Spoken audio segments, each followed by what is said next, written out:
To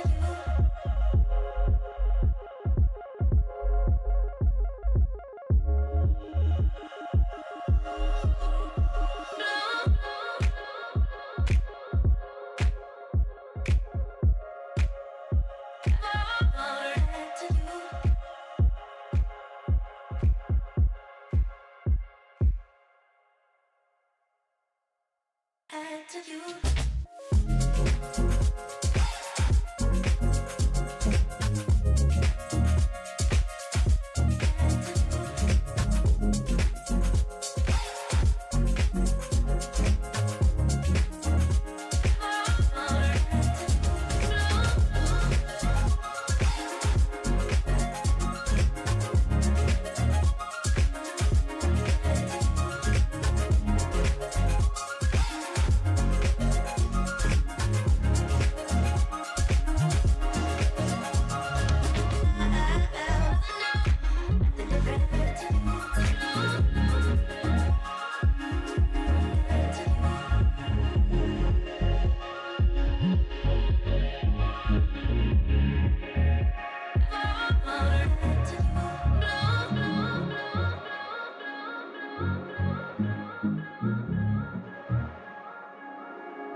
And with that, lunch break is done. Hope you're all fed and watered sufficiently, because we're about to get into this once again for the Thailand Super Series by B-Quik here at Chang International Circuit, final round of the season. And Super Pickup Division 1 is getting ready to go for their next race. Second of the weekend. We've got quite a bit to think about in this one. Bringing it to you live, it's myself, Reese Gardner, with David Haynes alongside, and Dan Yeaman monitoring the track feed for us and feeding us information where necessary. David, the race did not go well for the Ford Rangers last night, so they'll be hoping that they've sorted out those mechanical gremlins and they'll be able to get the result that their pace is showing. Yeah, I mean, obviously we had Sandy Stuvik with technical problems from the lead of the race. They had pace to show. And Jack Lemvard was inside of the top 5, I think, and then they seemed to both lose power. We saw perhaps oil, perhaps fuel coming out of Lemvard's Ford Ranger. So yes, it can only be improvement today. Certainly can. Lemvard posting on socials that he said something came loose and all the temps just went up. So hopefully, whatever the issue was, it's been sorted. We've got 12 laps on the cards here once again. If there's a couple of safety car interventions, it'll go time certain for 30 minutes. Okay, Akia, look, I'll turn the volume down a little bit. Class A and Class B drivers taking part in this one. We have overall and class points up for grabs. Let's hope that we get as much entertainment as we got yesterday. There's your car, David, the Hilux champ. And, well, fully focused is Songsak in the Toyota Gazoo Racing Thailand entry. Is anyone going to be pointing forward here? Nanthawat pointing at himself a little bit, it seems.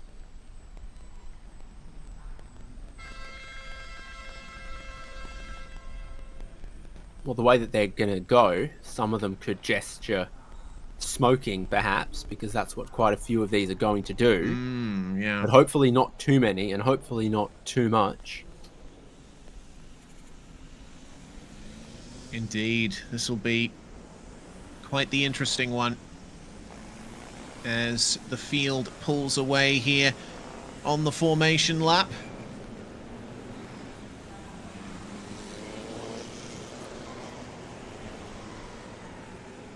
And I also wonder how many cars we're going to be seeing outside the track limits of Turn 1 here. Recall earlier in the day the Super Pickup Division 2 race where we started things off with a few trucks in the gravel trap.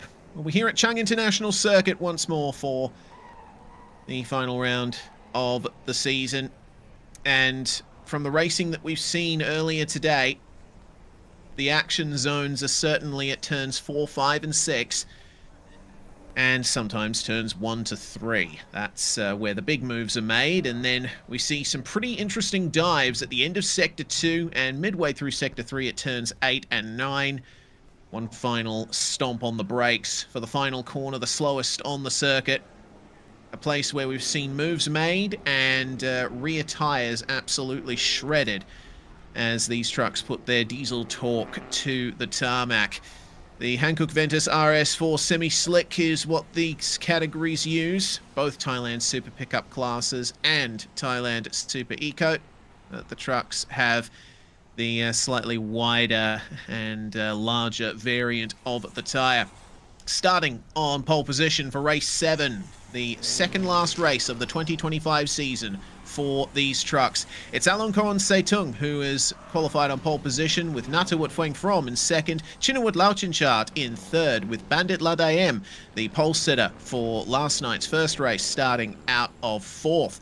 Then we have Thanapon Chucharonpon starting alongside Samon Mapaki, and Suat Limjurapanya alongside Jataron Yamarod. Rounding out the first 4 rows in 9th place, Surachai Feng Fong. 4th place in the B class with Waris Onrayab Rounding out the top 10 next to him, Akasit Krinkamol and Chanon Rojana on 11th and 12th grid slots. Firawat Pajiachat starts alongside Ekasit Namsangpa. Akil Laknakad and Superchai Kongman will find their way to row number 8.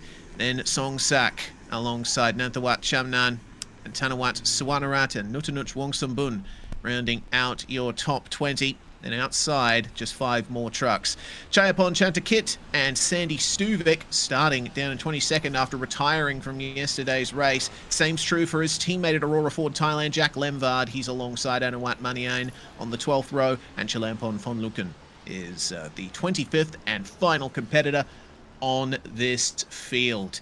It is a very competitive one, and I mean, there's even more incentive to hope that the Aurora Fords can keep their reliability in check, because it'd be amazing to see them coming up through the field with the pace their drivers have. We're about to see if Alongkorn Seitung can hold on to the lead here with Natawut Frangfrom and Chinawut Lauchinchat pressuring him as much as they can here. Rolling start in Thailand Super Pickup. Into first gear we go. Wait for the lights to go out. Form up as best you can. And away you go. You still have drivers coming into the final corner as the race goes green. And it's a getaway from Alongkorn Seitung there. Fantastic gap initially. And of course, no track limits at turn 1, it seems, on the first lap. Everyone on the left side of the grid trying their best to not fall into the gravel trap. A little bit of a breakaway then from our top 3 is already defensive for Alongkorn. Looks like Natawut Frangfrom is going to be his main challenger here in the early stages. Shout out to number 15, Thanafon, first to go through turn 1 within the track limits, and we're on board here, going up through the revs, through the gears. Did see a few of them drop all the way down to first gear for that rolling start.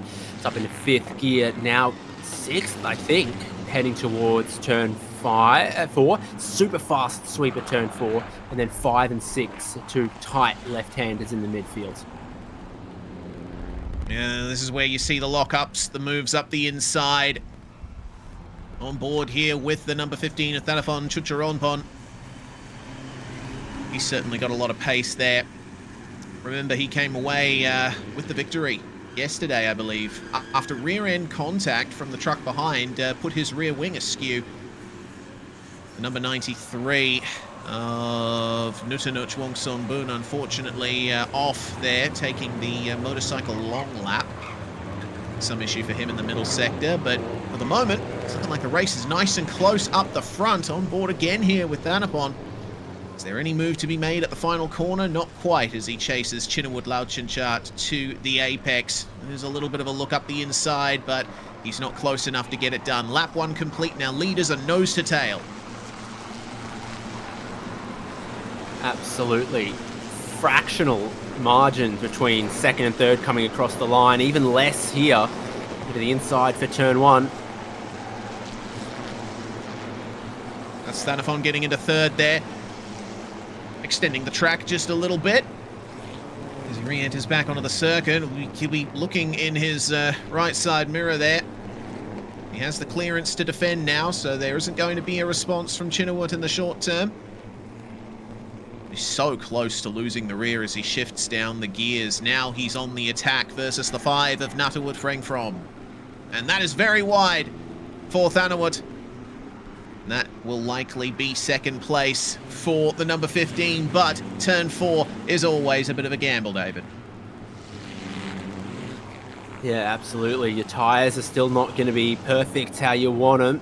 And you've got to be careful if you're the driver going around the outside of such a fast corner. Swapping back to look for the inside of turn 5. Not quite space going there just yet. Yeah, a bit of a cover there from there. And that little moment has allowed Alongkorn Seitung to get away to a lead of what looks to be about a second, maybe a second and a half at this point. Almost approaching 2 seconds. This is exactly what Thanafon does not want. He's got the pace in that truck. The 66 with problems. That's Chayapon Chantakit, who's had a technical problem. had to pull off the circuit. And look at how much Alon Korn is skipping away from these guys already. This is insane. Any move into the final corner for Banafon. It's defense from Natawut. Now to the final corner. Once again, the pace is on. There's so much power in the back of that number 15. He made it work in turn 1 at the start of the last lap. Can he do the same now? No, but it was interesting to watch. Going through plenty of gears, you'd expect to pull pretty strongly through all of those gears, that the pressure can sometimes eventually build a result. That was a big slide out of turn 1 for Natawut Frengfrom. Get a look at what happened here on lap 1, and oh dear, that is the number 3 there, Sandy Stuvik on the outside. 3 wide moment, the number 19 of Danawat Chamnan going for a big slide, the 16 involved as well of Akieluk Nakad. Big oversteer for all of them, a big moment for those fighting further down in the field. Tell you what, the run from Sandy Stuvik has been pretty good here. You see him there at the back of the pack there. Start of the lap, he'd made his way up to 13th, and he's looking at extending that ever further as they come down to turn 4. Stuvik, absolute hero moment round the outside. It ultimately doesn't grant him any positions, but you can see that he is willing to try everything he can to move that number 3 up the field. He knows that that car is capable of a result. Interesting move, go around the outside of 6, now the inside of 7. Track limits on the exit are a drama. Oh! How they held onto that, I will never know. Stuvik grabs another position. Yeah, then it got him to the inside of turn 8 as well, where he completed 1. Lots of Ford fans. They've got flags and shirts and hats. The whole works. Through turn 10, sweeping we go. And yeah, it was really clever all the way back from turn 6, where Stuvik placed himself to get to the inside for the next 2 corners, pick up a couple of spots. And now, hopefully, when you're not staring at 3 wide in front of you, you can begin to pick them off more methodically. Yes, indeed. As they come across the line, Stuvik's next target is Akieluk Nakad. This has been a great run up through the field for one of the Ford Rangers in this field. The other one, unfortunately, Jack Lemvard, I don't think took to the start. There was some further problems for Lemvard that stopped him from getting onto the grid. So commiserations to Jack there. Hopefully tomorrow's racing works out a bit better for him and he can finally show what he can do in his new upgraded Ford Ranger. The 93 D-Max here with, oh, okay. That is a problem for the 92. The Toyota Hilux Champ is in the gravel. And I'm wondering if that's going to be worth a safety car. That was down at turn 3, no? Yes. So just behind. Oh, Whoa. my God. That feels like a technical issue of some sort. Yeah, it's like the brakes just didn't work. Yeah, it's like the front brakes stopped working. Yeah, I could definitely see there was some movement from the rear, so the rear brakes are definitely working. Yeah, safety car is the board. You can see it. Yeah. Regardless of the cause, that car is beached. And there is nothing they can do to extract it under its own power. So, safety car comes out. This will bunch the field up. Fortunately, the driver is okay. Songsak Konsirusukun is going to be very disappointed with how that's ended for him. Car 15, meanwhile, black smoke. That's for Thanafon Chuchuronpon, the driver who had made his way up into second place with some spectacular driving. Unfortunately, that engine was running a bit too hot, I think, and too much black smoke to satisfy race control.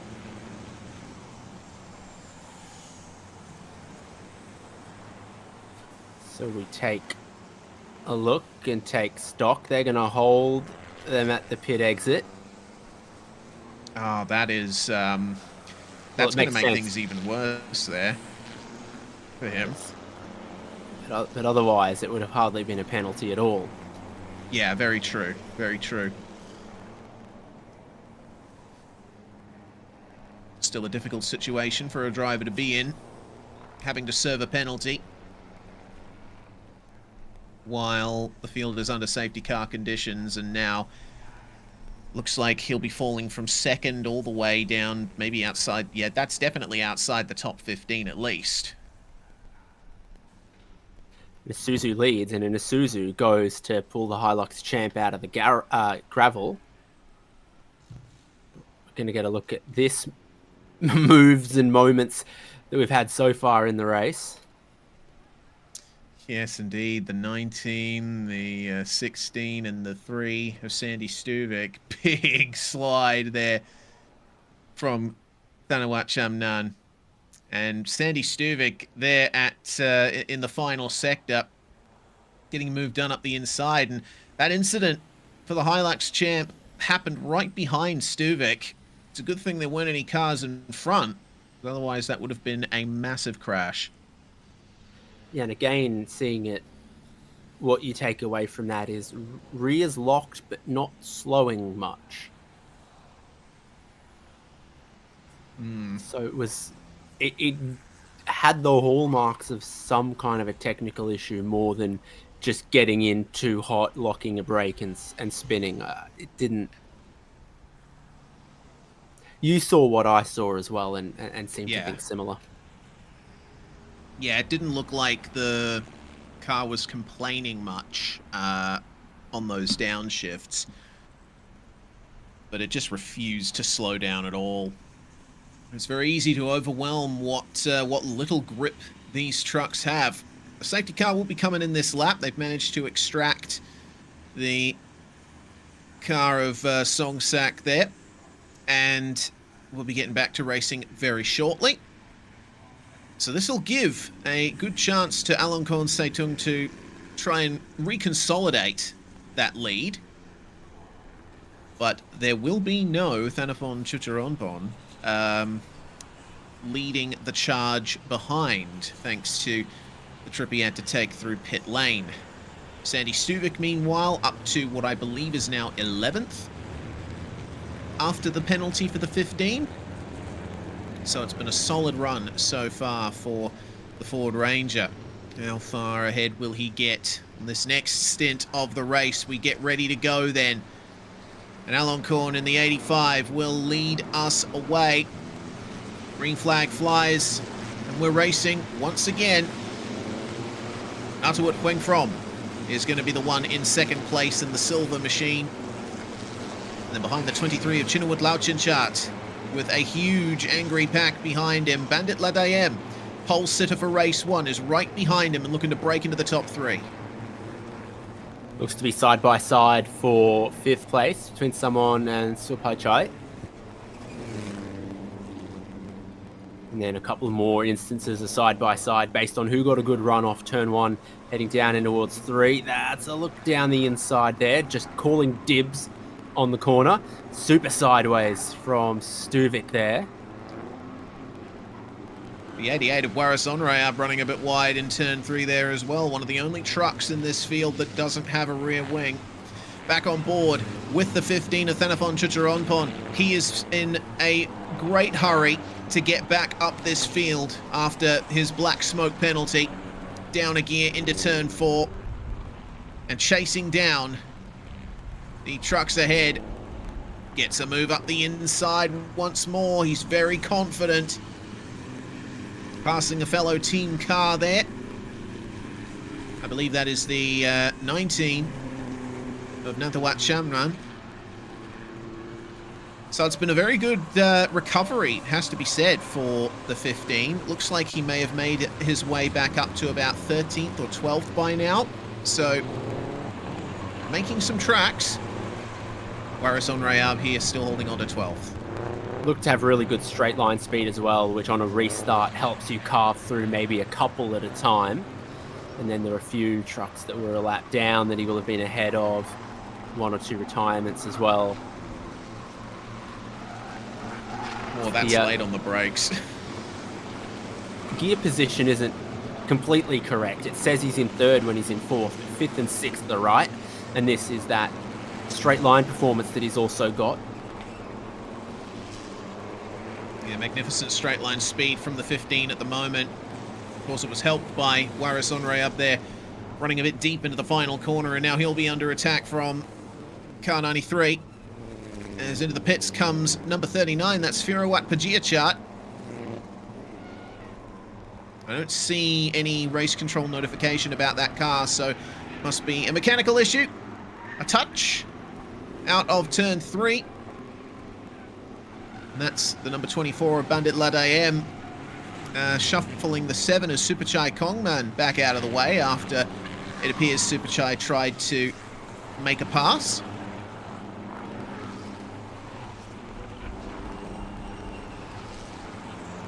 Meanwhile, this is your lead pack. Wengfrom and Lauchenchat still chasing Saitung down very nicely.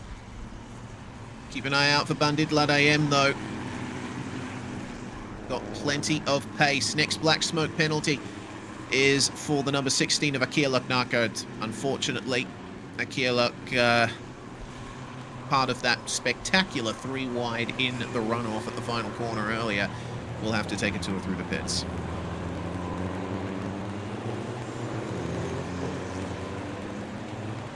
Just starting to get that little bit more field spread. So things look a tiny bit better for your race leader, having gone through the twistier parts there at turn 8, 9, 10 and 11. Slow turn 12. Difficult traction sometimes with the steering all cranks tight and the amount of body roll that these all get.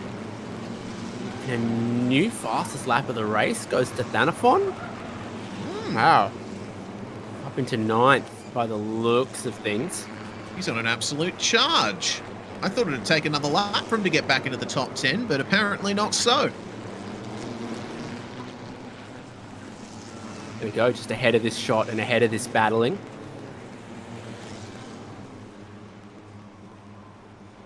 Got a few cars that are under scrutiny from race control as well for track limits, sorry. Yeah, that's how pickup goes. First it's smoke, then it's track limits. I think we saw that from D2 as well, with even less.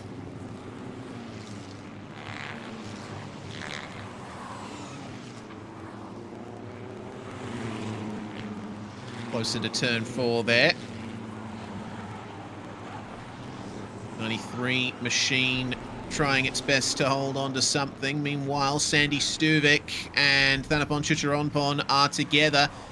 2 of the hardest chargers in this field. This is going to be an interesting matchup between these two. Which of them has the faster truck as things stand? Well, looking at the timing charts, you'd say it's Thanapon. Sandy Stuvik has been running some pretty solid laps himself. Personal best on the last lap for Stuvik of a 157.6. So things are looking good for him. They're still right at the back of this lead pack. It's almost a Ford Ranger GTD when you look at it. The front bumper and splitter is custom. The vents over the front fenders are custom. The flared rear fenders are custom. It's got what amounts to a pretty serious diffuser underneath the rear of it. So a lot of work has gone into those Rangers. Only one of them is racing today on Saturday. I remember the first time I ever saw Super Pickup. I had that big debate with myself. Do any of those aerodynamic additions actually do anything? I would say that they do. The speeds are high enough that you should get some aerodynamic benefit from the wings, the splitters, the diffusers. It is clear, though, that the Aurora Ford Thailand team has been putting a lot of effort into making those Rangers work. Well, second place is on. Meanwhile, car 81, that's Akasik Krinkamol. Black smoke down in 15th position as things are getting a little leery here for Superchai Kongman. He'll have to let Sandy Stuvik and Thanapon Chucharonpon go. And these two together will now be up to, I think, battling for 5th. Stuvik defending around the outside. Sandy Stuvik seems to love that outside line at turn 4, but there's going to be a big response here from Thanafon Chucharonpon. Nowhere to pass here for the moment. The apex of turn 5 to block it off. So he went around the outside, then crossed it back to the inside and parked it there for the tight corner. So that's how he wants it. Fast corner, I'll go around the outside. Slow corner, I'm controlling the high ground and the inside. But still, that 15's got the fastest lap of the race to its name at a 156.2. Not quite what they were able to do battling like this a lap ago. This is two Titans buried quite deep in the field. They could be battling for the win like this, but they're battling to try to crack into the top 5. So a narrow turn in there for Stuvik as the response from Thanafon is to go to the inside on exit. Nice cut under, and that will be 6th place then for Thanafon, 7th for Stuvik. Their next target is Suat Limjarapanya, whose last lap was actually half a second faster than what either of them could manage, about maybe 2-3 tenths or so, but that was due to the battling. Now that they're clear of each other, Thanafon at least will be on him very soon, I'm sure. Meanwhile, battle slightly further down the field. Gutanuch Wongsumbun with the number 91 coming around to lap him after, unfortunately, Wongsumbun had to take a visit to the pit lane.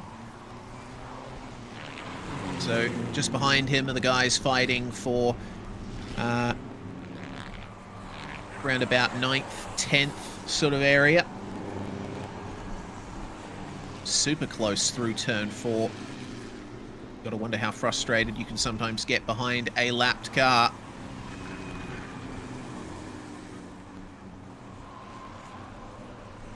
Things going nicely for Waris Onrayab, who is up into 10th place now. Bandit Ladayem from 4th, pulling over by the looks of it there. Oh, yeah. That's not ideal there for Bandit. The number 24 stopped. And that's around the turn 7, turn 8 area. Could this be another safety car? That's a real shame for Bandit. He wasn't able to convert his pole into a win yesterday. And despite running in contention for another podium today, it looks like that's all that the number 24 will be able to do. Waris Onrayab, meanwhile, with a slight lockup on the way into the final corner as this battle continues to make it 2 laps to go.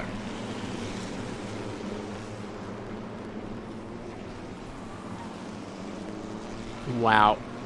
Thanafon up into 4th place.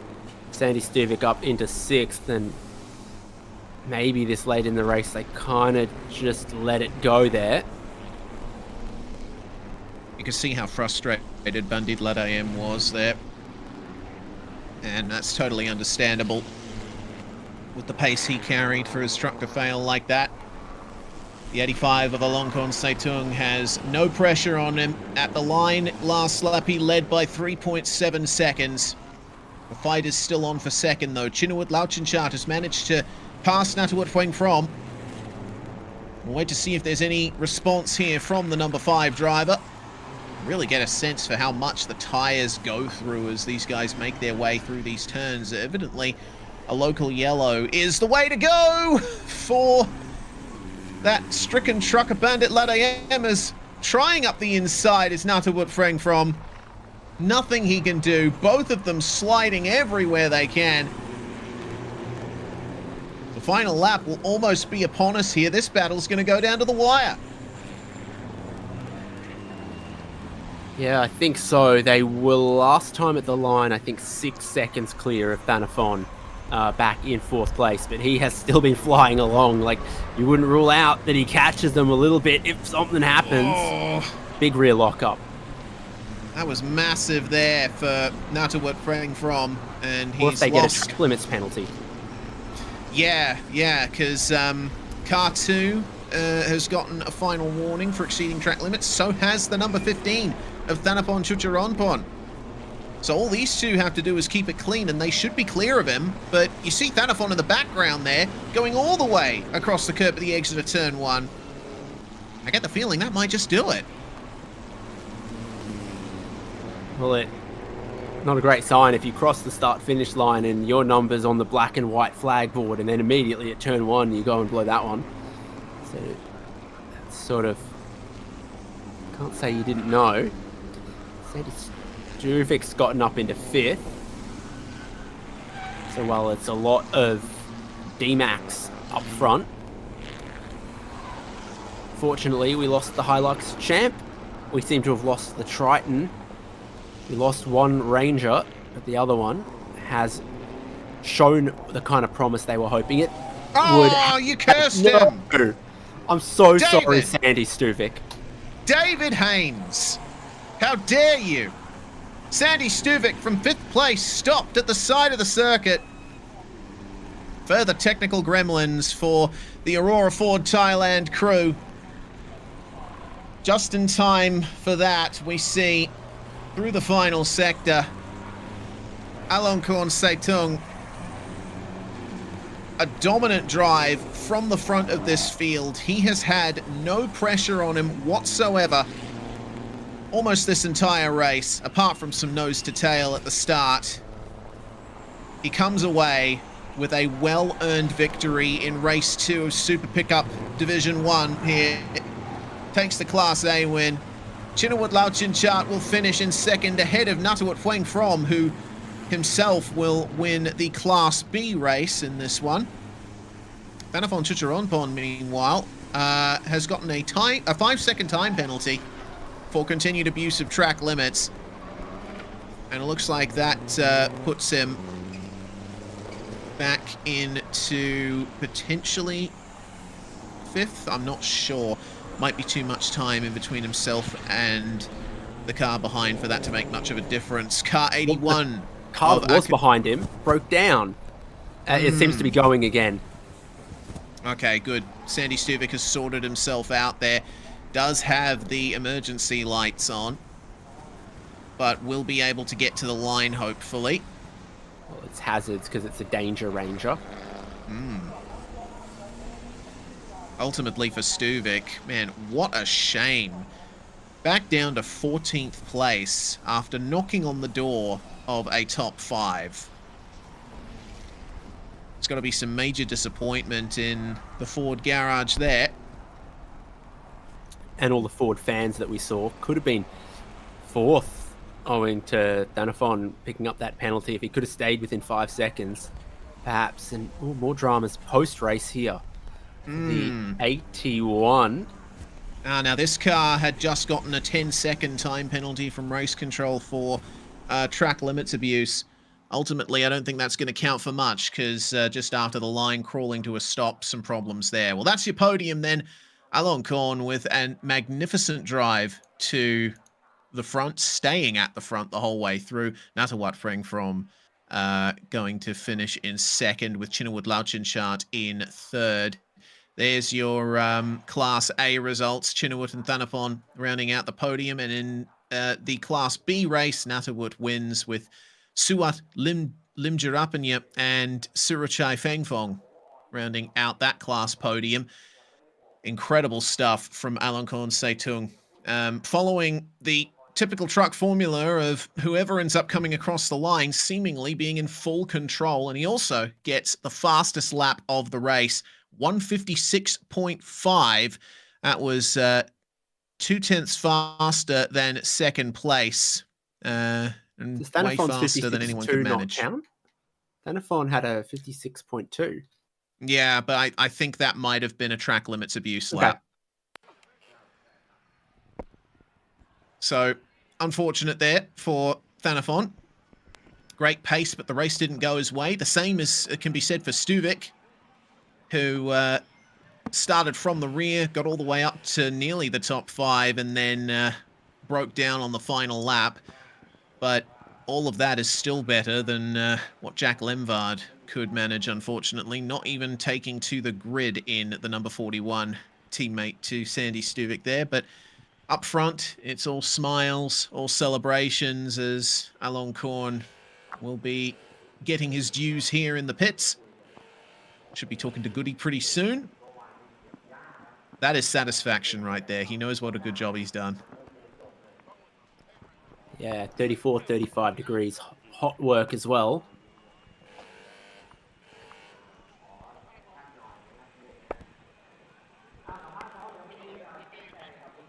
It's going to lean against the first place sign rather than pick it up, เอาละครับท่าน flaunt ผู้ชม it ครับ and ก็ throw it สิ้น around. สุดลงแล้ว Fair นะครับ enough. สำหรับ Thailand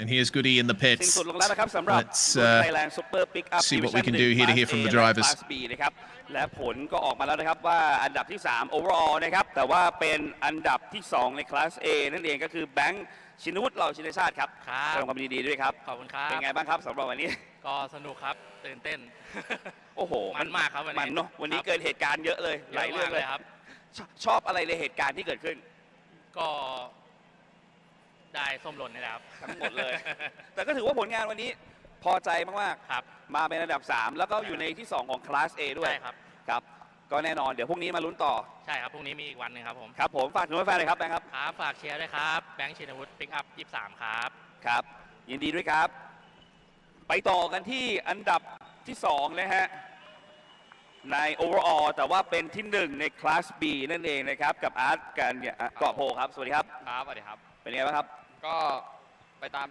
ก็คาดไว้พยายามจะที่หนึ่งในคลาสให้ได้ครับ แล้ว ครั ก็ บ เดี๋ยวไปลุยวันอาทิตย์เลสสุดท้ายครับ โอ้โห ใช่ มีอะไรเกิดขึ้นในเหตุการณ์ที่รู้สึกว่า ก็ไปเต็มที่ครับ รถก็ไประดับนี้รถก็ค่อนข้างพร้อมครับกำลังเครื่องก็ ครับ พร้อมตรงล่างก็ค่อนข้างโอเค เดี๋ยวปรับเซตอีกนิดหน่อยครับผม นะเพราะฉะนั้นวันนี้ก็ถือว่าพอใจในผลงาน ก็ค่อนข้างพอใจครับ ครับ ผม โอเคครับ ฝากถึงแฟนๆเลยครับ ครับก็ฝากเชียร์เบอร์ 5 ด้วยนะครับ อากันยางกอบโพครับ ครับ ขอบคุณครับ ครับ นัทวุฒิพึ่งพรหมนะครับ อาจการยางเกาะโพและอันดับ 1 นะครับ เป็นของอลงกรณ์แซ่ตั้ง สวัสดีครับ แสดงความยินดีด้วยครับ ขอบคุณครับ โอ้โห เป็นยังไงบ้างครับ โอ้โห ก็เก่งเหมือนกันฮะ ตอนแรกก็หนีห่างออกไปแล้ว แล้วมีเบสตามมานะฮะ ครับ ก็รู้สึกว่าอุ่นใจ อ่า เพราะว่าทีมเดียวกัน แต่พอมีเขาเรียกว่า SC ออก อ่า โอ้โห ใจผม แล้วบอด้านในบอกมาว่าเบสต้องออกมาแก้ไข แบ็กสโมก ทีนี้ผมเลยรู้สึกว่าผมต้องเหนื่อยอีกแล้ว ครับ แต่ผมก็เต็มที่ เพราะ ครับ ว่าผมดูแล้วว่าพยายามฉีกออกให้ไกลที่สุด แล้วก็ค่อยไปชะลอตอนหลังครับ แต่ในขณะที่เบสเองพอกลับไปอยู่ท้ายแถว ครับ เพราะเรื่องจากแบล็กสโมกก็กลับขึ้นมาได้อยู่ แล้วครับ ครับ ไม่เห็นครับ ได้อยู่ครับ ก็ ดี ถื ใจ อว่า ด้วยครับ ครับก็ถือว่าโอเคนะฮะ โอเคครับ โอเคครับ แน่นอนทำให้ผลของคะแนนสะสมของเบสนี่ก็ถือว่ามีเพิ่มขึ้นมา ครับผม นะฮะก็ถือว่าต้องแสดงความยินดีกับเบสด้วย ครับ นะครับวันนี้ต้องถือว่าผลงานของตัวเองก็ถือว่าเป็นที่ยอดเยี่ยมในวันนี้ครับฝากถึงแฟนๆด้วยครับพี่หนุ่มเองครับ ก็อย่างที่ผมบอกตอนต้นนะครับว่าวันนี้สนุกแน่นอน แล้วก็ผมก็วันนี้ก็ปลดล็อกนะฮะก็รถสมบูรณ์นะฮะคนขับ 100%ก็อย่างที่เห็นเลยครับนี่ฮะที่หนึ่ง โอเคครับ ขอบคุณ ครับ มากครับ ขอบคุณครับ อลงกรณ์แซ่ตั้งนะครับ กับที่ 1 ในรุ่นของ Thailand Super Pickup Division 1 Class A และ Class B นั่นเองครับ เดี๋ยวไปดูต่อกับไฮไลท์กันเลยครับ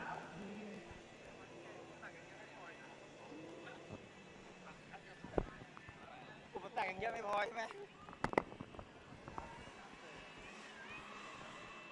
So with that, our podium interview's complete, and we'll get another look at how it happened here for Alon Korn at the front. Started from pole, did not look back. And it was certainly an active race behind the number 15 driver with some fantastic pace early on. Ultimately, would not be able to reflect that pace with a penalty or two down the line. This was a pretty big moment, has to be said. Sandy Stuvik working his way up through the field, showing that despite the reliability dramas, that Ford Ranger has pace. Then the Hilux champ finding the gravel trap at turn 3. That brought out the safety car. And then the run began again here for Thanapon. And you know what, David? I reckon he would have been able to at least challenge for the podium if it weren't for those track limits penalties that he managed to accrue. Yeah, well, in a space of a few short laps, he carved up almost the whole field. Bandit Latte absolutely beside himself as his car failed him with just a couple of laps to go.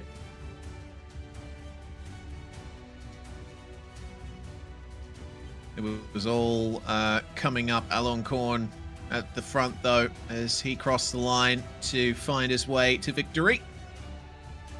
And that's a solid points haul for the second race of the weekend for Thailand Super Pickup Division 1. Now it's time for Thailand Super Eco. We've got cars making their way towards the grid now and getting ready for the next race on the program.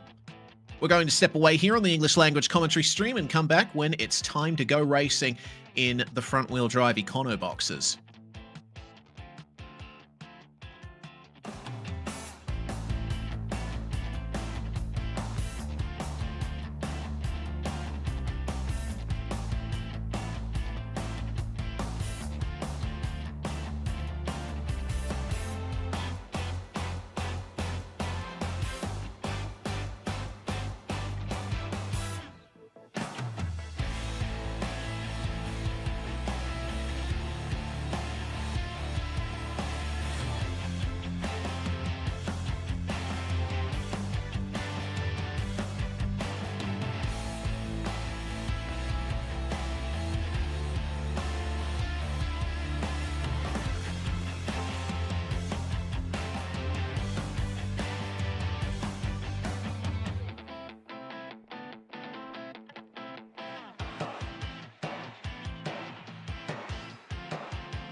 กลาตานนท์ทำให้วันนี้การรีเวิร์สต้องไปอยู่ในกฤษฎาที่5ครับหมายความว่ากฤษฎาที่1นะครับก็จะเป็นของโรนี่บริสแมนนะครับซึ่งผลการสะสมของคะแนนเขาทั้งปีเนี่ยก็อยู่ที่อันดับที่3นะครับแต่อันดับที่3เนี่ยยังประมาทหรือไว้วางใจไม่ได้นะครับเพราะจะมีอีกหลายๆท่านที่คะแนนใกล้เคียงกันวันนี้เราไปพูดคุยกับโรนี่กันครับว่าเขาเตรียมความพร้อมกันอย่างไรตามผมมาครับไปแล้วครับวันนี้หวังว่าผู้ที่มีคะแนนเป็นอันดับ1อย่างชินวิทย์รมยานนท์จะไม่สตาร์ทมาเป็นเกียร์3นะฮะแต่วันนี้เราอยู่กับผู้ที่อยู่ในสตาร์ทเกรดอันดับที่1นั่นเองนะครับกับโรนี่ริสแมน Congratulations for the fifth position yesterday that means today you have to start in the first grid how do you feel Okay, it's a bit. This is my first pole Well, for the whole year, uh-huh. so it's a bit not pressure, Yep. but interesting because we need to focus and to get out with a good no pressure position. really No pressure. okay I enjoy it. all right so talk about all the years you have competition in the season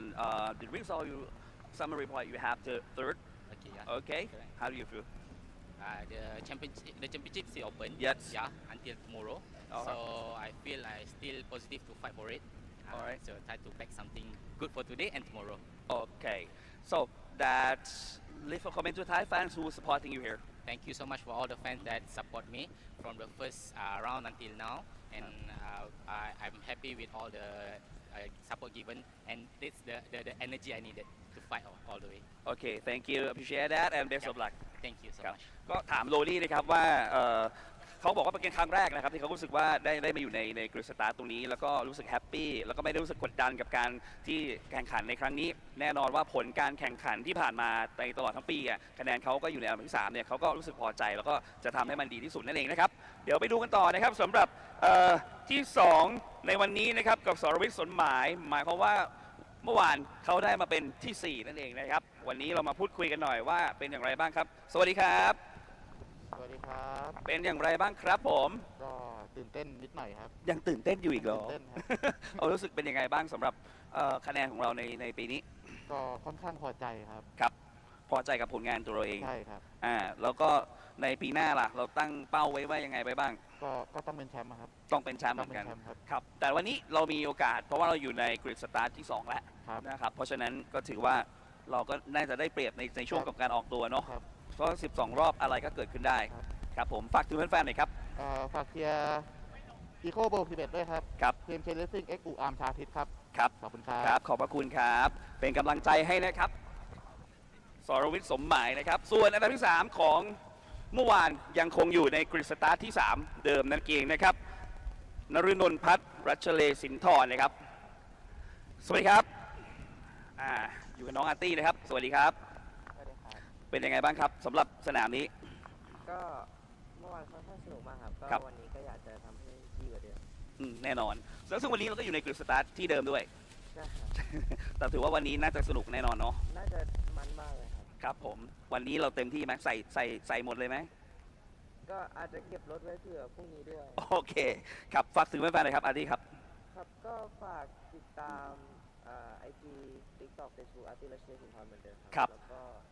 ฝากเชียร์ซูเปอร์อีโคเบอร์90 ครับ ด้วยครับ ครับ ขอบคุณครับอาร์ตี้นะครับโอ้ผมชอบมากเลยนะเพราะผมชอบดูในคลิปที่น้องอาร์ตี้เขาทำนะฮะเขาตั้งใจทำมากในเรื่องของการสอนหรืออธิบายแนะนำนะครับของการเป็นนักแข่งว่าทำยังไงบ้างนะครับการเข้าโค้งอย่างนู้นอย่างนี้นะครับเพราะฉะนั้นไปติดตามก็ได้นะครับแน่นอนวันนี้ยังอยู่กับน้องเรียววงศ์สภัทรเกตสิรินะครับเมื่อวานได้ที่2วันนี้อยู่ในกริดที่ครับผม 4มีถ่วงอะไรด้วยไหมฮะ ก็มีน้ำหนักเพิ่มมา เท่าไหร่ จำไม่ได้เหมือนกั จำไม่ได้ โอเคไม่ใช่ปัญหาของเรา ใช่ครับ เพราะฉะนั้นวันนี้เราวางแผนไว้อย่างไรไว้บ้าง ก็ไปเท่าที่ไปได้ก็ไปเต็มที่ของ ครับ ทั้งเราและก็ตัวรถนะครับ ถูกต้องนะครับ แล้วก็แน่นอนยังมีอีกวันนึงเนาะเพราะฉะนั้นเราก็ต้องเต็มที่แต่ก็ต้องเผื่อรถด้วย ใช่ เดี๋ยวน้องก็จะเหนื่อย ใช่ครับผม เอาตัวเองด้วยแล้วกันนะจ๊ะหายเจ็ตแลกแล้วนะ แล้วครับ โอเค นะครับโอเค แน่นอนฝากถึงแฟนๆหน่อยครับเรียวครับ ก็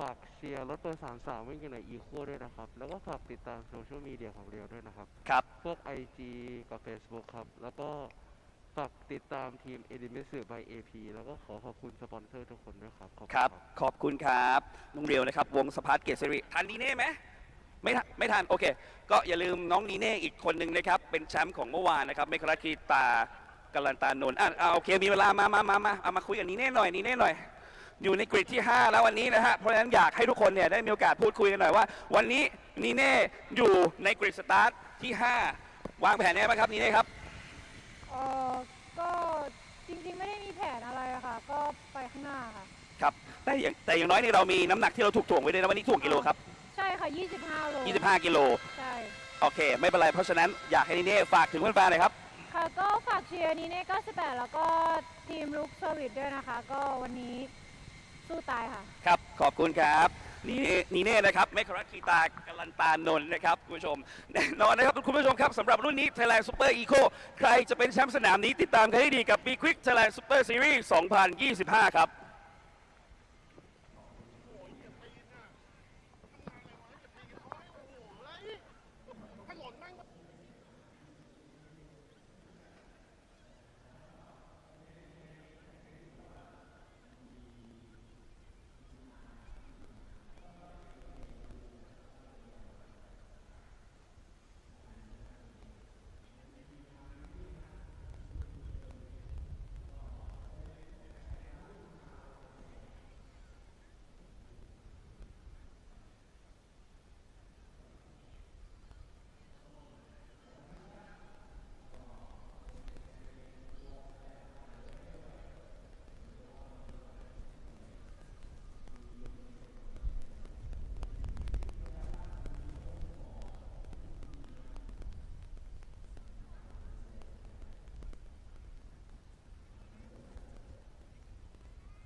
Welcome back, one and all. Racing continuing here on day 2 of the final weekend of Thailand Super Series for 2025. It's time for the penultimate race of Super Eco for the season. And we have some very interesting results that may eventuate from this one.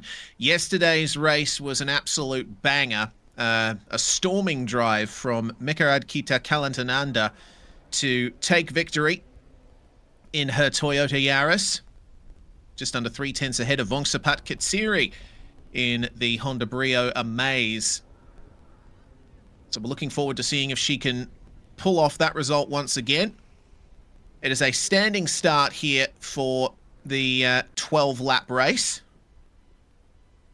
And we have overall and class points up for grabs here as well into the final couple of races of the season. If you're just joining us, I'm Reese Gardner, David Haynes alongside me, and Dan Yeaman on production behind the scenes.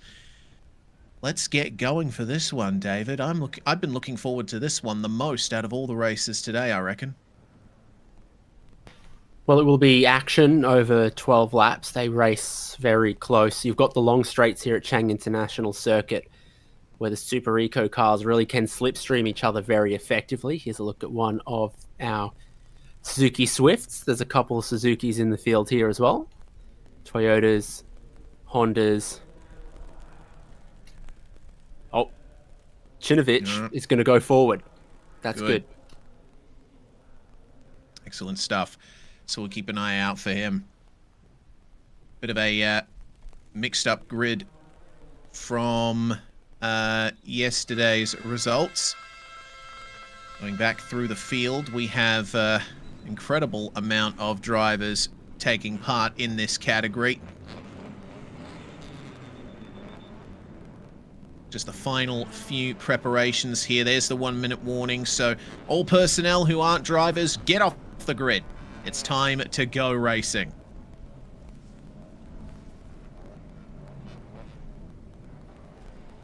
So we heard from Malaysian Ronnie Risman, who's on pole, speaking with Goody. and I believe it sounds like their shared language is English. So that gave us a little bit of an insight into how Rissman is going to approach this race. He seemed very, very upbeat, not worried about much at all. Just like, this is a great opportunity for me to really, really have some fun. So that's your pole sitters mentality. Meanwhile, yesterday's race winner starts from 5th. Karad Kita. And I don't know the pronunciation on this, but AKA Nine98. I'm guessing that's Nine. Yes, yeah. I've heard Goody say that, so I presume that is correct as we pull away on the formation lap here. These cars look so tiny compared to this Grand Prix length circuit, but in these kinds of machines, this is exactly the kind of circuit that provides some of the best possible racing. So let's get ourselves out of turn 1 towards our track profile and our grid. First bit of race control news, by the way. Car number 2 under investigation for start procedure. That's Yotbon Chu, who's going to start out of P10. So, see if anything comes of that. Thailand Super Eco. Racing around the same circuit as every category this weekend. Chung International Circuit. Already building quite a name for itself. A very recently built circuit on the international scene, but is mainly known for motorcycle racing. And you get a real sense of the elevation changes there in the second half of the circuit. It's not the easiest place in the world. It might look like it between turn 1 and turn 4, but apart from that, goodness me, it's crazy. Ventus RS4 by Hankook on Super Eco and Super Pickup.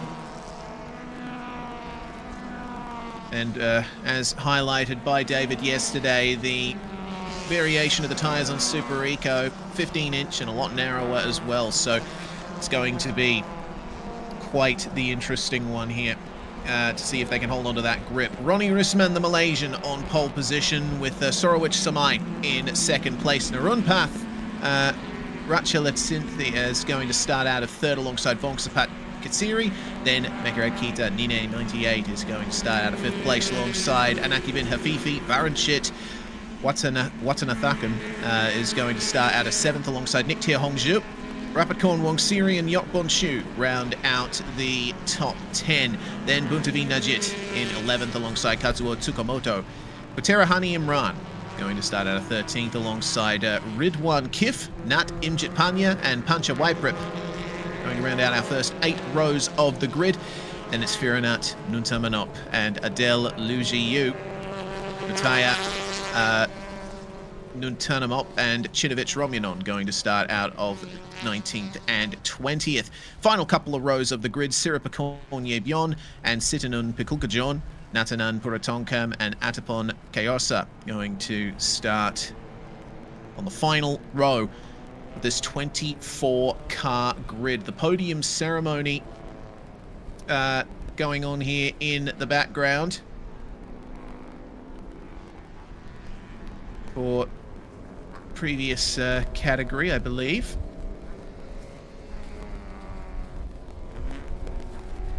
Fun times backstage as the field pulls onto the starting grid, and it looks like we're going to get things off to a very quick start here. Mekarad Kita in the number 9. She was riding the high of victory yesterday. Let's hope that she can advance forward a bit more and maybe get onto the podium again. It would make for a very exciting race amongst Rissman, Somai, Nurunpath and Vongsapat. But Vongsapat Katsiri is certainly looking for a bit more in his Honda Brio Amaze. Finished second yesterday, wants to improve on that today. Green flag flies from the back of the grid and the lights will come up. Standing start here for Thailand Super Eco, race 7. 3 lights, 4 and 5. Who gets the power down best? We are away. Looks like Ronnie Rissman has gotten a solid start there. Not much movement up the front, but once they get into turn 1, I'm sure it's going to be different. There is the 61 of Sorowich Somai trying to go up the inside, but Ronnie Rissman holds strong. around the outside of turn 1. A lot of runoff area being taken for all of these cars on their way out of turn 1. Briefly on board with the number 68 of Suripakorn Yebyong. And to the front, that is not Ronnie Risman. That is, I believe, the 90 of Naruan Path, who has gotten to the front there after extending the exit of turn 1, but Risman's going to respond up the inside, back to the lead, coming out of turn 3 as they're 3 wide behind, and there's a crash! Oh, goodness me! Not much time to react there. That's going to split the field, and we have 3 cars with heavy damage in the third corner. That'll be a safety car for sure. Rear deck is gone from that Brio. We'll take the off-board camera look. A pinch and a squeeze heading into 3. No time to react. A T-bone accident, then another clips that. So 4 cars coming together at the apex at turn 3 on that opening lap.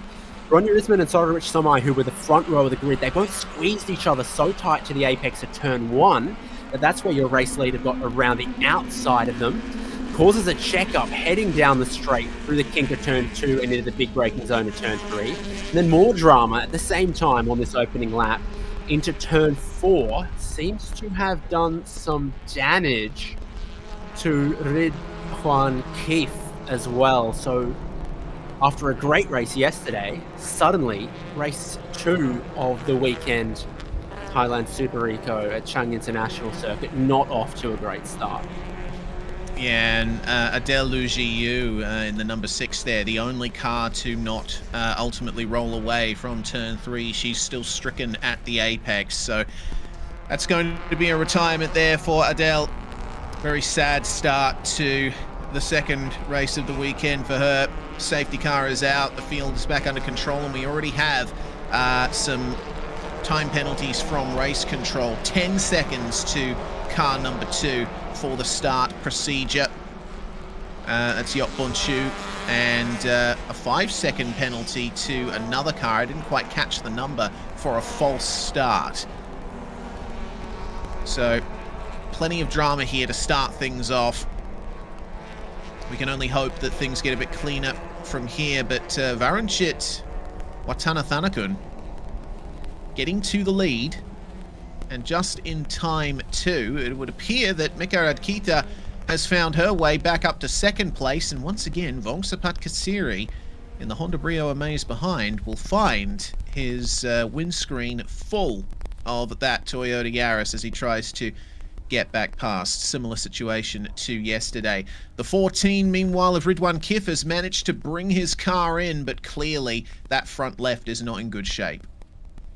Yeah, they're going to take a look at it. And marshals at turn 3 are going to be busy again as we look to clear up. There's the Isuzu NPR tow truck.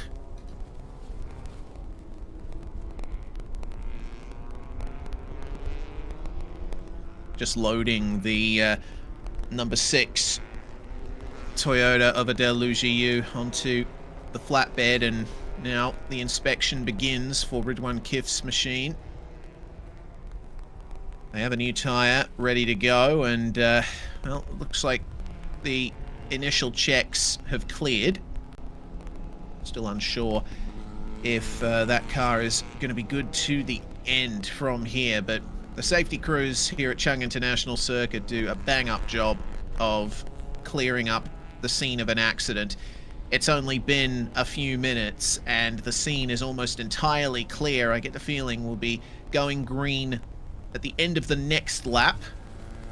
Remember how quickly they dealt with it there at turn 3 when the oil was down yesterday?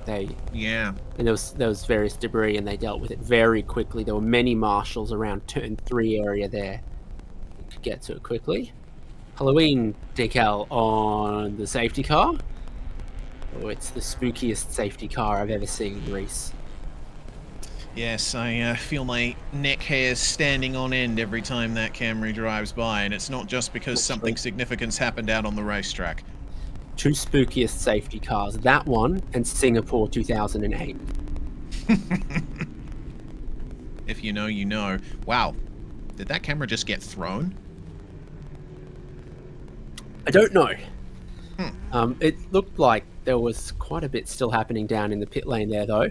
Plenty of replays to get to. So turn 3, you've got like a 2 wide, 3 wide squeeze, spins one car around, and then it's so difficult to avoid when the next group of 3 wide race cars arrives.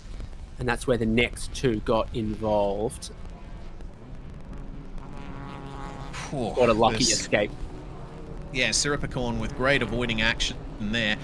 Just before the safety car came out, they were almost 4 wide for the lead of the race. And then there were the problems for Ridwan Keefe spinning around at the exit of turn 4, little coming together there in the midfield.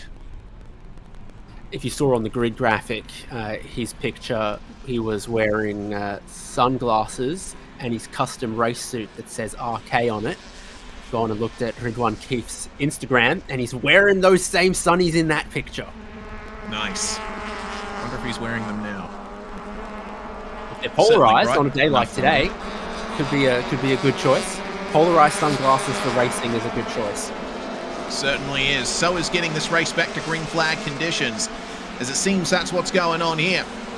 So, out of the final corner, everyone gets back up to speed, and Varanchit is going to lead the way into turn 1. Bit of a break happening here with Ronnie Risman really falling back from the rest of the top 5. Little bit of oversteer there out of the first turn for quite a few of our competitors. A good bit of side-by-side here. It's the number 90 and the number 56. Narun Path now passing Buntavi Najit very late on the brakes for the Brio just behind. And that's a wide line into turn 3 there. Looks like it hasn't cost him all that much. Now is the time for Buntavi Najit to fight back here versus Narunpath. Up the front, meanwhile, it's on. Mekarad Kita still riding the high of winning yesterday. She's looking to do it again here versus Varanchit Watanathanukun. And Vongsapat Kasiri right with them. Oh, yes. Yeah, top 3 super tight together, and then in that battle, 4th and 5th. So Ronnie Risman run off the road. Sent this car back out after inspecting the front left, perhaps changing a tyre. Definitely shook the brake rotor to check that the toe links were still working.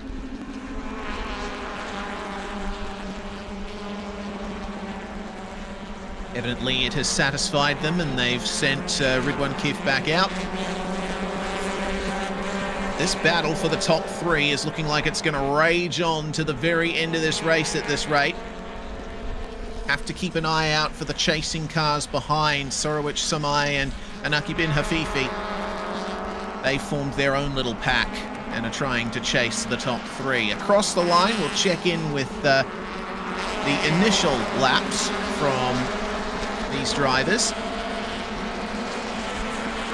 And, well, considering all of that, it looks like we're still classing safety car laps on the timing, so we're not going to see much in terms of who's actually got the pace here. Replay, meanwhile, car number 26 of Atapon Kayosa going up the inside of the 17 of Patera Hani Imran, and, well, forced off the circuit there. It might be... Oh, hello. Mekarad Kita to the lead. And that's a very strange drop in pace there from Varanchit and Vongsapat. Both of them have now given Mekarad Kita a lead of... That looks to be 7/10 of a second at least. Well, Mekarad Kita looked to the inside at turn 3. I think Varanchit was watching that, got a little deep, and then blocked out Vongsapat. And so the both of them lost time around the outside of 3. Mekarad Kita goes to the lead of the race once again. 4th and 5th look like they're just a tiny bit closer as this podium battle has been happening. Oh! Big spin there. What number is that? Can't see it. It's the number 56.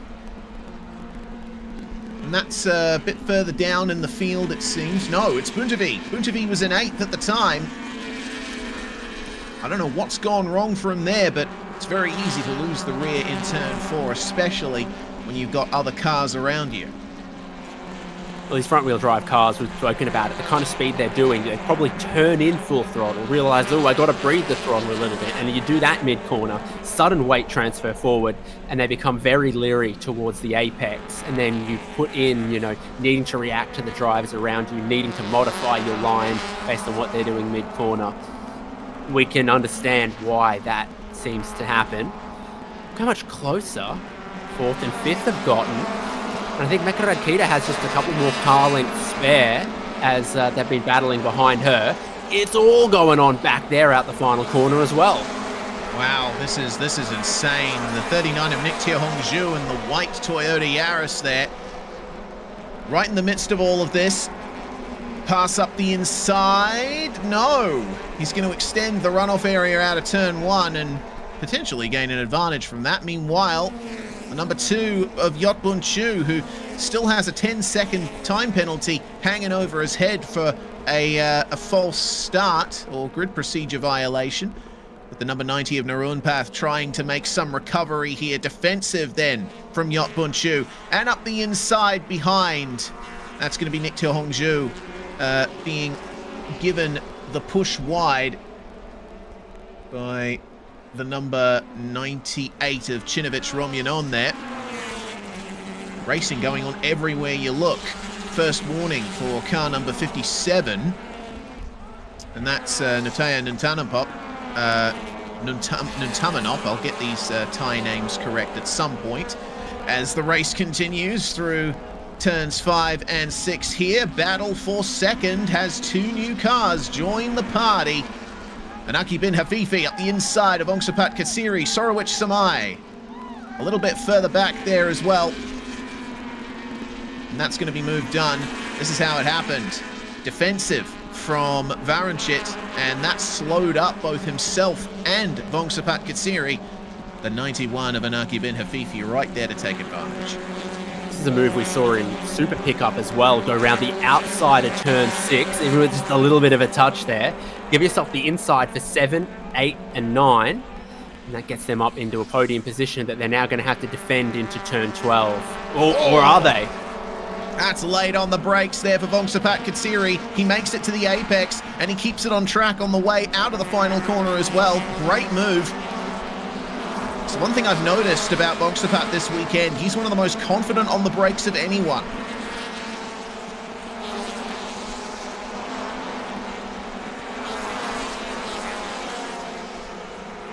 Meanwhile, Meka Radkita is just minding her own business at the front of this field. She is unconcerned with anything going on behind her, but she might have to be a little concerned soon, because now that Varanchit is free of all of this, he'll start to gain some time, potentially. Oh, losing the rear end there for Anaki bin Hafifi, and he washes wide just in time for Katsiri to respond and get back in front. By the time they get out of turn 3, this is great fighting between these two. Contact look here. Yeah, a little bit he of crosses contact. back under. He just... Oh, boop, hello. Look at the bonnet sort of just slightly crumple for a second before it all pops back out. You can remove a lot of the bracing and weight from underneath a bonnet once you've got latches that will keep it down. It's knocked the Honda badge loose on the grill of Katsiri there.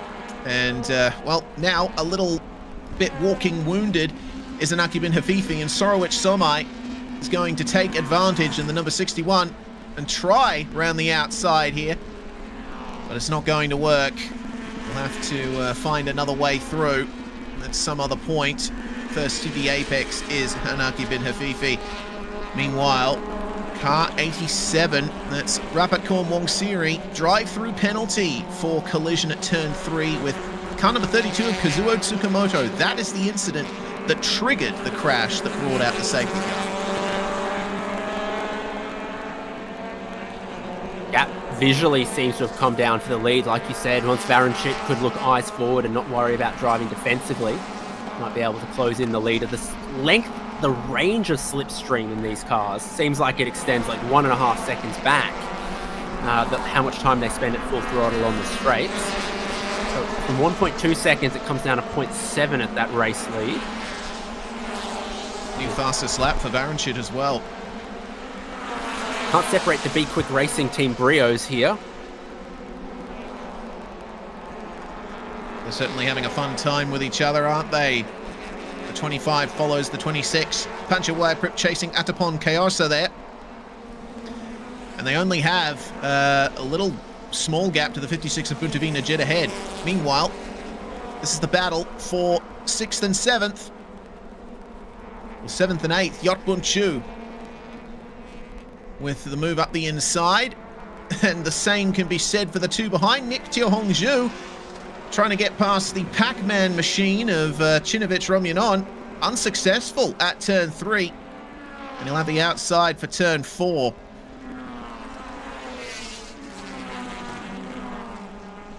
Don't know which is the best line to have going into 4, to be honest. Yotbun Chu trying everything he can to find his way past Narunpath there. Meanwhile, the lead has closed up. The momentum of that fastest lap for Varanjit has certainly brought him back in touch with Nine up the front of this field. 5-second time penalty for Nutaya Nuntamanop for continued abuse of track limits. And we have black and white flags for the 39 and the 56. That's Nick Teo-Hong-Ju and Buntavina Jit. But our focus on the lead for the moment. Oh dear, change our focus to the 56 who's pulling off the circuit there. Buntavina Jit is out of the race, it seems. And Mekared Kita is now having to think about going defensive into the final turn. 5 laps to go here, and it's on. The facelift of the Yaris versus the previous of the Yaris, and we've seen the drivers pointing, I'm going to go forward. Now we're seeing spectators and crew pointing, come on, go for the move.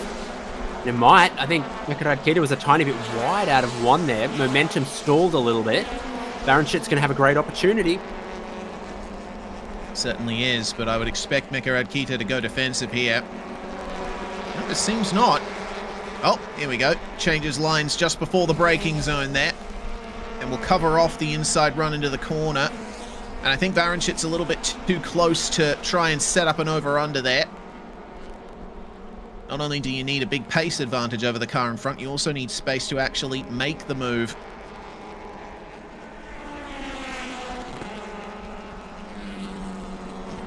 Interesting to note that Vongsapat Katsiri was also faster than Nine on the previous lap. It was only about a 10th off the lap that Varanjit was able to set.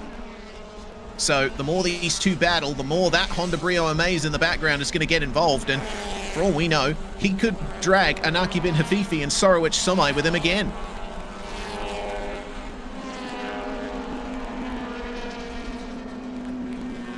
More from race control, predominantly about the track limits. Yeah, Yotbun Chu has not had a fun time when it comes to communication with the stewards, not only a grid procedure violation, but also on his final warning for exceeding track limits. Car 33 also getting a black and white flag there. And that is further down in the field, it seems. No, actually no. The 33 is Vongsapat in 3rd. That's door to door, a little bit of action, as we always come to expect. And the gap is just down to 0.2 of a second for the leaders between the respective Yarises. Indeed, this is turning into quite the fight here between Mekared Kita and Varanjit. Meanwhile, on replay, problem for the Suzuki Swift number 57 of Nutaya Nuntamanop. That is a massive slide in the sort of turn 7, turn 8 area, which is far from ideal for him.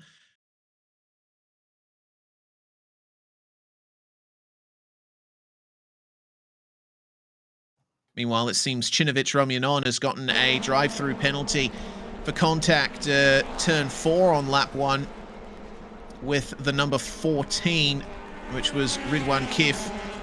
That's the reason why we saw Kif spinning off and having to go to the pits in the end. it'll be a small commiseration for Ridwan. It's cost him a lot of positions, a lot of time, and it would appear that he's nowhere near getting a good result here today. But at the opposite end of the field, here's some fighting. Sorowich Somai gets past Anaki bin Hafifi and up into fourth.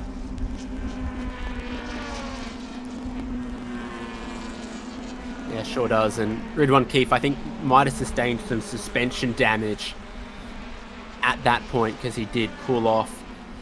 You got that other car pulled off and parked at turn 7 at the moment. It's really not that far off the apex. You can see there's local yellows, and then you can see they go past it, and you can see the LED flag board is displaying a green flag after the corner.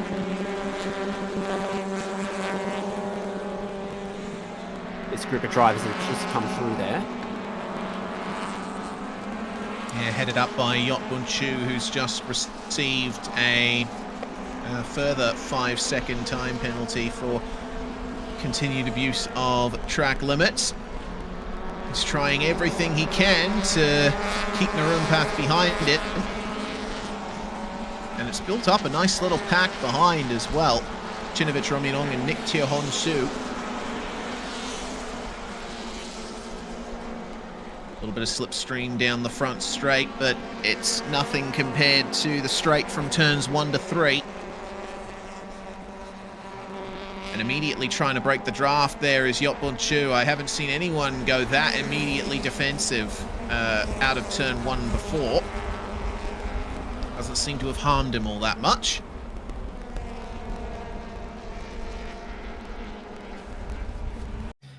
Then back across to the racing line to turn into turn 3.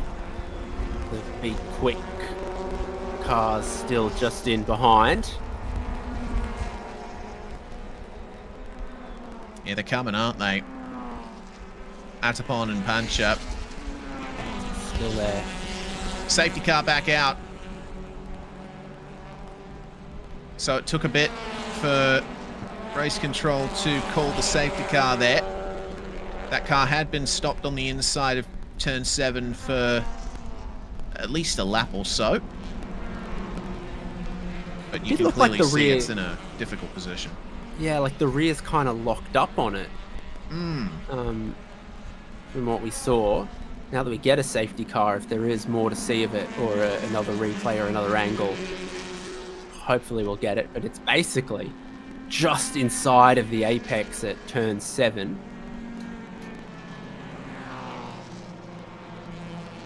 Yeah, right past the apex as well. So if there was a moment of side-by-side through this sequence, you can clearly see it would be a very dangerous proposition. So hopefully we can get a race finish under green, because the front of the field coming up to 2 laps to go, they're going to have to be really quick about it.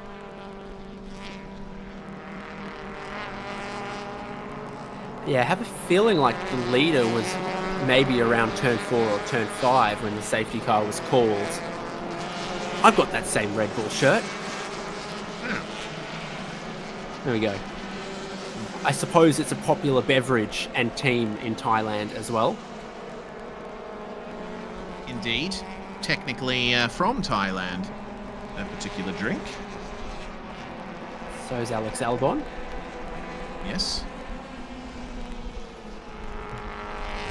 Mekarad Kita leading the way, slowly approaching the safety car. There's a truck ready to go. We've got some other tow trucks, and the marshals are gonna head over.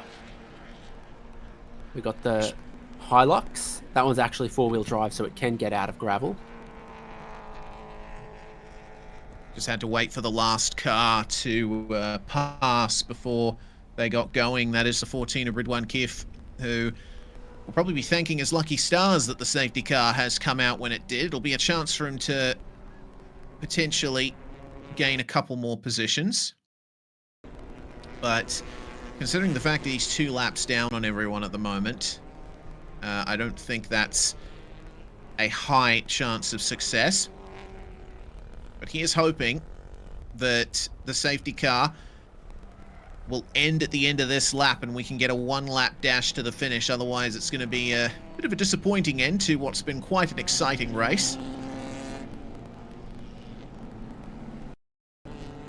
But the safety teams got out there pretty quickly once they were clear, so here's hoping they actually get that car recovered and behind the wall in time.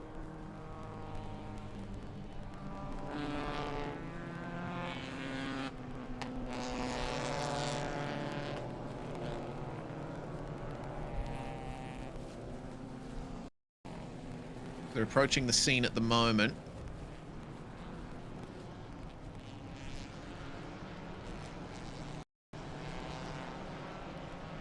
Everyone just poised and waiting, considering the possibility of this race finishing under safety car, but I've just seen on my timing, race control, calling it, the safety car will be coming in at the end of this lap. We will get a one-lap dash to finish race 2 of Thailand Super Eco here at Chang International Circuit. The question is, can Mekarat Kita hold off the advances of Varanchit and Vongsapat behind? It's been an insanely competitive race at the front of this field. And the winner of race 1 currently sits in the lead, looking to repeat that success. She's building up the speed already as the safety car lights are off and safety car is coming into pit lane. And it would appear that she'll have exactly the advantage she needs. Nine will lead us across the line here as the green flag flies. We're away for one more lap here. Careful of the track limits, Nine. Last lap begins.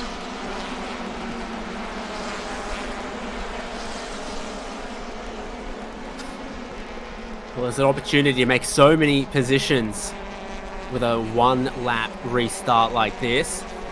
Track limits through turn 1, not everyone's concern. The battle's on again between Aniki bin Hafifi and Sorowich Somai as well. That's kind of the closest inside of the top 5 is that 4th, 5th place battle. The Brios are going to battle behind that, Ronnie Risman and Yotbun Chu.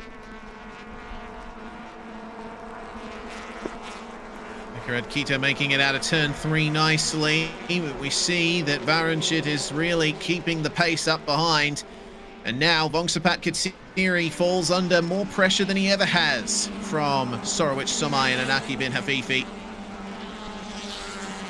Any move to be made in turn 5 would certainly be one to be proud of, as Yotbun Chu and Ronnie Risman, the pole sitter, try their best to conserve their result to the end. Defense from Vongsapat Katsiri is successful. Sorowich Somai unsuccessful in getting past. Now it's just the final sector for our leaders.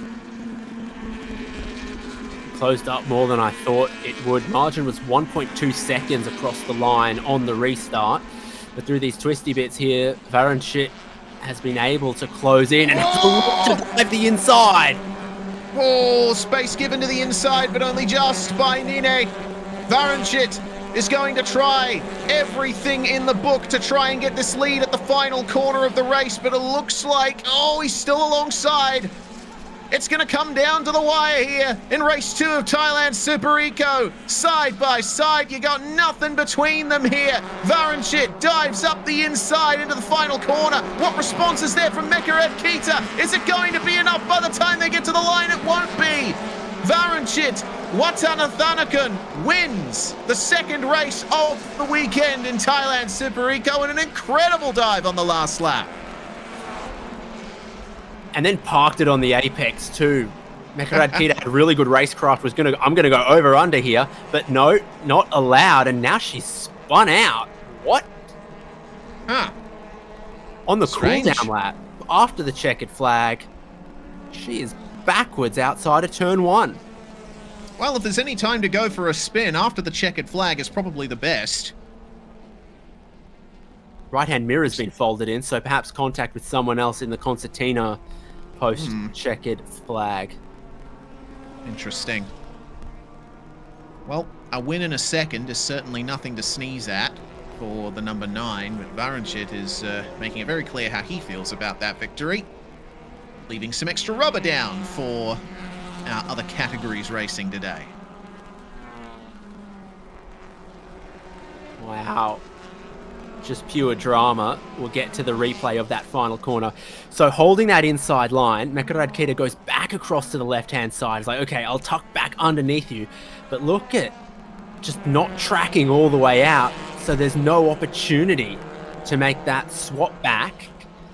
And the lead stays with Varanchit. Window down for the 89. And he'll be right happy with that one. So Varanchit winning from Mekaradkita, an incredible last corner or last lap dive. Vongsapat Katsiri gets 3rd place in the end, a consistent drive. He was right there all along and could definitely have taken advantage. Would there be a coming together between our leaders there? And they also win the overall class as well. Overall podium is your overall podium. Sorowich winning in Class C+, Anaki bin Hafifi and Yotbun Chu in 3rd. Of course, Yotbun Chu having a couple of penalties to his name doesn't seem to have affected him too badly. Class C, Sirapakorn and Notaya, the only cars to be involved in that particular field. But man, what a drive from Varanchit. He also gets the fastest lap of the race. And looking at those times, see how close it was for the fastest lap. I think there were about 4 or 5 cars that got within a 10th of him. They only had 1,000th of a second on Aniki bin Hafifi. Yeah, that's crazy. Well, got to wait a while for Mekaradkita to come around and take that 2nd spot in this podium. Yeah, Goody's obviously standing by. Gotta wonder if this is what we're seeing at the end of 2025. What's 2026 going to bring for Thailand Super Eco? An incredibly competitive category. And I'm looking forward to seeing what leaps and bounds this particular series comes to in the future. Celebrations already beginning for Varanchit there. That's a photo. Excellent stuff.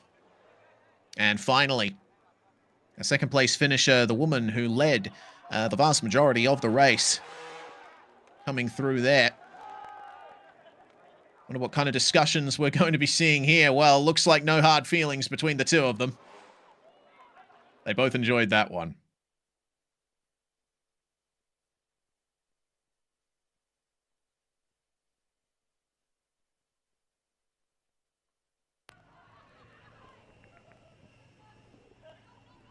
I was on the left and then you were on the right and then I tried to outbrake you and get the over-under, but you parked it on the apex. Did you have to pay any land tax on all that real estate you were hogging in the final corner? Oh, you little, well done though. Well done. Margin of victory 0.174. Next race, I'm going to find that 0.175 and you'll be back in that spot.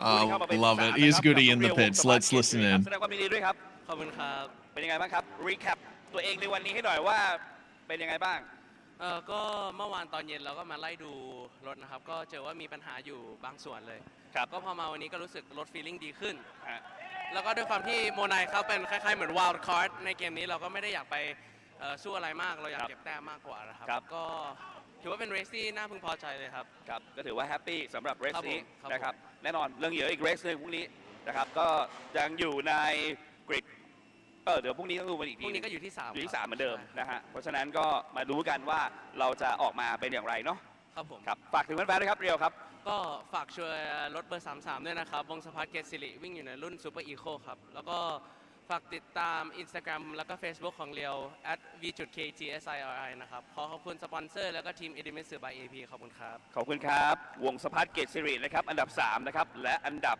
ที่2นะฮะเป็นของเมฆราธิตากาลันตานนท์แสดงความยินดีด้วยครับมาเรามาสัมภาษณ์นี่แน่หน่อยสวัสดีค่ะเกิดอะไรขึ้นที่โค้ง12ก็ตามภาพเลยค่ะครับสนุกไหม ในเมื่อกี้ผมเห็นคุณกำลังเคลียร์กับเขาอยู่ว่ายังไงนะฮะพรุ่งนี้คุณบอกว่าไงนะฮะ อ๋อ เดี๋ยวพรุ่งนี้หนูตามบ้าง อ๋อโอเค แล้วให้น้องนำบ้างรอบสุดท้ายหนูเอาบ้าง ครับนะ บ้างคนนำมันเหนื่อยอ่ะจะเอาตอนไหนก็ไม่รู้ไงน้องเอารอบสุดท้ายโค้งสุดท้ายเลยก็ โค้งสุดท้ายจ ค่ะ ริง สนุกดี ๆถือว่าสนุกนะครับสำหรับเกมในวันนี้ครับโมนาล่ะเป็นยังไงบ้างครับ ครับก็สนุกมากครับ ก็แก้ไขจากเมื่อวานมาเยอะครับ เพราะว่าเมื่อวานมีผิดพลาดเกี่ยวกับการวางแผนนิดหน่อย ครับ ก็วันนี้ถือว่ากู้กลับมาได้ดีครับ ครับโอ้มันจริงๆสนุกจริงๆนะครับแล้วก็อาจจะมีเหตุการณ์เกิดขึ้นไม่ว่าจะเป็นในเรื่องของเซฟตี้คาร์ที่ออกมาด้วยนะครับแล้วก็หลายๆอย่างที่เกิดขึ้นในวันนี้ เพราะฉะนั้นพรุ่งนี้ยังเหลืออีก1 สนามนะฮะฝากถึงแฟนๆหน่อยครับโมนาครับ ก็ฝากเชียร์ด้วยนะครับ ผมโมนายวรัญชินนะครับ จากลูกทีม B-Quik Motorsport นะครับ แล้วก็ขอบคุณผู้สนับสนุนแล้วก็คุณเชียร์ทางบ้านทุกคน อยากจะให้รู้ว่าถ้าไม่มีใครเชียร์ผมคงไม่ได้มาถึงขนาดนี้ครับขอบคุณมากครับ ครับนีเน่ครับฝากถึงแฟนๆหน่อยครับ ค่ะก็ฝากเชียร์นีเน่98 แต่เบอร์ 9 นะคะ วันนี้ก็ฝากเชียร์นีเน่แล้วก็ลุกทีมวิงฮิมมอเตอร์สปอร์ตด้วยค่ะ ครับขอบคุณครับนีเน่เมฆรคิตากัลลันตาดลมีโอกาสลุ้นแชมป์ประเทศไทยด้วยนะฮะทุกคนนะต้องไปดูกันในวันพรุ่งนี้ว่าจะเป็นอย่างไรนะครับติดตามกันให้ดีเดี๋ยวเราไปพบกับไฮไลท์กันต่อครับ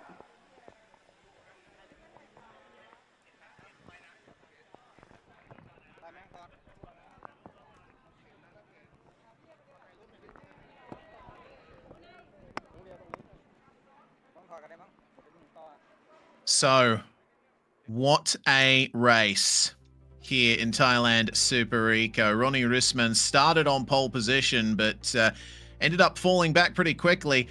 We're only 2 corners into the lap when this happened at turn 3. Brought out the safety car. Took out the dreams of a few competitors. Some great avoidance from the number 68 to get out of the way of all of that. And then number 14 around at turn 4. And there was dives and passes wherever you looked, David. I think this has been the best race of the weekend so far. Yeah, I mean, just so close at every opportunity. So much back and forth inside of the top 5, inside of all of the other positions. Just a little couple of panels traded, mostly getting away with it. This will be another one. But this brought out the second safety car, and yeah, it's dropping something, isn't it? It's the left rear. Yeah, I want to say like a caliper stuck on there, maybe as they were riding the ripple strip. That's a thing that can happen.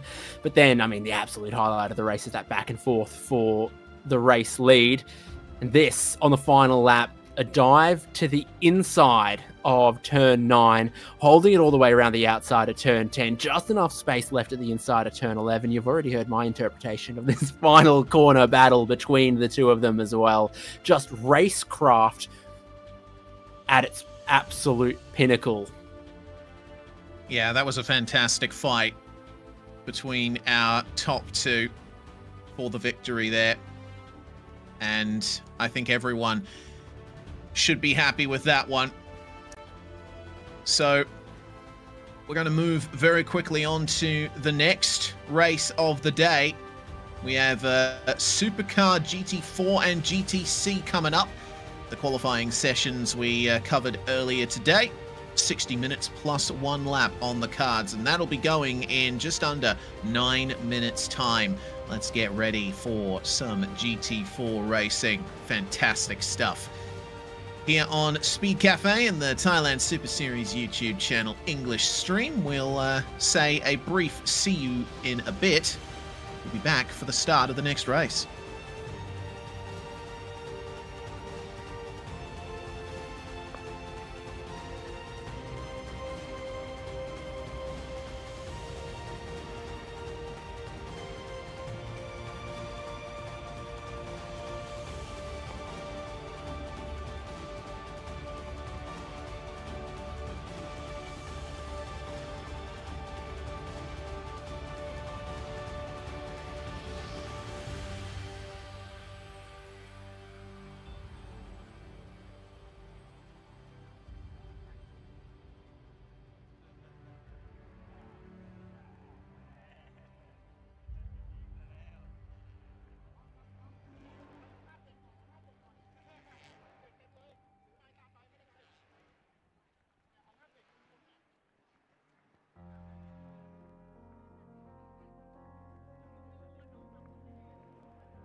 สบายได้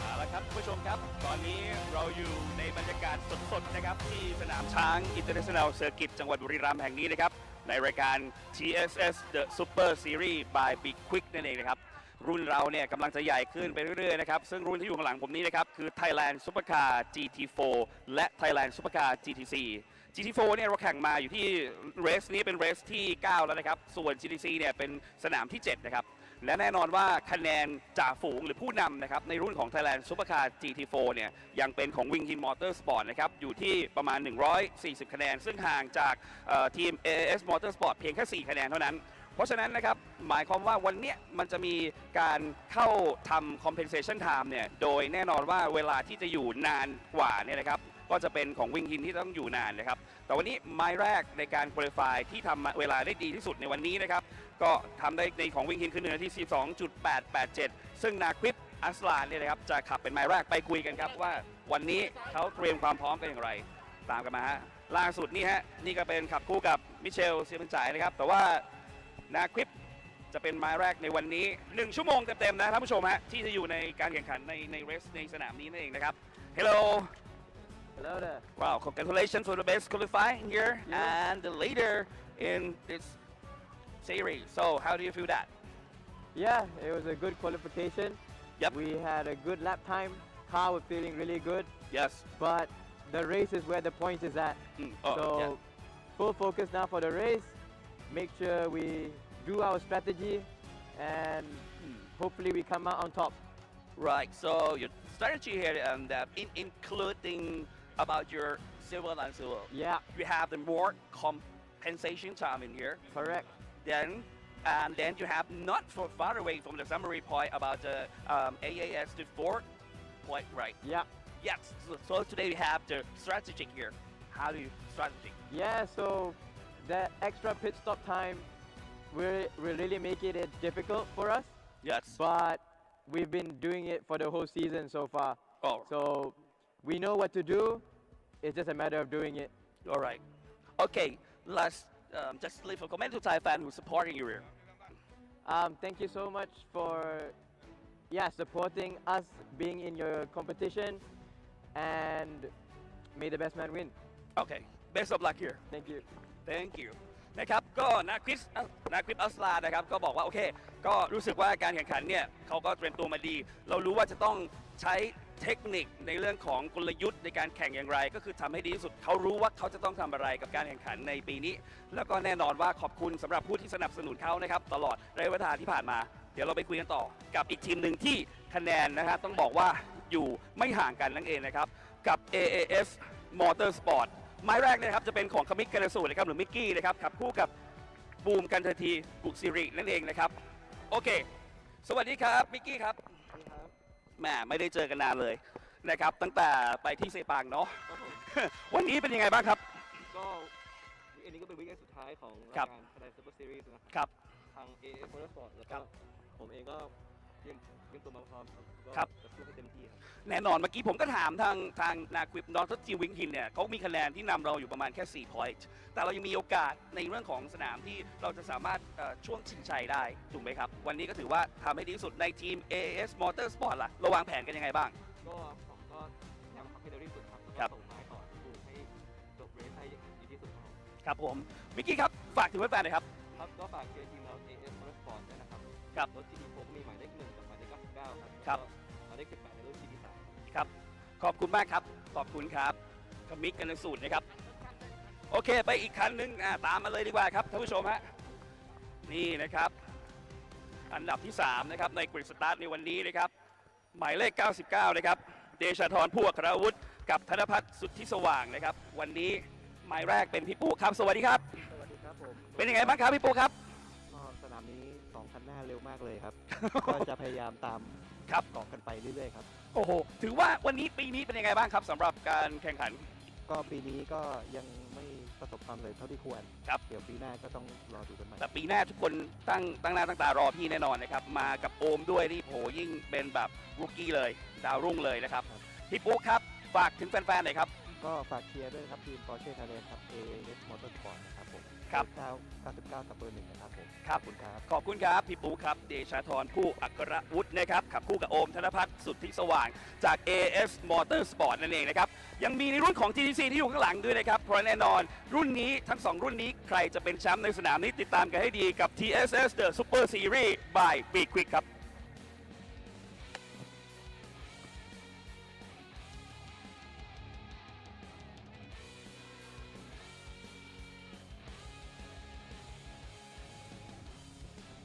So here we go then. Hello once again to everybody watching the English language stream for Thailand Super Series here at Chang International Circuit. Day 2 of the final round of 2025. It's time to go racing in the GT4 and GTC classes.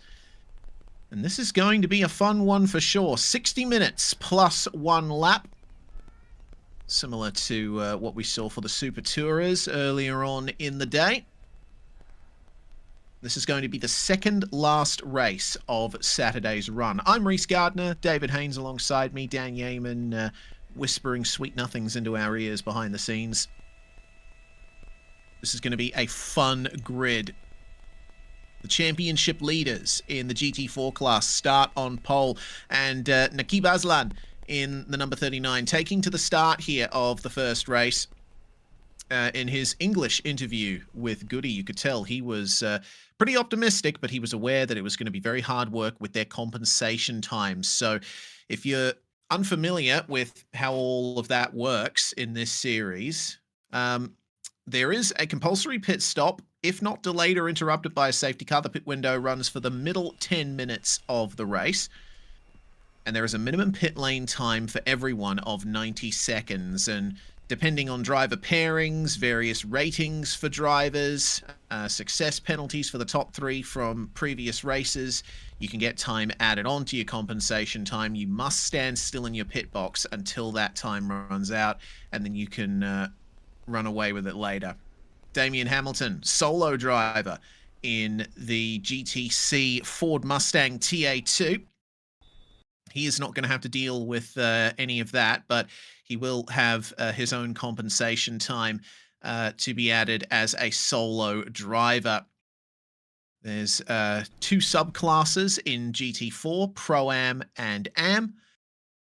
And of course, there will be overall and class points up for grabs in today's race. So, David, I'm looking forward to this one.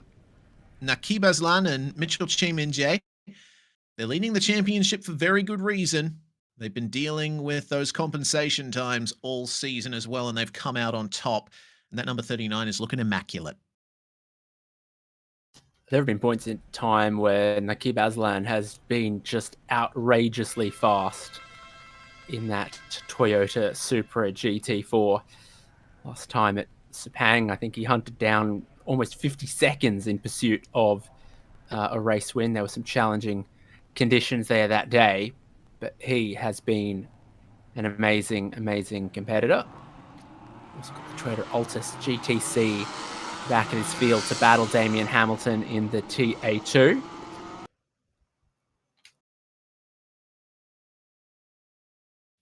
It's a very close championship fight up at the top of GT4 with the 39 of Aslan and Chiminje, only 4 points ahead of the championship winning car from last season, the AAS Motorsport Porsche with Kumik Kanasuta and Kantadi Kusiri at the wheel. Let's go through it then. the full grid. 1 and 2 in the championship are 1 and 2 on the grid for today. It's race 9 for the GT4 category, race 7 for GTC. And we've seen plenty of incidents at turn 3, down at turn 4 and 5 as well. Few cars parked up on the inside of turn 7 in previous races today. I'm wondering if we're going to be seeing the same in this particular event. But a GT4 can get around here in quite a tidy time. Some big speeds to be reached in sectors 1 and 2, but sector 3 is all about the driving, all about being smooth. Let's go then through the grid here. Nakib Aslan taking the start in the number 39, got Kamik Karnasuta alongside him. Then we have a Decathlon starting the AAS Motorsport 99 in third alongside Falfong in fourth place. Prakun taking the wheel of the fifth place starting 95 with Grant there in the sixth spot. Then we have Daniel Bilski taking the Racing Aurora machine start there with Iaro in 8th alongside. Graham Dowsett in the Team NZ Aston Martin will be 9th and last of your GT4 cars. Then in GTC, there's only 2 machines to think about. Damien Hamilton and then Akarapong in the Toyota Gazoo Racing Thailand entry, taken to the start in that 2-driver entry. So, time for the rolling start then. Pole position will be on the right-hand side for this rolling start. It was on the left side for the standing start Super Eco and Super Touring events. But away we go, David. I'm looking forward to this one. We've got a championship to decide today and tomorrow in our GT4 class, and those 2 cars are the ones on the front row. Yeah, this is the race where the qualifying order was set by the first drivers. So in theory, we then get them to close this one out. Nakib Aslan starting things off. So expect that Aston Martin to maybe come forward through this first half of the race. Yes, let's see then what Graham Dowsett can do there as we get ready to go here. The GTC cars come out of the final corner and the green flag flies. We are away. They're already trying to go 3 wide. The 33 almost getting between the 39 and the 1. And Kamik tries around the outside of 1, but Nakib Aslan will lead the way out of the first turn here. Super close fighting in GT4 as we get things started here. Now it's time for the braking zone. 33 versus 95, down to the braking zone. Who will be the last of the late breakers here? Look at that run from the Super behind us. That overshooting there. Amazing that he was able to keep it on the track there in the Toyota Gazoo Racing Thailand machine. But for the moment, Nakib Aslan in a pretty solid lead there.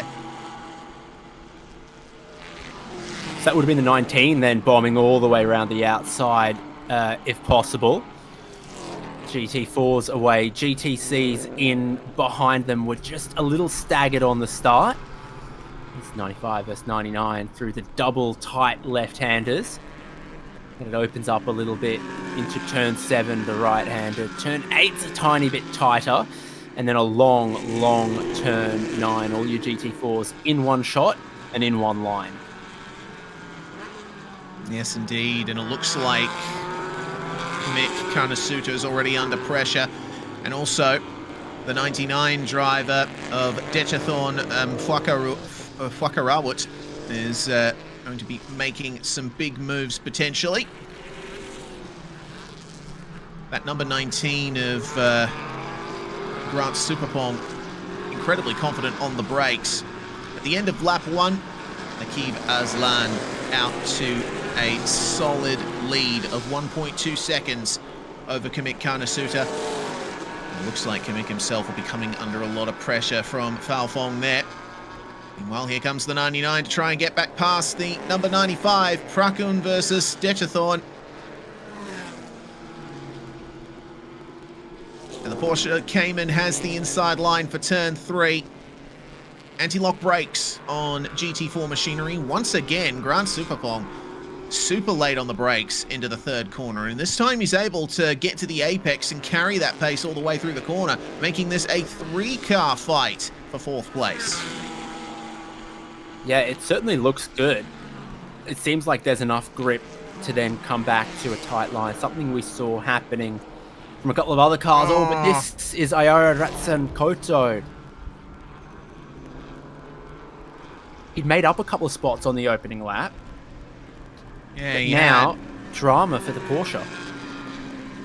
He was in 7th across the start-finish line. I'm not sure exactly where he's come to a stop there. Has he gotten back going? No. Yes, he has. Fortunately. Some technical problem with the Cayman, potentially. Will fall all the way to the back of the GT4 field, at least. As now the race gets into its rhythm once more. Nakib Aslan continuing to extend that gap, I think. No, actually, it's stayed around about the same. Kamik Kanasuta is actually keeping him quite honest there up the front of the field, but he's got a lot to worry about from behind. Meanwhile, Karapong at the wheel of the Toyota Altis GTC chasing down Damian Hamilton. There are only 2 cars in this GTC class, but they're willing to give us just as good of a race as anyone else. The problem's continuing for Iaro there. The Madagascar livery Porsche stopped, guess where? On the inside of turn 7. I was going to say, if that's the apex of 7, I think you need to dig that up and check for magnets buried in the earth or something. Unusual of a GT4 car to see this kind of issue where it just seems to be an electrical, coughing, spluttering, dead stick type situation. If that doesn't move, it'll have to be a safety car. But he's managed to stop, refire it, and limp another distance before. So it feels like it may be possible to reboot again. Yeah, you're right. GT4 never really strikes me as the kind of category where you'd see those kinds of technical issues. Like most other categories, the ones that were running today before that point, yeah, you'd expect some technical gremlins because most, if not all, of the cars are bespoke and put together by the teams themselves. But GT4 cars are basically off the shelf. They are sold by the manufacturers. So it's unclear exactly what the problem is for the number 32, but Iaro has managed to make it back to the pits. Will we see him come out of it later? That is the big question. The thing to keep in mind with this GTC battle as well is it's very, very delicious at the moment is that Damian Hamilton will be driving the whole race in that Ford Trans Am. Whereas to keep up this kind of pressure, you need both drivers in the Altis GTC to be able to do that kind of pace, that kind of racecraft, keep that kind of pressure on. They're going to look, I think that's a laptop already plugged in or inspecting the telemetry for what's going on with that Porsche 718 Cayman GT4 RS Club Sport.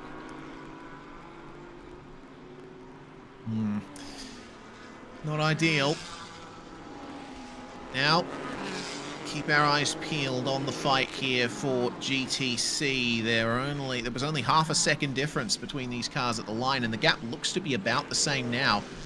Meanwhile, at the front of GT4, Nakib Aslan is feeling no pressure from behind. He's managed to put some time down over Kamik Kanasuta there in the number 1. Gap at 1.6 seconds at the line. So things are looking good for the GR Supra as things stand, but we know how tight of an operation AAS Motorsport is. I'm sure that they've got a few tricks up their sleeve and they'll try and throw it at them towards the end. Good start from Falfong in the other Supra as well, as there's the 32 going into the garage. Looks like that's going to be day done for Iaro and Sathapond. Poor Sathapond, not even getting a chance to drive his car. Yeah, so if it's mechanical, that could be it.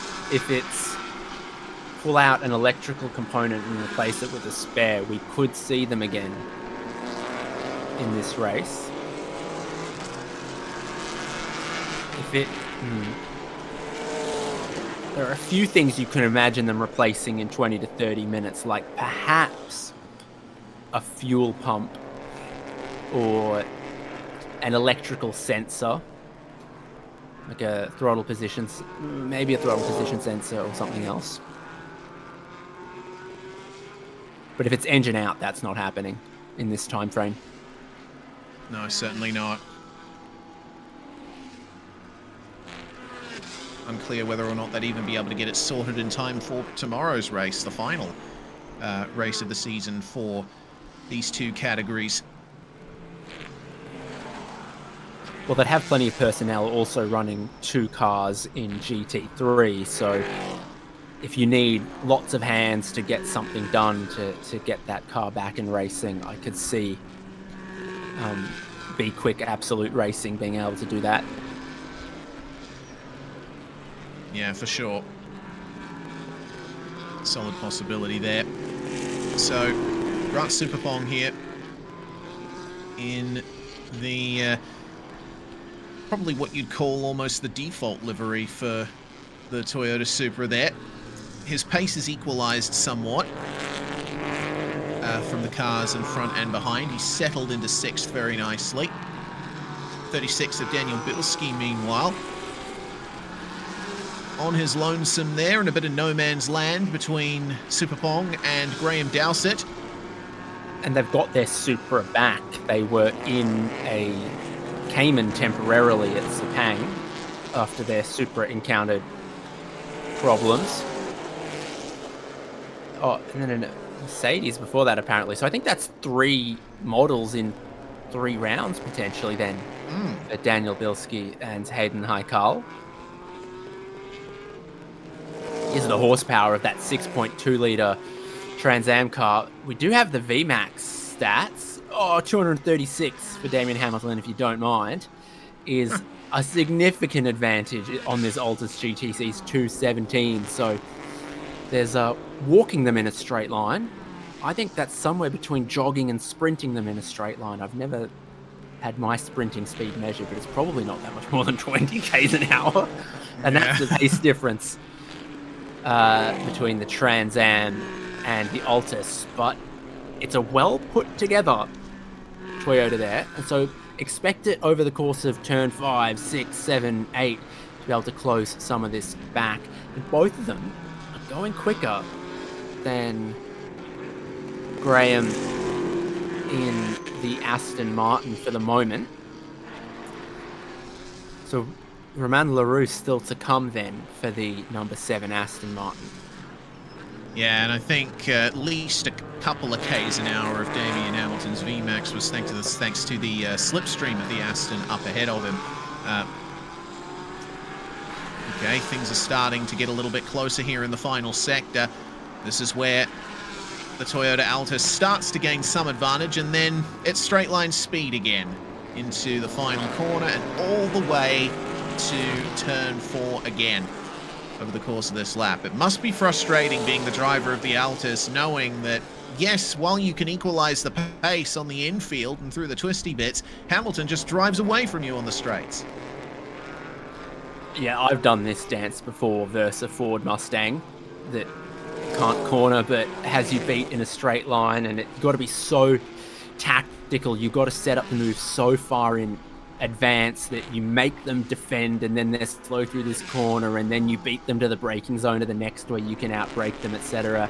And it just takes like a whole lap to set up a move to be able to stick it and then stay ahead. So if you get close enough that you make Damien Hamilton need to defend into, say, turn 8, then you could use turn 9, 10, and 11 to pull away far enough that he can't outbrake you into the final corner. And from there, you could begin to cement a pace advantage that's insurmountable. But it would take a lot of work and putting a lot of jigsaw piece puzzles in the correct places and order as well.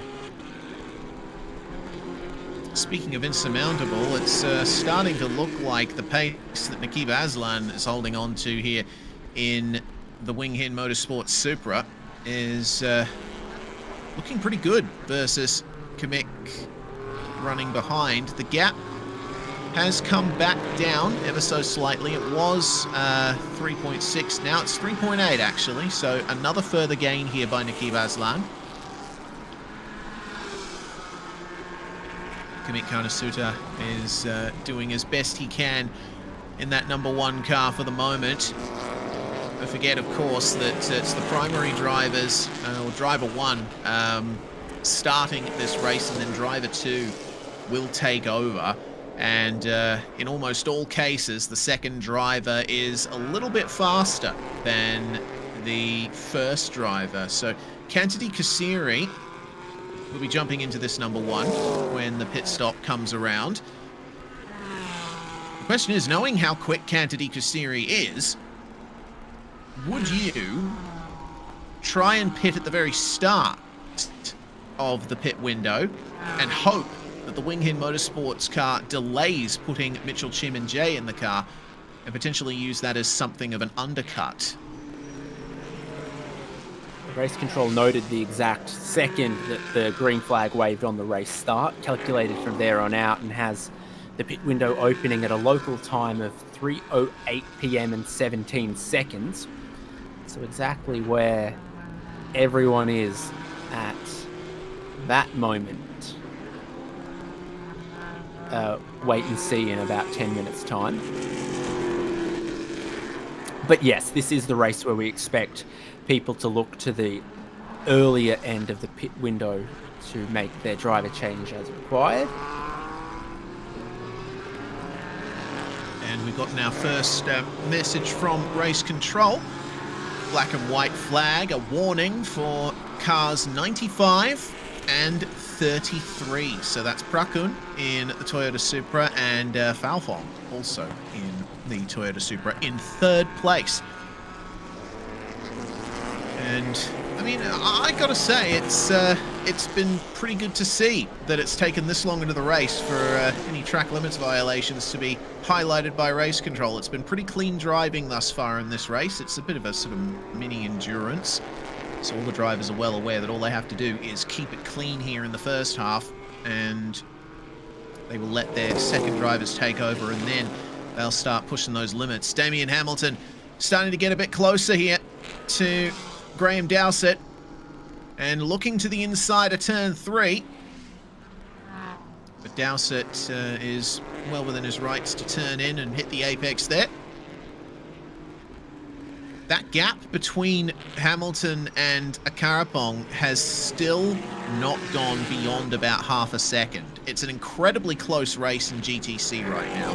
For the smallest class of any throughout all of the TSS competition, it's certainly proving to be one of the most competitive around this circuit, at least.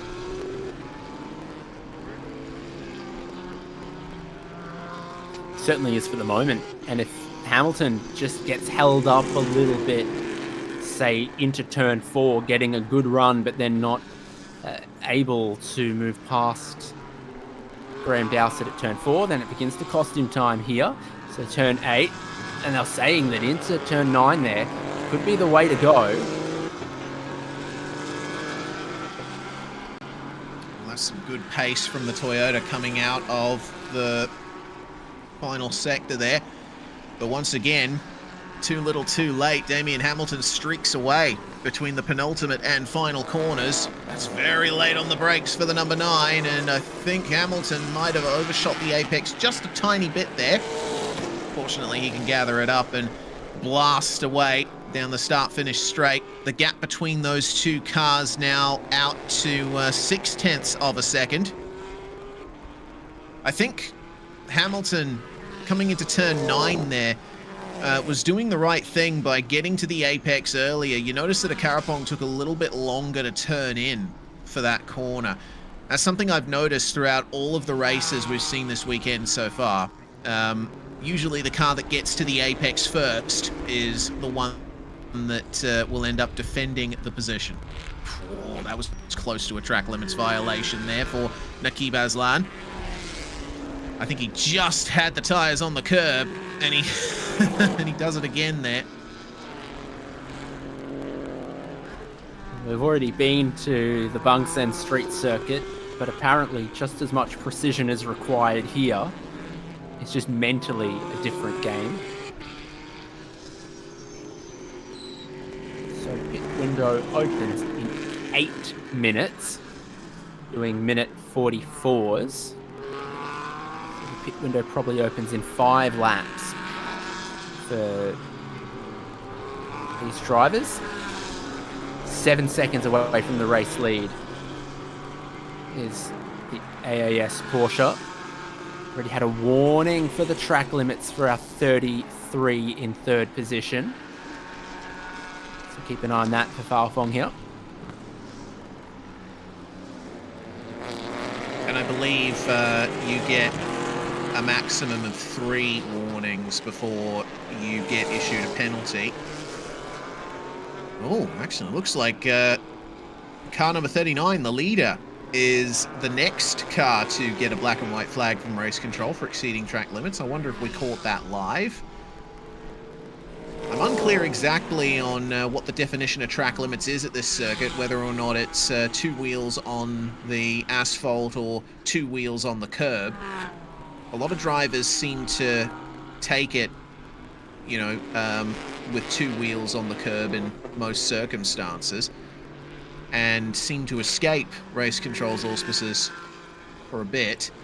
I wonder if that was just a step too far through this section for the number 39 machine. And then sometimes there's particular race directors' notes about particular corners where they're looking at more than others. Yeah, nice little slide there. How about that from Decathorn in 4th place? The other of the AAS Porsches. This one's got the blue stripe on it. I think the one in 2nd's got sort of a red stripe motif to it. Same for the mirrors, little bits on the fenders. So it's sort of the decal colour. So to the inside of turn 9 is how you'd be able to make a spot, but Hamilton's got it covered, and it's a bit of track limits from Dowsett there as he ran wide on the way in, runs a bit wide on the exit.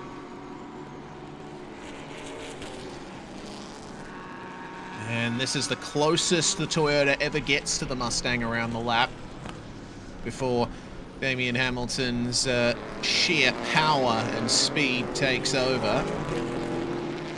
So just seeing that race control have hit this car, the number 7, with a black and white flag for exceeding track limits. That was quick. The 19 of Grant Sipapong also coming under a bit of scrutiny for his lines around the track. Can Hamilton get ahead here? Because if he can put the GT4 in between himself and his only class competitor, that would be very, very nice. But if he can't and he's being held up, then it does leave him vulnerable if he can't stretch his legs down the straight and gets caught in the twisty bit. It's by a car that can outmaneuver and potentially outfox him. So coming out of turn 3, we see Hamilton trying to find a gap somewhere on the way into turn 4. There's confirmation of the 19 and the 7 getting their black and white flags. I think Hamilton is safe in the short term here, but if Dowsett's pace starts dropping off more, then he might be in a bit of trouble. This is right where it starts to get interesting. Look at the gap that's come down now between these cars. This could be the place where we see Akarapong make the move. He has a look to the inside. It's not going to be here. It's going to be at the next corner where he might get it done. Once again, Damien Hamilton just angles his car perfectly to the inside of the circuit and doesn't allow an opportunity for the Altis to get by. The only corner where he's actually vulnerable into turn 9, and he always just places it perfectly. And I just noticed that on the run to turn 4, he was very hesitant to try to get alongside or past Graham Dowsett. Like he's sort of thinking, I'm not meant to be part of tangling and mixing with the GT4s, but the longer it goes on, the more he thinks, maybe I do have a pace advantage here, the more tempted he's going to be. This is where the legs really stretch for the TA2. Yes. Check back in with our leader for the moment. Nikki Pit window open, is... they might be heading that way. They may very well do. It's been a clinical performance from Niki Vazlan so far. Has barely put a foot wrong. Car 32, meanwhile, that's the B-Quik Absolute Racing Porsche. Excuse me.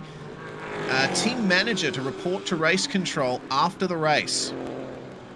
So, some further discussions to be had for the number 32 team. My thought around that is the car came to a stop, they refired it and tried to stay on track rather than going to an exit point, and then it came to a stop again, and then that repeated again, and maybe the race director was like, well, what was going on with the car where you thought you could continue rather than taking, you know, an escape road at the earliest opportunity? That could be the kind of thing you want to discuss and understand why the team took the action they did. Well, we are within 2 minutes until the pit window is due to open, and the second drivers are getting ready. Almost time to think about coming into the pit lane, and considering where they are on the track at the moment, it's probably going to have to be from next lap onwards that they'll want to jump into the lane here. The gap for Nakib Aslan over Kamik Karnasuta here is now approaching 10 seconds. And that should just about cover any compensation time that they have to serve in that number 39.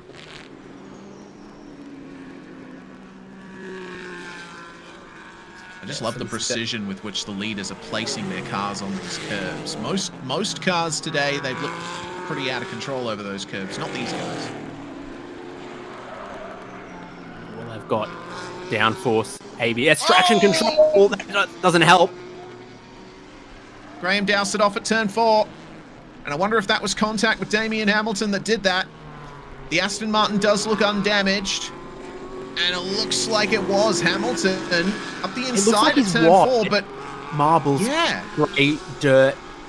Perhaps just thought he could still go flat out the long way around the outside and found there wasn't as much grip there. If there was contact, it must have been way earlier than that. Yeah. For all intents and purposes, it looks like Graham Dowsett lost that one all by himself, just being on the dirty side of the racetrack. That's a shame for him. That's going to be a lot of time lost, but fortunately the car is still running. There is still a chance of a result here today for them. Pit window is officially open. Who is going to be the first to dive in?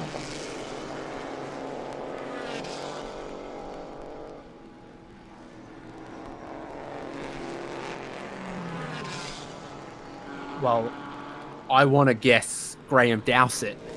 Yeah. Potentially. Might be thinking about it soon. I was thinking the same. I didn't want to be the first to say it, though. And it looks like we're right. In he comes. We're getting pretty good at this. Yeah, driver assistant there to help Dowsett out. Romain Leroux's got a little back cushion insert to help him.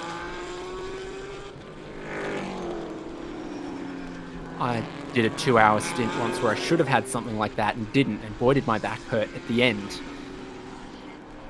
The small of my back was not all the way against the back of the seat. So Romain Leroux's probably got that exactly the size he needs so that he can fit in the seat. And in comes the number 1 machine. Kamik Karnasuta will hand over to Kantadi Kusiri, one of the quickest drivers in this field.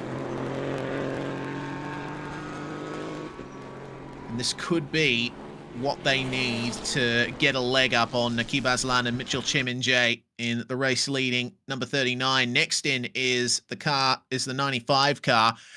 Prakun has been very liberal with his interpretation of the track limits, and race control have given him a final warning for exceeding track limits. The number 36 is in as well. Daniel Bilski will hand over to Hayden Haikal. Well, if you got your final warning just as you hit pit lane, does it carry with the car or just with the driver? Because some would say then you've measured it exactly, perfectly. In the World Endurance Championship, it goes with the driver, and it's actually an advantage to have 3 drivers instead of 2 because you're allowed more track limits with more drivers. Something to think about. We'll see how it works in this 60-minute race, but Nakib Aslan's still out there. Romain Leroux is in.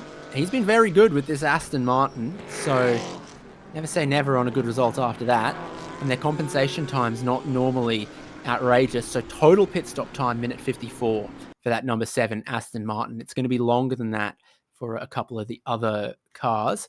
It's underway for Kamick and already past minute 40 seconds.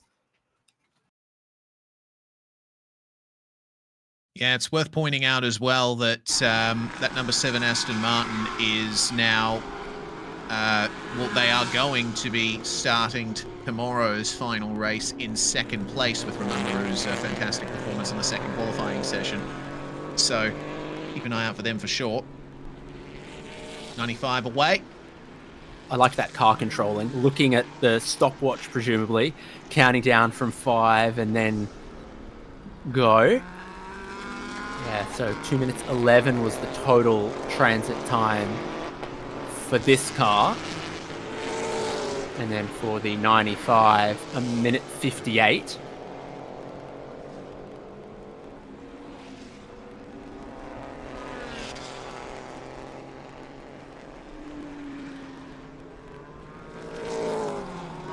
Out comes the 36 as well. So now this is going to be an interesting matchup with Kantadi Kasiri now in car number 1.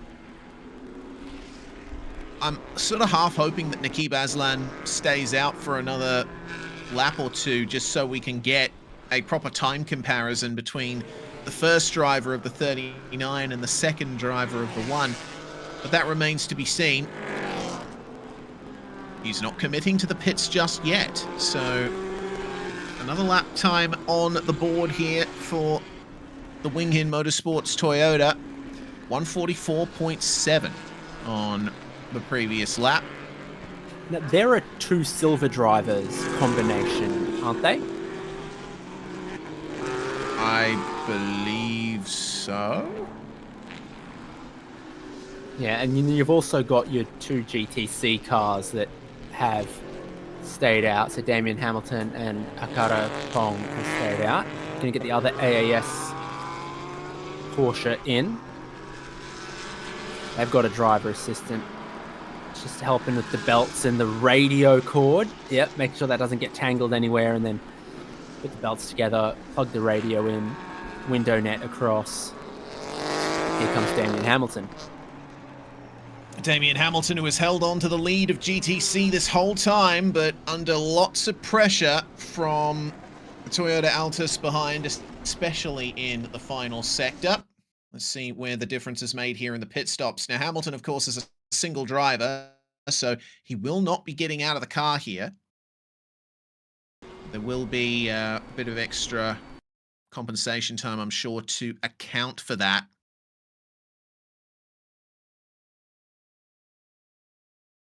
Yeah, minimum pit stop time, and then there is extra compensation time for singular drivers, and then the higher ranked your drivers are, so FIA silvers and golds, or in the case of Lauren Heinrich, who we're going to see in GT3, towards platinum.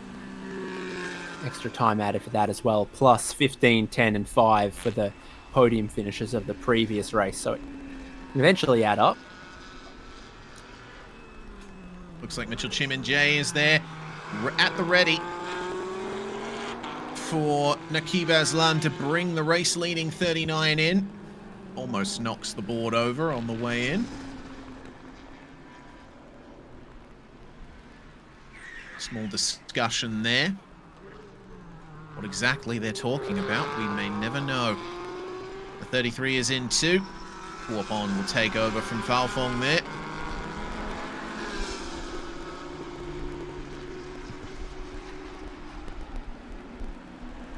The second of our AAS Porsches has exited the pit lane now, so this is the move towards sort of resetting the field.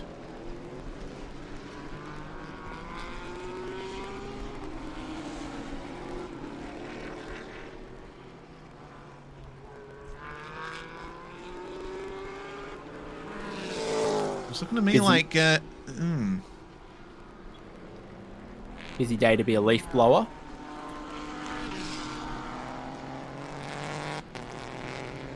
Just getting any debris off the... Trying to stop front heat soak from tyres the or- front brakes. heat You've got a soak from couple of brakes. big stops at the final corner at turn 3 and certainly into turn 5 as well. And this big stop right here. So more compensation time for the Altus than the Mustang. So we flick from second in GTC to our leader in GTC. So the new driver for Toyota Gazoo Racing Thailand. Some work to do to stop the Mustang. Yeah, plenty to do. Akarapong Akaninarot is going to take a rest now. Hand over to Chris Vasaratna. Team that's been running in second for the majority of the season. They managed to get 2 wins in races 4 and 5 of the championship, but every other round so far for them has been either a DNF or they did not end up starting. So they're looking for a few more points here in the final part of the season. As things stand, it will be very tough for Damian Hamilton to overcome them to grab second in the championship for GTC. At the moment, it would appear that our championship leading team, and they are leading by a long way, are not here today. Chongyi Kenneth Ho and Xuan Shane Ang are the leaders on 129 points. The Second Toyota Gazoo stop? Racing... Oh, okay. Tyre That's down interesting. maybe. After the spin, they may have damaged one. Not And seeing any messages from race control, so yeah, it does look like a tyre problem. yeah, so obviously we had that spin. Maybe Romain Leroux's reported that the front left was going down or nastily flat spotted. It seems like in the first stop, the driver change happened. Everything was to plan. It was within the window. But now they're back in again for a tyre change. And only the front left appeared to be getting attention. Yeah, potentially hitting some debris the wrong way around the circuit.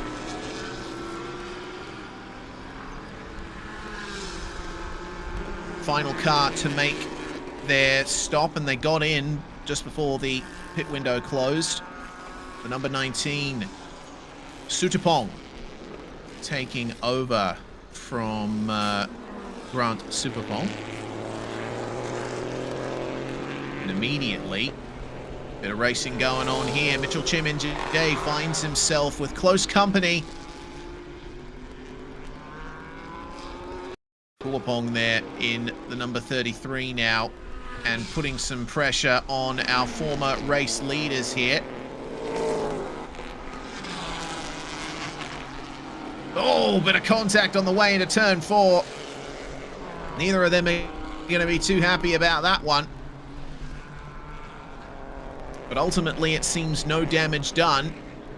That could have been disastrous, though.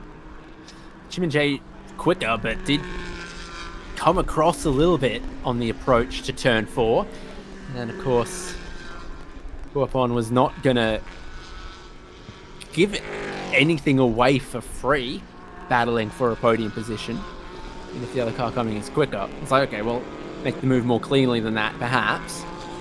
Also got to worry about Kandati coming up from behind now. So minute 56 was the stop for that blue and yellow 33 Supra, whereas it was 2 minutes 21 for Mitchell Chiminjay and 2 minutes 11 for Kandati here in this AAS Porsche. So that's how they've ended up back behind. That's how the compensation time's meant to work. The quicker driver combinations and the quicker cars then have a little bit more work for themselves post the pit stop, and everything's a little closer towards the end. This is that just cheeky little moment on the way in to turn 4. A little bit of a wiggle from Mitchell Chiminjay. His first laps in the car in race conditions this weekend. Now Kantadi Kasiri at the wheel of the number 1, and his first proper lap in the car, a 145.1. Meanwhile, Mitchell Chiminjay with a 145.9. So there's plenty of pace difference between those cars. Unfortunately for Kantadi, he's going to have to make his way past the 39 first before he can really start giving chase, and he's going to do it down at turn 5. Looked like the rear end was threatening to break free there. He's gone deep into turn 5, but should be able to hold onto the position on the way through the next couple of corners. So didn't entirely go to plan, but he is by, and now he's got clear air ahead of him to catch the former race leader here.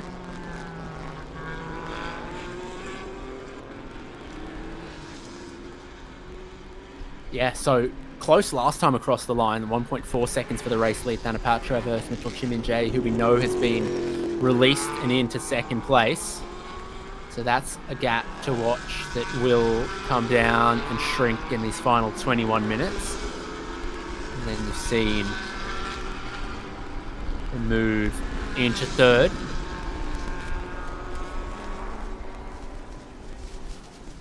So the second of the AAS Motorsport Porsches, Thanapatra at the wheel now. They had one of the shortest compensation times of anyone. 1 minute and 54 seconds.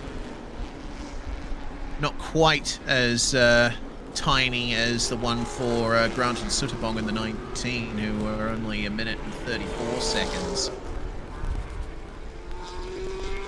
But, all things considered, they lead by just over a second from Mitchell Chiminjay, and they're holding on to some alright times as well. Only 4/10 off the pace of the cars chasing them.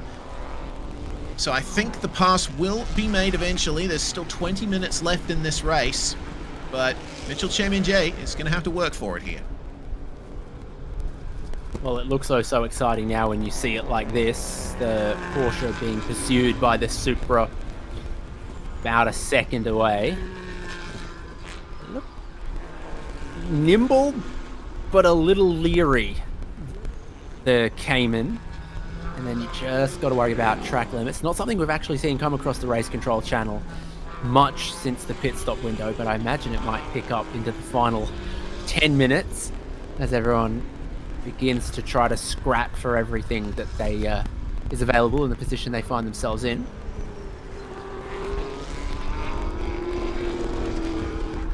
Let's see what these extending lap further times in GTC. So Damien Hamilton has sort of survived the first half of the race. He was under immense pressure, and then now seems to be extending it in the second half. Romain Leroux did get back out on track and has just set a personal best for himself and for that car, and I think even for the race. No, not quite. No, not quite. 144.005. The fastest lap of the entire race so far is a 143.4 that Nakib Aslan was able to set in the first stint in that number 39, which is catching up now to the back of Thanapatra in the AAS 99. Now, if no one else changed tyres in their pit stop, and the number 7 Aston Martin have put a new front left on, does that mean they're going to be down a fresh tyre for tomorrow's race? Good question. I wonder if... yeah, it depends on how many sets you're given by Pirelli, I suppose. And if they put a brand new one on then, or if they found, you know, one from practice or something. Worth thinking about. We don't have the answers right now, but hopefully we will have an answer in due course. 4/10 taken out of the lead on the previous lap by Mitchell Chiminjay. And have a look at how much more confident he is on the brakes. He is making up so much time into the final corner, right up to the rear bumper of the 99 Porsche. But these two cars on screen They've gotten black and white flags from race control. They are pushing the limits a bit too far. When you and your buddy both get in trouble and have to go see the principal. They would have Correct. both looked up at that or heard it on the radio. It's like, hey, you just got to track limits, but so did that guy, so No harm, no foul. Ooh. Here comes the inside move for Mitchell Chairman J, and that is the lead of the race for Wing Hin Motorsports once again. They're running so many cars across so many categories here in GT4, across Super Touring and Super Eco. So even in the back of shot, as they're looking at the Supra, you can see the Yaris's and everything else. A muted celebration, I would say. Yeah, they know that there's still plenty left to go in this race, and they need to think about Cantadi Kasiri behind, who is still running faster than Mitchell Chairman J right now. 4/10 quicker on the previous lap. Hayden And High just pop into the back of the frame. Fastest car on track right now. So Oh, yeah. Heikal's just taken like a second and a half out of Nunnan in 5th place. And at that kind of advantage, you're only 4 laps away, and we are still about 10 laps to go in this race. So a quick replay here of, it seems, an issue for Damien Hamilton. Romain Leroux getting up the inside of him, but Leroux has been hit with a black and white flag himself for track limits.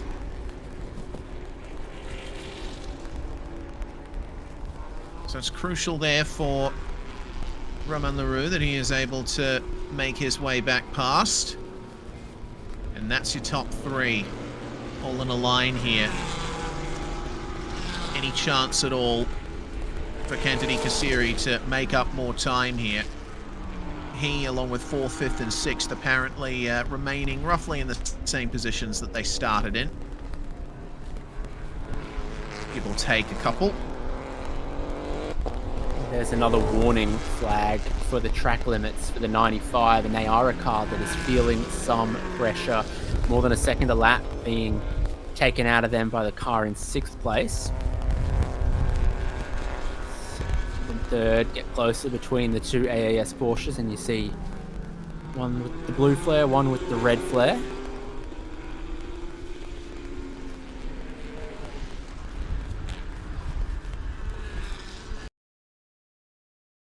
Yes, it's very easy to tell those cars apart. 14 minutes remain. And we'll see the gap extend to 1.6 seconds in the lead, but only 0.6 of a second between the 2 AAS cars. I'm going to wait to see what kind of lap Hayden Heikal can put in here,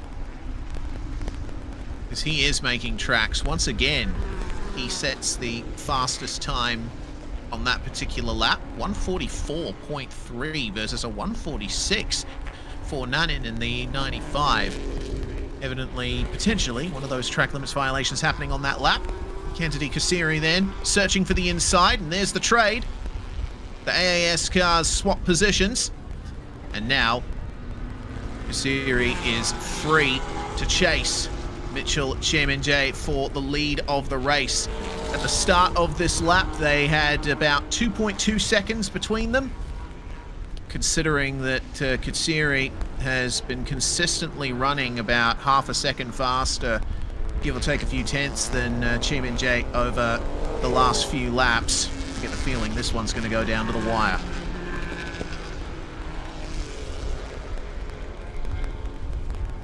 Many things to be excited about. I think we're basically a lap away from the top 5 battle.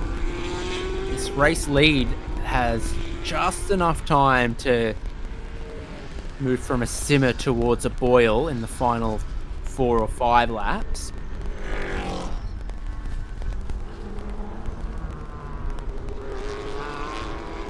The 99, who has just been passed there, has gotten their final warning for track limits. 12 minutes to go, and the 36 of Hayden Haikal also with a black and white flag for the same reason. That lap for Kentidi Kasiri, it wasn't as much of a chunk taken out of Mitchell Chiminje's lead, but still faster by 0.2 of a second. Kentidi Kasiri is a man on a mission right now.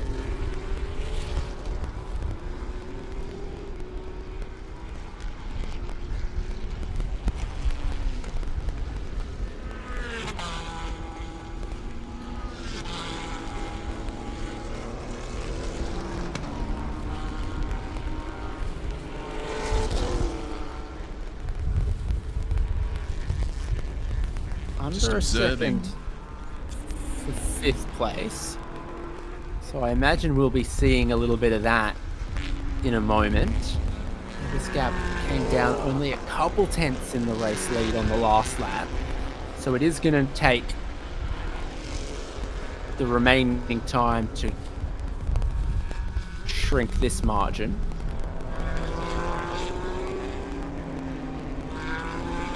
So with about 10.5 minutes to go, lap times of about 1:45, that's going to be about 6 or 7 laps. Probably closer to 7, considering that it is an extra lap after the timer hits 0. Gap coming down here between the 33 and the 95. Oh, actually, that's the 33 and the 36. 95 as appears fallen back there behind these two. Now it's Supra versus Supra versus Supra. So we've in fact missed Haikal making the first move, and now he's setting up the next through turn 1 by making them defend, switching back to use the full width of the road, and then a drag race all the way to turn 3. Sticking in the slipstream for as long as he can here. Get an onboard from Hayden Haikal, a bit of weaving at the end of the straight there. Took them a few moments to pick their lines, but Haikal have to commit to the outside here. Can he get it done on the exit? Space is given. But now the outside into turn 4.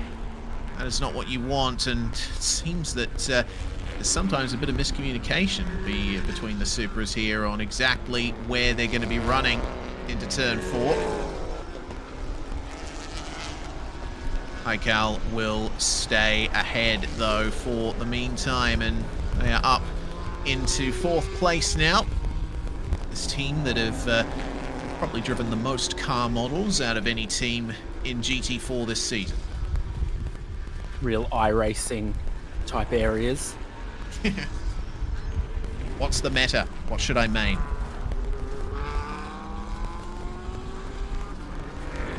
Which car is OP for this track? Not really what they've done. It's actually been a series of unfortunate events, particularly at Sepang, where they were lucky to even be able to race at all.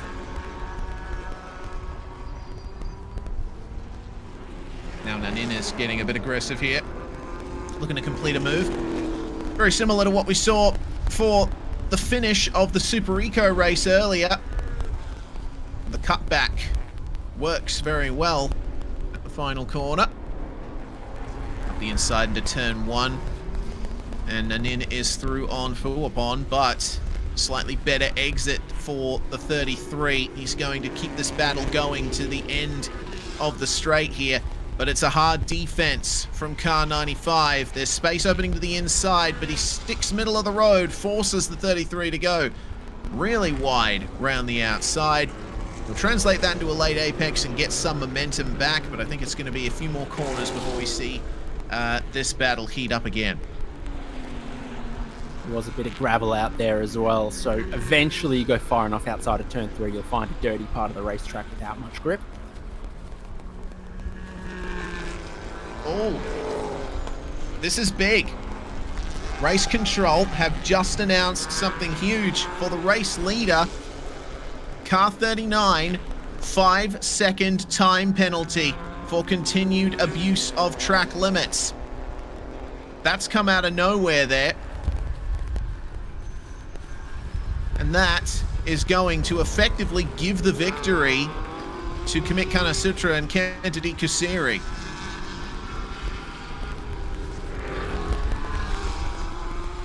Now remember, they both got a warning at the similar time, so you actually wouldn't rule out that something similar could also happen to the number 1 car. But as it stands at the moment, Kennedy Kusiri is within 5 seconds of the race leader, who has a 5-second penalty hanging over their head. The communication between the team and the drivers at AAS seems like it's been good. They very well engineered the swap that gave Kennedy Kusiri the opportunity to try to attack here. And are we about to see some track limits? Potentially. Oh. Yeah, right there at the apex of turn 9. And they've gotten a black and white flag for exceeding track limits as a result of that. So... But not a time penalty. You never know. Yeah, not a time penalty yet. They're not on their final warning. So, there is still potential. Still just under 6 minutes to go, plus 1 lap.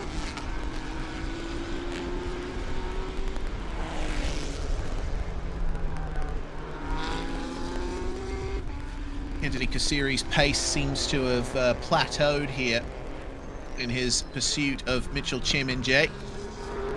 They know for now that they'll be given the victory once the 5-second time penalty is applied to the 39. However, they need to keep their nose clean as well, because if they end up getting a 5-second penalty themselves for the same reason, then it's game on again.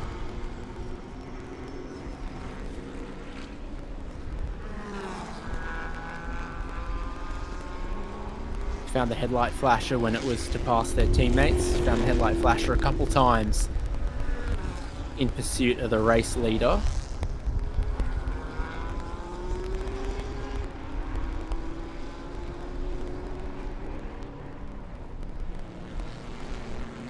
Oh no, it's gotten even worse for the 39.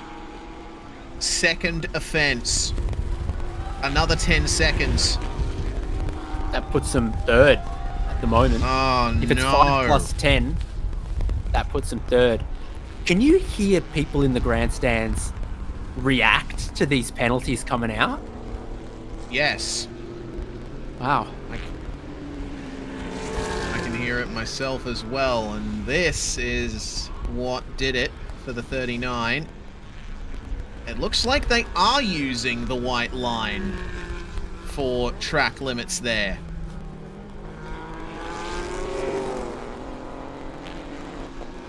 So this is disastrous for Nakib Aslan and Mitchell Cheminjay. Remember, they came into this round leading the championship, and only by 4 points over the AAS Motorsport #1 duo. So this could turn into a pretty big swing in the championship lead with the final race of the season running tomorrow. Still 3 more laps to go in this one, looking at the time that was on the clock, 3 minutes 30 crossing the start-finish line. Probably not 4 more, from what I can tell.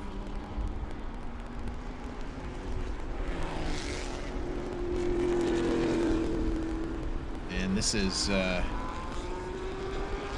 turned into a very worrying prospect for our current race leaders. Yeah, because Hayden Heikal is only 18 or 19 seconds away from the race lead.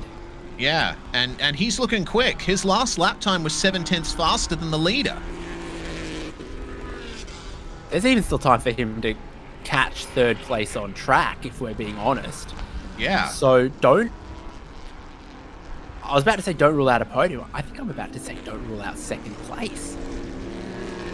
Yeah, this could be big for Daniel Bilski and Hayden Haikal. Coming up on some lap traffic. Yeah, that's the GT4 AM leader, which is a subclass of 2. It's them versus the Aston Martin. Now them versus the already Capsule retired Racing Porsche, which is out. Yeah. So sorry, only one car in that subclass there. He lets our leaders go, though, not without forcing them to go offline a little bit there. So this has turned into quite a tense finish for the GT4 and GTC event here.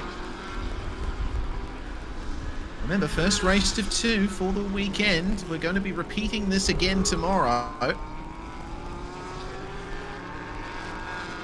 And whatever happens, this is going to be a pretty significant loss of points for the 39 leading the standings.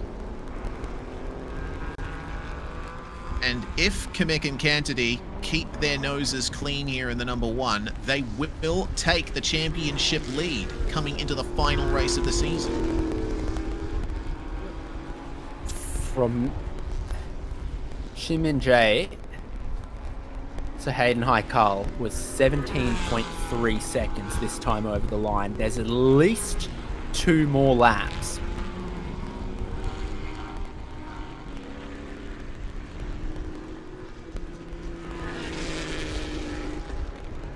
If the gap comes underneath 15 seconds, then I think you're in trouble. I think the number 39 doesn't stand on the podium if that happens. Let's take a look at exactly how hard Hayden Haikal is pushing. Well, he can see third place on the road.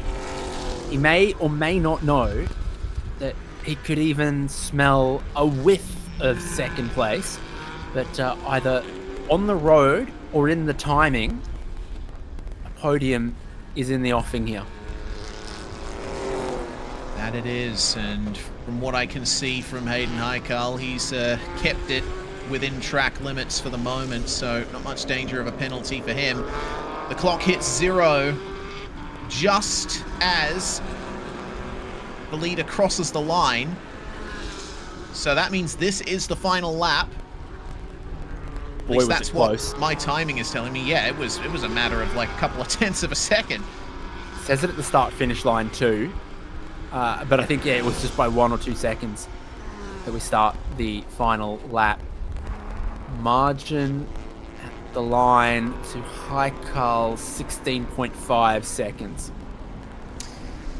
All it takes is a mistake from the 39, and that is likely for Haikal and Bilski. Keep an eye on this number 99, though. He could throw that spanner into the works. Could Thanapatra. The other side of it is that they need to stay within 15 seconds of the race lead. They were 14.5 crossing the line, so they can't lose more than half a second to Jim and Jay.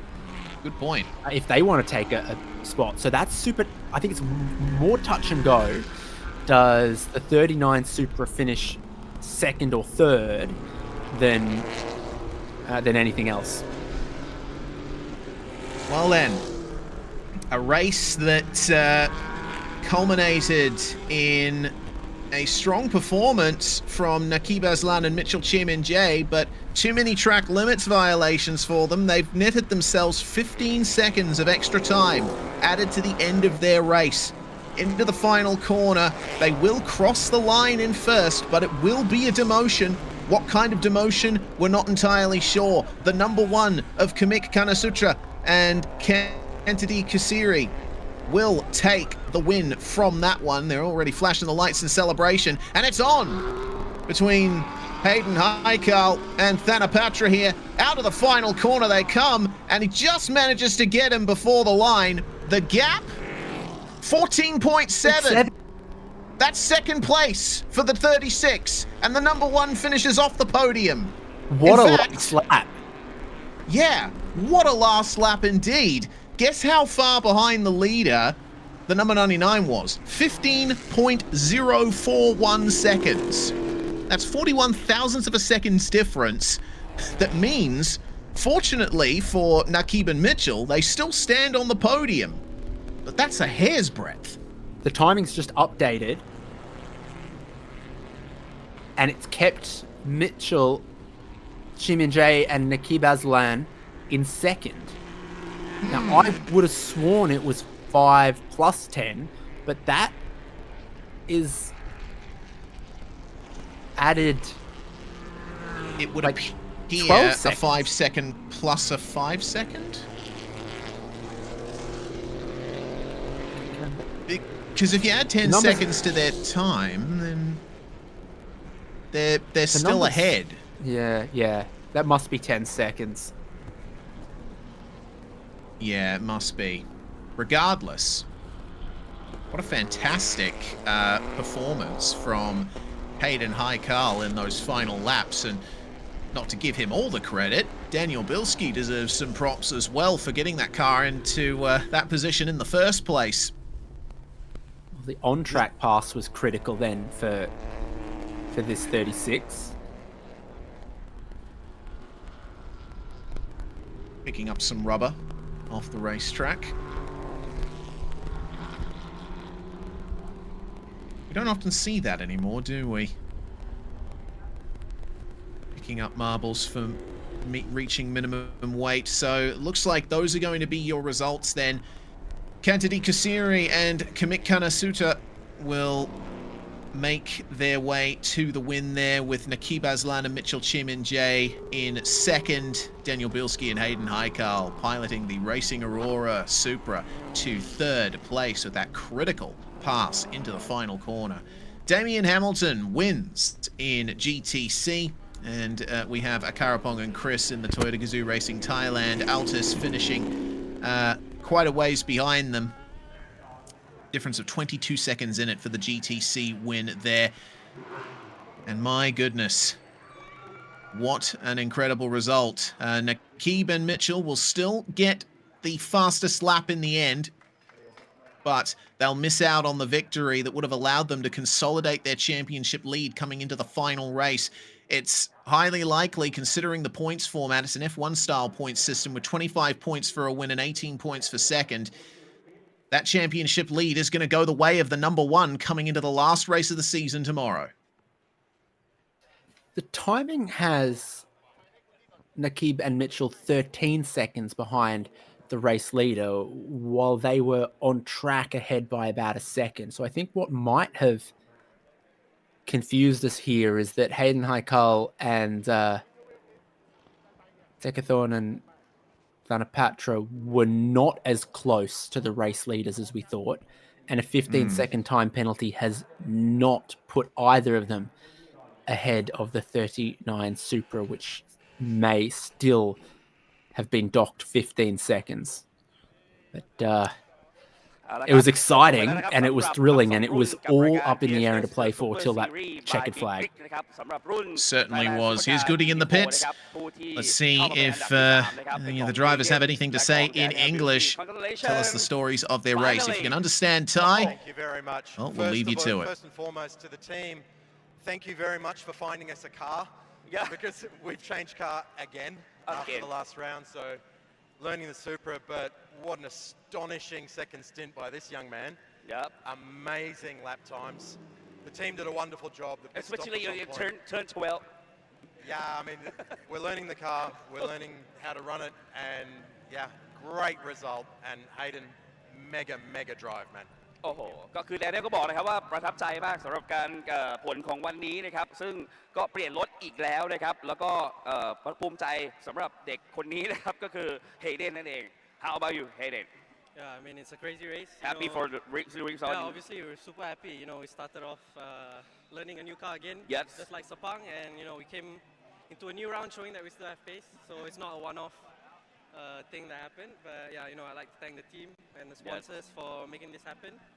And yeah, I think tomorrow's one more race, and yeah, we'll see if we can.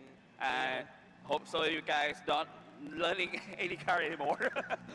I mean, at this rate, I don't mind it. Yeah. Every car we get, you know, Yeah, we learn is one thing, and also we showing that we have the pace to compete with the rest right off the box. So yeah, I think it's been one hell of a race. Yes, one hell of a that's season. been vital successfully for today, right? Yeah. Okay, last question. Leave one to Thai fans who supporting you guys. I'll give that to Daniel. He's good Yes, at that. Daniel. To all of the fans in Thailand and online, thank you so much for your messages of support, especially after learning we were changing car again. Your support is really important to us and to the sponsors and the team backers. Thank you so much for getting us here, and for the team management. They pulled a little miracle again to get us another car. Paul K, thank you. And really proud we could get this result. Again, mega drive. And like Hayden said, we showed we got the pace. Yes. Hayden. Yeah, I'd like to thank everyone that's been supporting us, Thai fans, Malaysian fans, fans in general.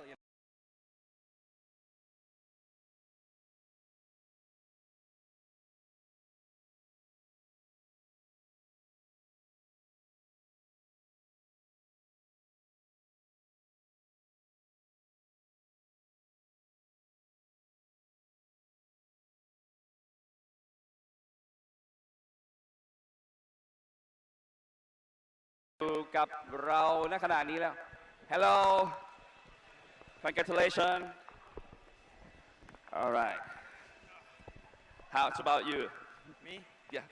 Of course, happy but not happy at the same time because we finished the race in first, but I got a 5-second penalty for overusing the track limits, which was my mistake on my end. But overall, the race for us was very, very good. Pace was good, the car was good all throughout the whole 1 hour race. So we're definitely looking forward to tomorrow, and we'll bring the fight to AAS. So just by the way, you just accept the result. About rules, track limits to have the competition time, right?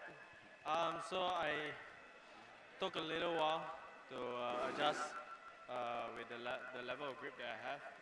Hence, that's why I went off quite a bit. But yeah, that's my mistake.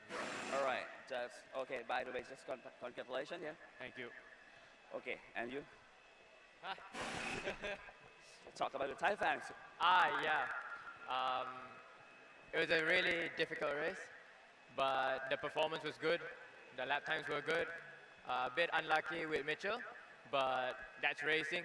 We still have an opportunity tomorrow, and I think we'll give it our 100%. All right. Okay. Just leave a comment to Thai fans here. Please support us all, and may the best man win. Thank you. Congratulations again. ก็บทสรุปนะครับก็คือเหมือนเขาก็อาจจะรู้สึกโอเคในผลการแข่งขันแต่อาจจะมีนิดนึงนะครับที่มีความรู้สึกเล็กๆน้อยๆเดี๋ยวเรื่องของการขับของเขาในเรื่องของtrack limit นะครับแต่อย่างไรก็ตามนะครับก็ยินดีกับผลงานที่เกิดขึ้นนะครับแล้วก็พรุ่งนี้ก็จะสู้ต่อไปในอีกวันหนึ่งนั่นเองและแชมป์ในสนามนี้นะครับแน่นอนนะครับเป็นของ AAS Motorsport ครับแสดงความยินดีด้วยครับขอบคุณครับว้าวเป็นยังไงบ้างครับก็ถือว่ายากพอสมควรครับวันนี้เพราะว่าคู่แข่งเขาก็ค่อนข้างเร็วมากพอสมควรครับเราก็พยายามที่จะกดดันเขาให้มากที่สุดนะครับให้เขาเกิดข้อผิดพลาดให้มากที่สุดซึ่งจริงๆในช่วงของประมาณ5นาทีหรือ6นาทีสุดท้ายเนี่ยเราจะต้องทิ้งห่างให้มากขึ้นใช่ครับแต่ว่าเขาก็เร็วมากพอสมควรครับบูก็พยายามที่จะกดดันให้มากที่สุดแต่เขาก็จริงๆเขาก็มีข้อผิดพลาดน้อยมากครับครับแต่ก็ถือว่าจังหวะได้มาซึ่ง compensation ก็คือเหนื่อยเลยหายเหนื่อยเลยใช่ครับเห็นเมื่อกี้นี่คือแบบยิ้มเลยดีใจเลยใช่ครับแล้วก็หวังว่าพรุ่งนี้เราก็จะท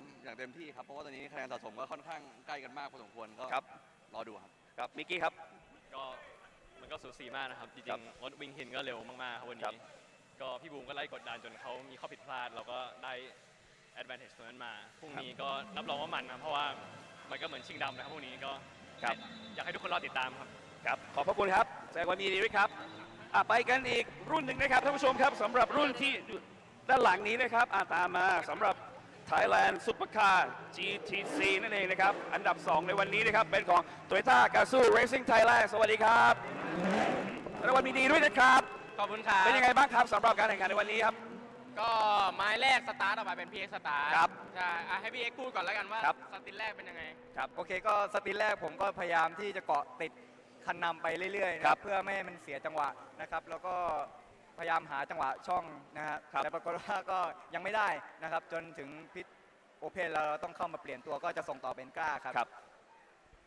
ครับก็หลังจากที่กั้นลงไปก็รถได้มีการเซตอัพตลอดเวลาใช่ก็รอบนี้ก็มีการเปลี่ยนเซตอัพกั้นลงไปก็พยายามหาเพสตัวเองให้ยืนพื้นได้นานที่สุดครับใช่ก็ถือว่าวันนี้ก็พอใจในผลงานดีที่สุดเดี๋ยวพรุ่งนี้อีกวันหนึ่งครับฝากถึงแฟนๆหน่อยครับก็ฝากติดตามเชียร์พวกเรา Toyota Gazoo Racing Thailand ด้วยนะครับในรุ่น Thailand Supercar GTC ครับครับก็อย่าลืมให้กำลังใจพวกเราด้วยนะครับว่าพรุ่งนี้เราจะได้ที่ 1หรือเปล่าครับอย่าลืมนะครับผมหมายเลข 9นะครับซุปเปอร์คาร์ GTC ครับขอบพระคุณครับToyota Gazoo Racing Thailand นะครับและอันดับที่เข้ามาที่ 1ในวันนี้นะครับกับ Damien Hamilton congratulations Thank you very much Wow how do you feel Elated couldn't be happier we've been pushing really hard all season and finally we got it to all come together Are you happy for all this season Yeah it's been a great season longer races more track time lots of new challenges. We've been working through it, and we're finally getting to where we need to be. Right. All right. Just by the way, just congratulations again, and leave a comment to Thai fans who are supporting you. Up and up, all the Thai fans, Australia, California, all the friends and family support. Leo at Speed Factory and the team and sponsors. Thank you. Can't say enough. Thank you. Congratulations ครับ Thank you โอเคครับเดเมียนก็แฮปปี้นะครับแล้วก็บอกว่าทั้งปีนี่คือยากมากนะครับแต่ก็ทำให้ดีที่สุดจนออกมาเป็นผลงานในวันนี้นั่นเองนะครับเอาละครับเดี๋ยวเราไปพบกับไฮไลท์กันต่อแล้วอย่าลืมนะครับกับช่วงที่มันที่สุดติดตามกันให้ดีครับ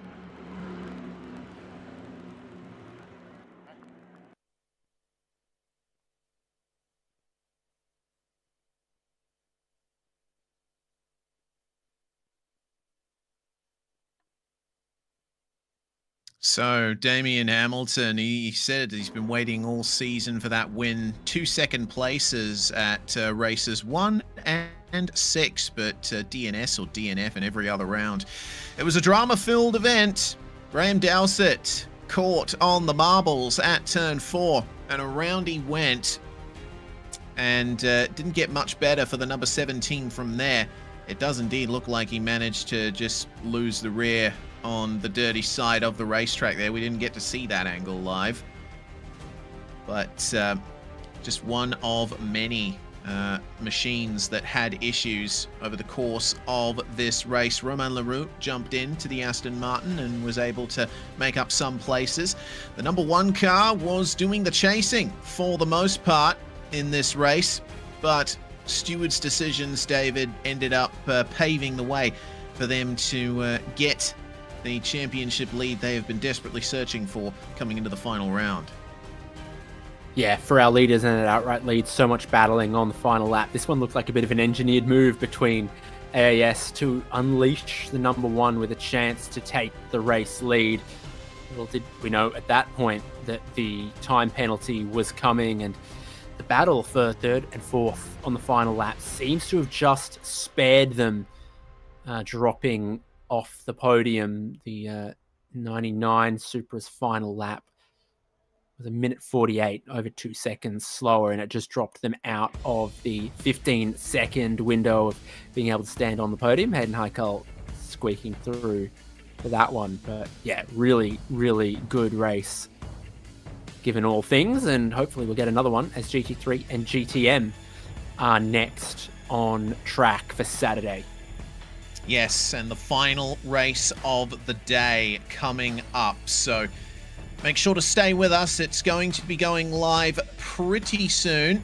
The race will be starting in around about 10 minutes time. So make sure to stay with us here on the YouTube channel or the socials on Speed Cafe. We'll be right here with you to take you through to the end of Saturday, the second last day of racing for Thailand Super Series for 2025.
เค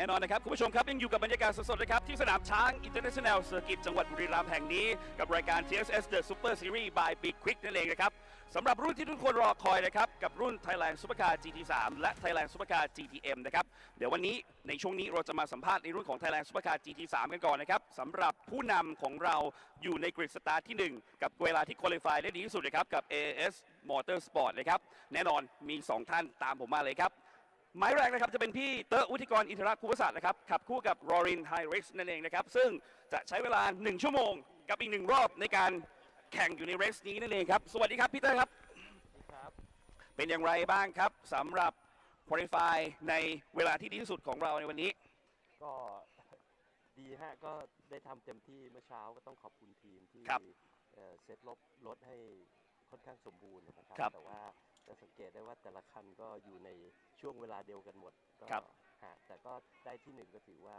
เป็นกู๊ดสตาร์ทครับซึ่งจะเห็นได้ว่าในต้นฤดูกาลที่ผ่านมาเนี่ยครับผลงานของตัวพี่เองกับรอลินเนี่ยถือว่าดีมากๆนะครับก็คือเรียกได้ว่าคะแนนมาเป็นอันดับ1เลยนะครับเบรก2 สนามเท่านั้นครับพีเตอร์ครับก็ยังเออร์ลี่เกินไปที่จะบอกว่ามันจะเป็นไงเพราะว่าอย่างที่เมื่อกี้เรียนนะฮะว่าผู้แข่งก็มีความแข็งแกร่งกันทั้งหมดนะครับก็ขึ้นอยู่กับ strategy ของ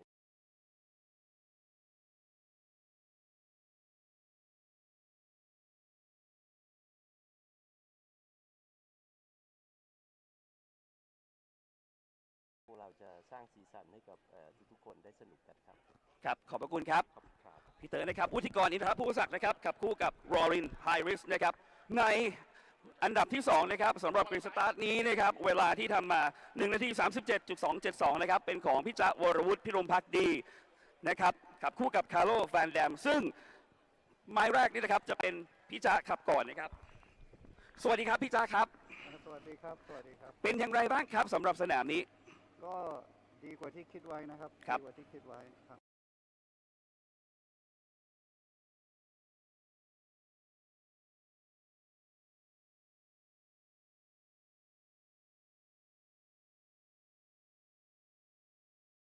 ที่ต้องลุยครับแบบเป็นทีมครับทีมเวิร์กครับแน่นอนครับกับ Ferrari 296 GT3 อันนี้ถือว่าทุกคนชอบมากครับก็ลองดูครับครับพี่จ้าครับขอบพระคุณครับฝากถึงแฟนๆด้วยครับฝากถึงแฟนๆหน่อยครับก็ติดตามชม TSS ด้วยนะครับก็สนามนี้สนามสุดท้ายนะครับแล้วก็ปีหน้าก็น่าจะมีรถเข้ามาแข่งขันมากยิ่งขึ้นนะครับก็ฝากติดตามด้วยครับขอบพระคุณครับพี่ชานะครับวรวุฒิพิรมภักดีนะครับขับคู่กับคาร์โลแฟนแดมนั่นเองนะครับในทีมสิงห์มอเตอร์สปอร์ตทีมไทยแลนด์สำหรับรุ่นนี้นะครับรวมไปถึงในรุ่นของ Thailand Supercar GTM ใครจะเป็นแชมป์ในสนามนี้ติดตามกันให้ดีครับ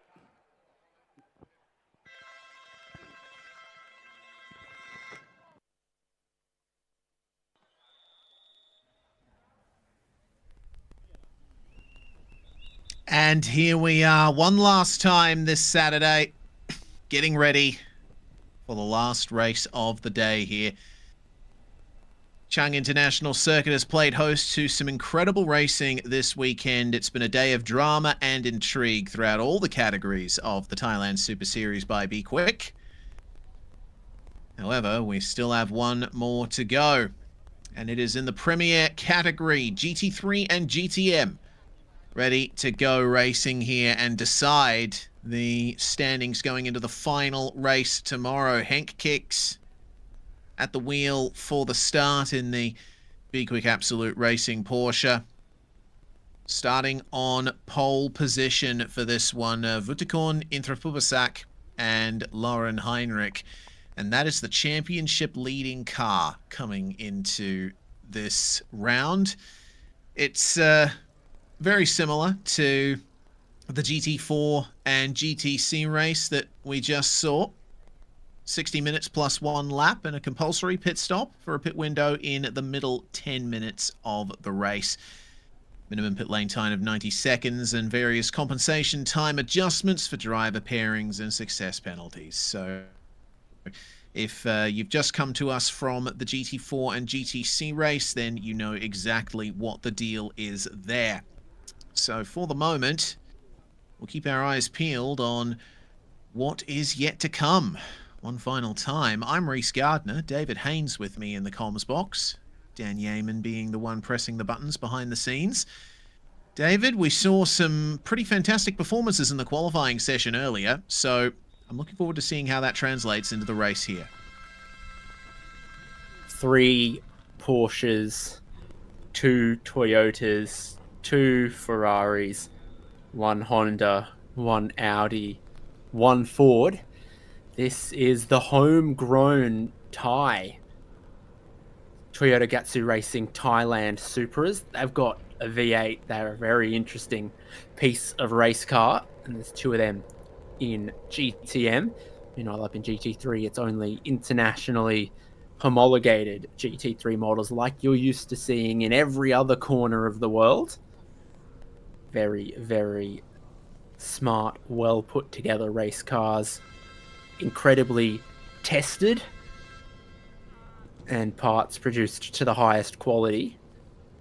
But there's also some local flavour towards the back part of the grid.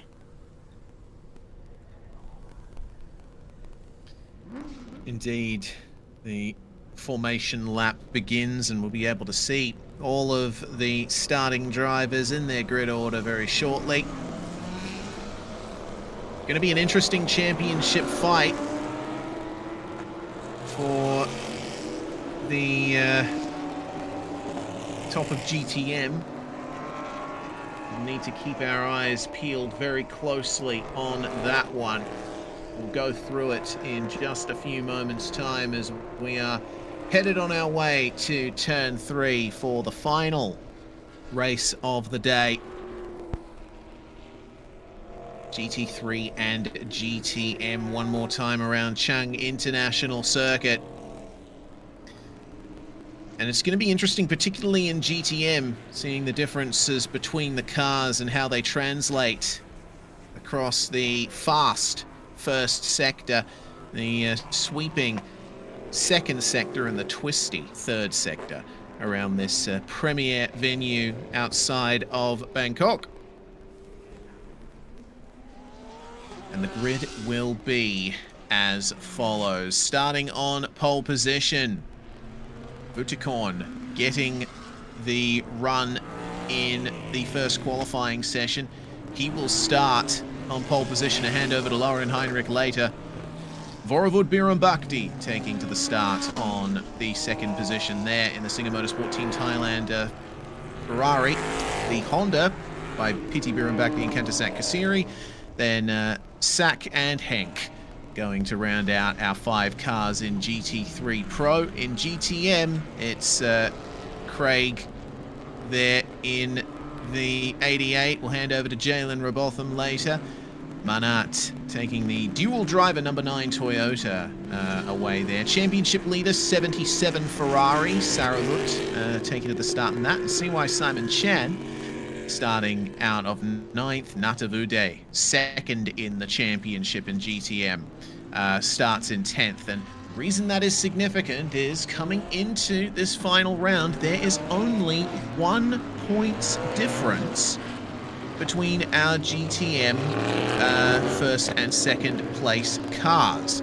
They are different subclasses. The 77 is a Pro-Am entry in that Ferrari Challenge car, and Natavude, solo driver in the Toyota, is in the Am class. However, the overall championship could still fall Natavude's way if there's problems for that bright red and yellow 77. But things working out nicely here for the number 18 leading the championship coming into this round. The number 12 Singer Motorsport Team Thailand Honda is trailing them by 10 points in the championship. Coming into the final 2 races of the season, and we are about to get the first of those going now. Lights up And we wait for the GT3 field to take to the start. GTM behind, lights out, and we are away. Good start from Vutakorn, but a better start from Piti Bhirombhakdi, who will find his way past the Ferrari and the Singer Motorsport Team Thailand cars are side by side on the way out of turn 1, almost making contact with each other. And it's a double-pronged attack on the AAS Motorsport Porsche as they find their way down to turn number 3. How hard do they push it is the question. Bhirombhakdi there. Oh, just giving his teammate enough room to sneak up the inside at turn 3, and it looks like Vutakorn has gone slightly wide there. The Ferrari almost getting into the Porsche. This is a tense first lap, David. 3 wide into turn 1, 3 wide into turn 3. They've got to get single file before turn 4 here. And the Ferrari has looked so good on this initial race start, positioning itself very well, not able to get complete reward for it.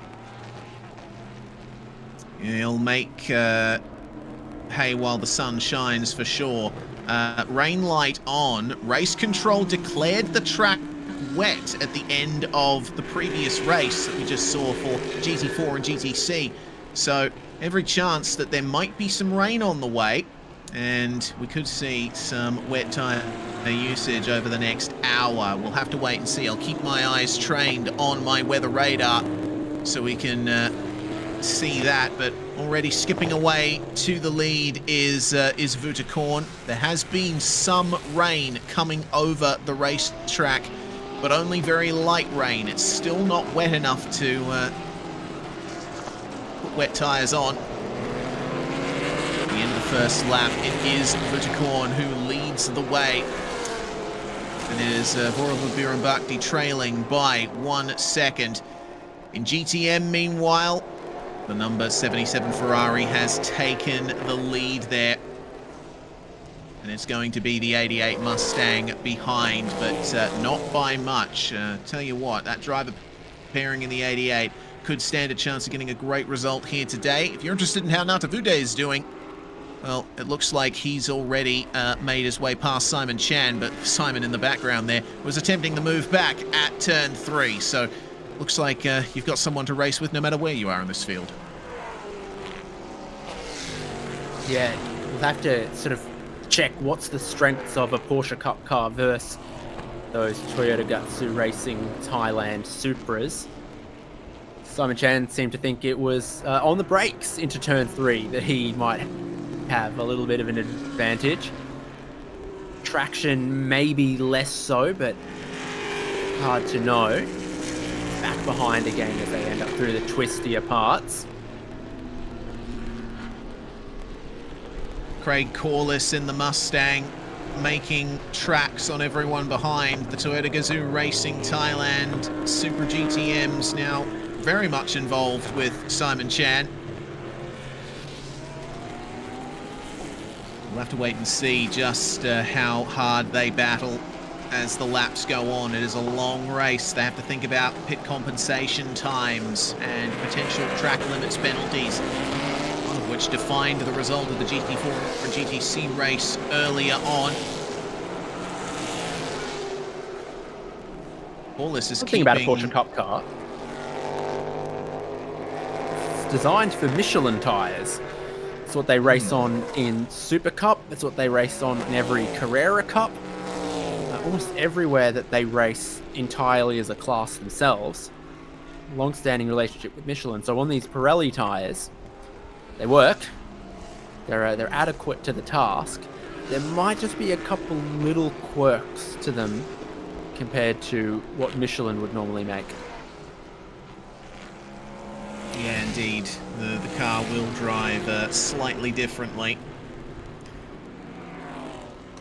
And I think Simon Chan has spent the majority of the year here trying to get used to that new rubber. Of course, Pirelli coming in as the official tyre supplier of our Premier classes, thanks to SRO coming in.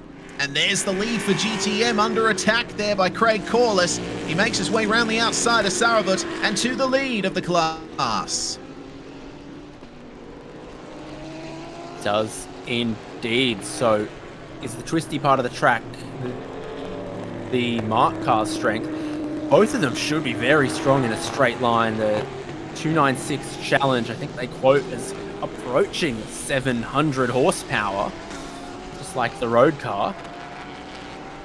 But if it's not giving it the confidence, or not quite with as much grip as the Mark car that's got a huge rear diffuser on it, and that could be the difference between them. We get another lap completed. And the VMAX stats, the Ferrari is quicker in a straight line than the Mark car.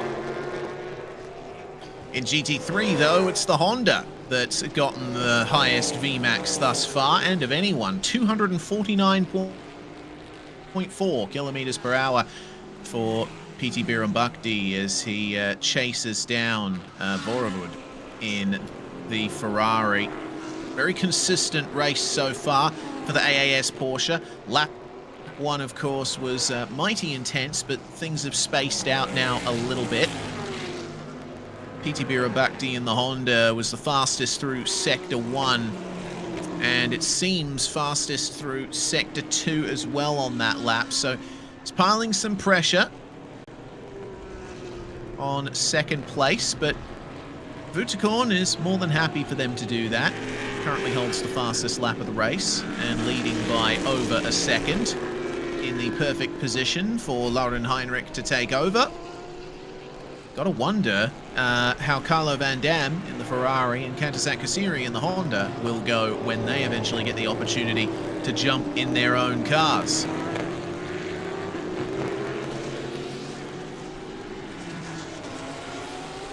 Start finish line there.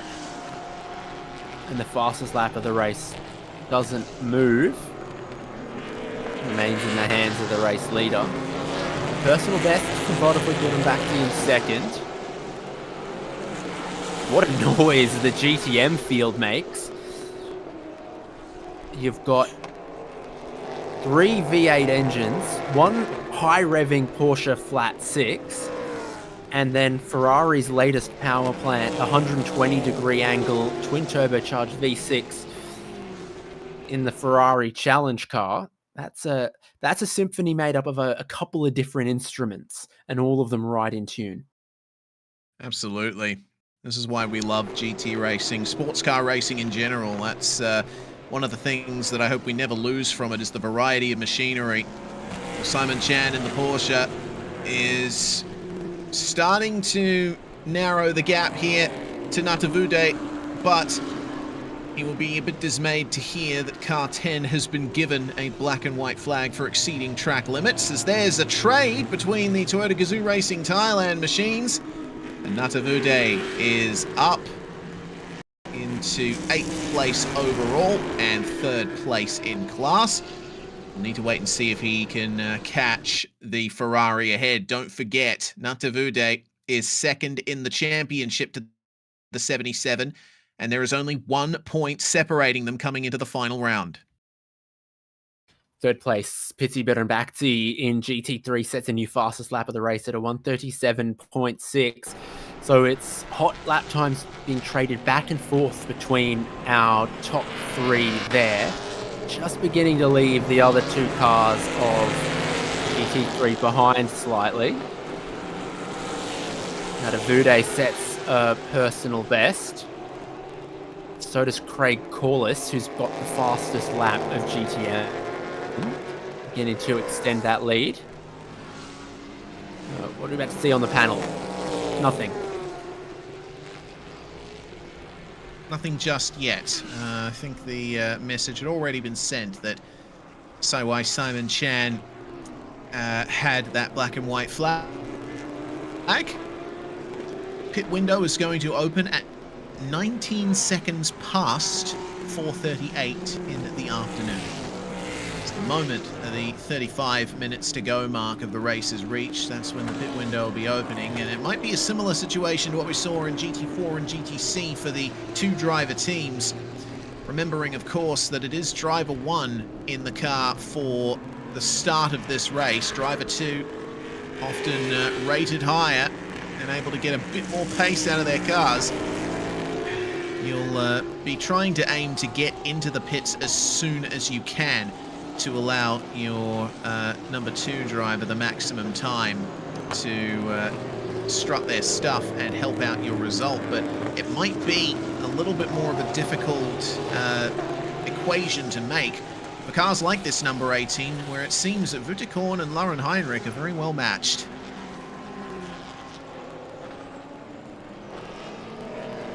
I've seen Corliss and Robotham be pretty well matched as well, so that could be the story of the winning combinations in both classes in this race. And Henk kicks. Gee, it's been a tough weekend for his teammate Sandy Stuvik so far. Oh yeah. I haven't received any angry letters from him post the super pickup race though, fortunately. Yes, that commentator's curse revenge has been dodged for now. Yes, Andy has had a tough one. He'll be hoping that at least some form of good result can be gotten here in the GT3 and GTM competitions, as it looks like the battle for second between the Singer Motorsport Team Thailand cars is starting to rear its ugly head a little bit. The Birumbaktis will be fighting each other over second very soon. If not right now at the final corner. A little bit of a look from Pitti on Vorovud, and it seems he's gotten up the inside, but no! They make contact in the final corner! And Vorovud Birumbakti will be none too happy with how that's worked out. Didn't look like that move was on necessarily.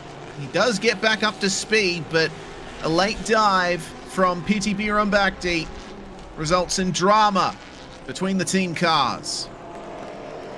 Let's go take a look at that. Not really close enough, thinking about it, and just getting the nose in at the point of turn in, and then it's like far enough up, but then tries to back out of it. And if he'd stayed in it, it would have been door-to-door contact. Awkward moment where they're facing each other right there. Yeah, I can only imagine what Pitti was saying at the time. Probably a couple of words directed at himself, which I cannot repeat on air. The number 89 is still rolling, crucially. It's far from ideal situation for them to be in. This is an alternate view of it. And yeah, it was a late dive, and I mean, at that point, yeah, you see that Pitti Birumbakti was alongside at the point of turn-in. The problem was, yeah, like you said, he backed out of it, and Vorovud had already committed to the corner by that point. He probably wasn't even aware that Pitti was alongside him.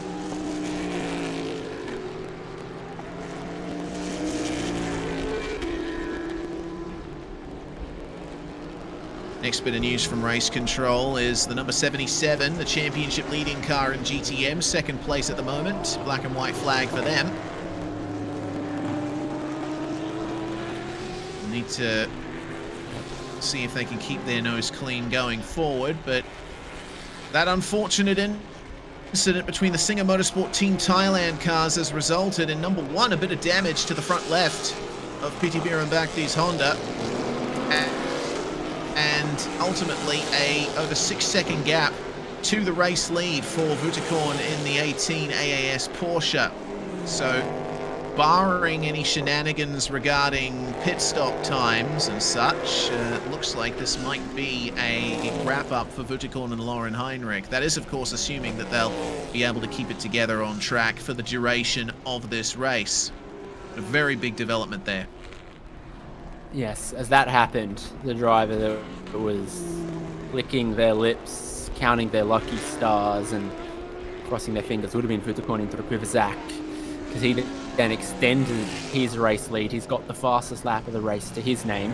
As the best lap times are up on the board there, though, Nadavude, last lap, pulled out a personal best that's the fastest lap of GTM. And you can see now closing in on Sadavut just behind this red and yellow Ferrari Challenge car by a small margin. The number 24 Supra just took sort of 10 minutes to fire up. Now it is chugging. Natavude, the oldest driver in the field, I believe he is approaching, if not past 70 years of age. And it's something that I've seen a lot from him in the races that I've done for this series. He does take a while to switch on, but once he gets in that rhythm, once everything's up to temperature, he is among the best in this field. And really shows with him being second in the championship. Of course, helped out by the PSC Motorsport Ferrari missing the first 2 races of the season. There's the move at turn 1. A lot of room given. Natavude through into second in GTM.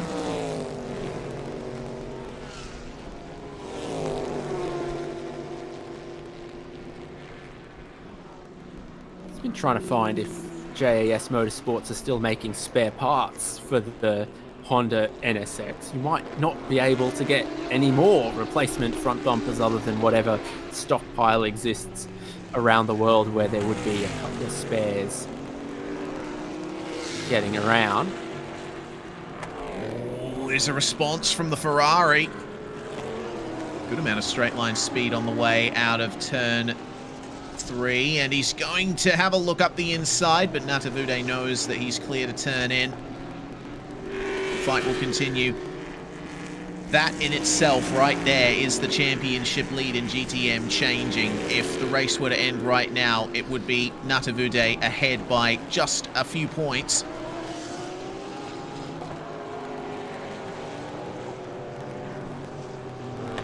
Supras have got decent straight line speed as well, though, in this GTM class. So both Natavude and Saravut faster at the end of the straight than any of the GT3 cars, but just not cornering quite as quick. So they still find themselves 4 or 5 seconds a lap down on what Budokorn can do in the GT3 Porsche, or indeed the Birambaktis in their others.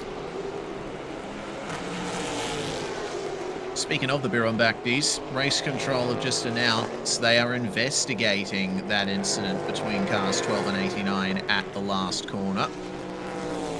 Speaking of the 89, they're currently on their final warning for track limits as well. So things falling apart a bit for Singer Motorsport Team Thailand. I noticed that their cars were getting quite aggressive with each other in the opening lap. And I thought maybe once things calm down a bit, they'll try and settle into a rhythm and do some formation flying. Unfortunately, that turns out to have not been the case and has resulted in a runaway lead for AAS Motorsport. Looking at the back end of the field here, and the back end of GTM as well, Simon Chan trying to find his way past Manat, who's taken the wheel of the number 9 Toyota Supra there. And Chan has shown that he is not afraid to go for moves where the opportunity is open. Natapong, meanwhile, waiting in the wings and watching for the pit window to open and for him to take over from Manat there. It's a battle that should concern him here. It's points on the line and positions on the line as well for these two at the end of the field.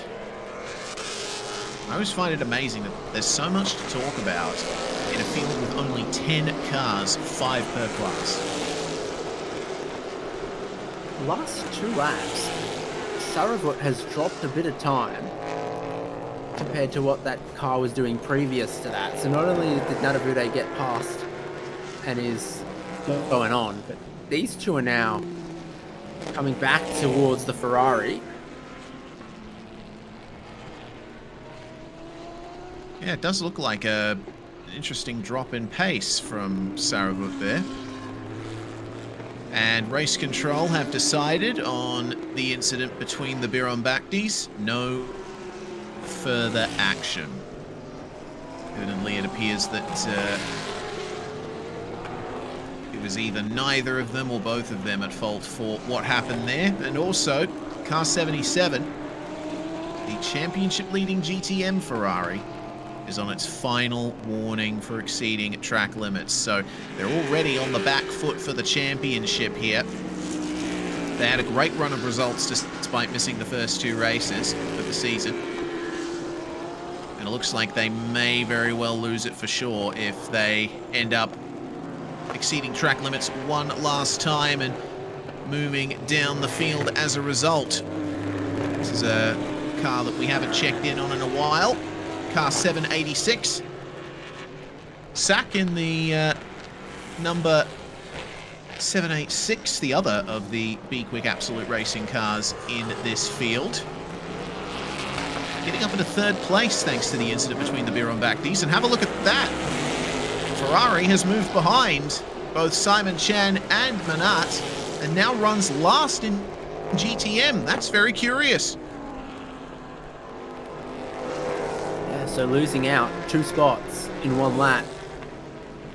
And the battling duo go in and go past. We go to a replay. This is Simon Chan down the inside. It's one single mate cup car versus another.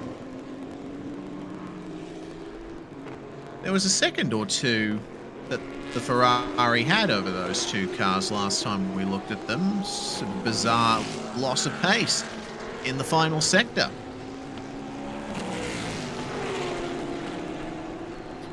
Yeah, because the personal best of all 5 cars in GTM is in the 1 minute 41s.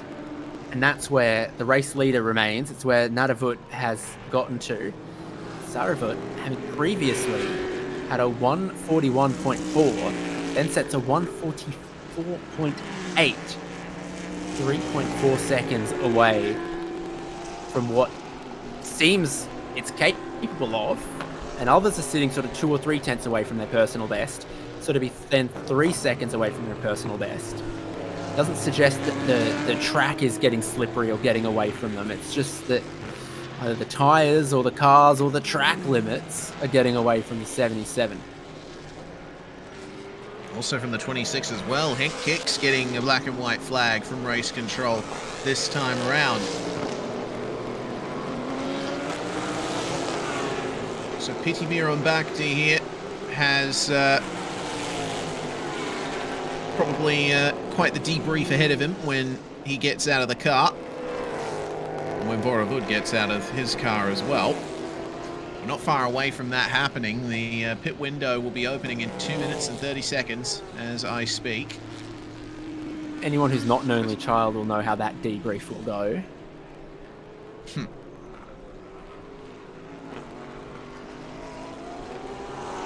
It will be very similar to me and my brother. I think Mum would say, David, don't antagonize your brother. Thomas, don't hit your brother. Very much so. Keep an eye on Henk Kicks here, as it's been a consistent drive at the back of the GT3 field for the time being. Not too far away from the 89 and the 786. Speaking of those 2 cars, only 2 seconds between them. Saknana in the 786 machine will be handing it over to Karel Baj at the pit cycle. Henk Kicks, of course, handing over to Sandy Stuvik, and Vorobud Birunbakdi will be handing over to Carlo Van Dam. This is looking like an intriguing battle now with the Singer Ferrari holding on to some great pace at the start of the race, but ever since that crash, it seems that they've had some trouble keeping the pace up.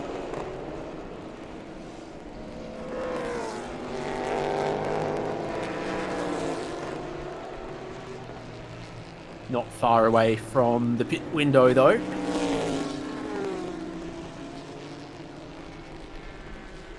Next 2 cars to receive black and white flags. Yeah, that's the 2nd and 3rd running cars. Piti Birunbakdi and Saknana at the moment.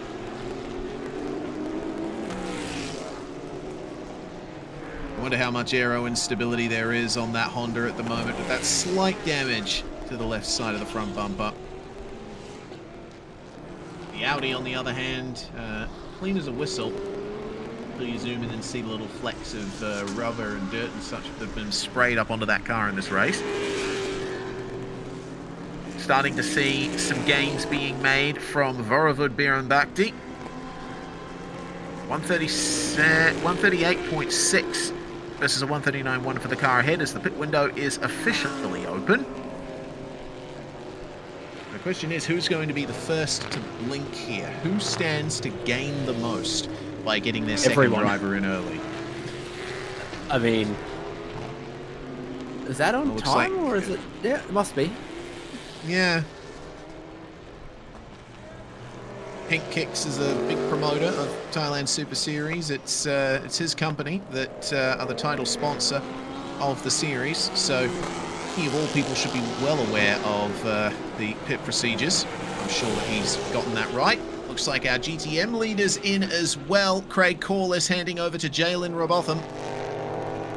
And it seems the 77 Ferrari is in there as well. Ferrari, to my knowledge, the only car in the GTM class that needs to refuel because its fuel tank is just too small. Ferrari Challenge, of course, being a sprint racing series. They don't usually do races this long.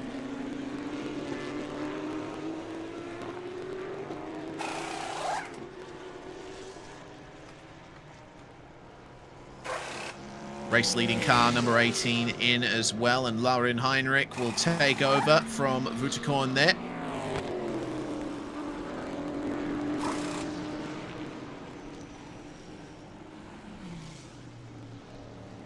They're going to have a look at the splitter on this thing, or the lap times say it's okay, and the driver almost has a little bit of a look at the splitter. Got the feeling he didn't really want to at that stage. And I wouldn't blame him. If I were in his position, I'd be walking away from that car and sitting by myself for a short while just to compose myself. Sandy Stuvik taking over in the number 26, first out of the pit lane.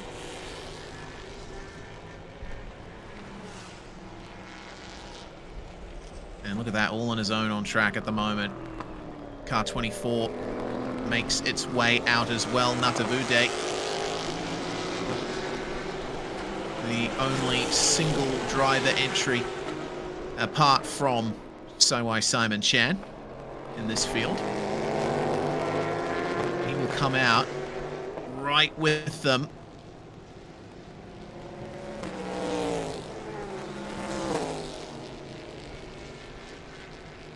Pit time, it appears, already complete. Well, actually, no. They haven't completed the stop. Have the 9 and the 10. They'll be coming in at the end of this lap. Jalen Robotham, meanwhile, into the driver's seat of the Mustang, and he and Craig Corliss have had quite the season themselves.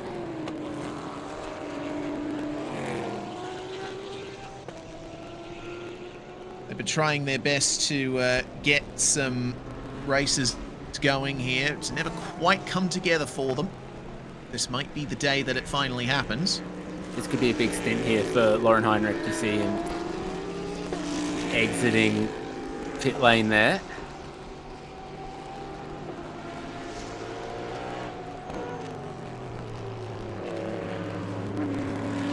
Oh, that's a bit deep out of pit lane for the 786. Oof. Finally, some track limits, but yeah, you've got to attack that. You've seen so many drivers get close. A little bit not quite what you want to do. Let's take a look again. Oh, it just doesn't quite turn. We saw some new tyres being fitted as well. Sometimes you create a challenge.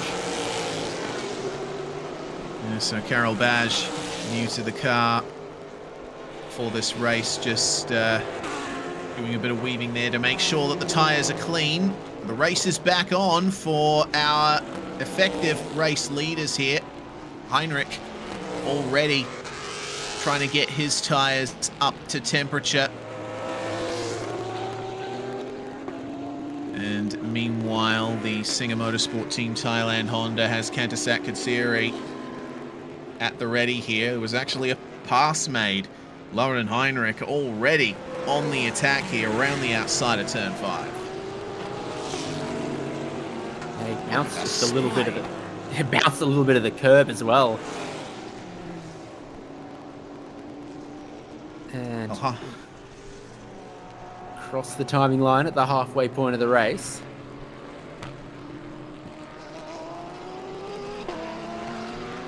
Heinrich, of course, a very accomplished driver himself. Pretty much anything sports car racing you'll see him in.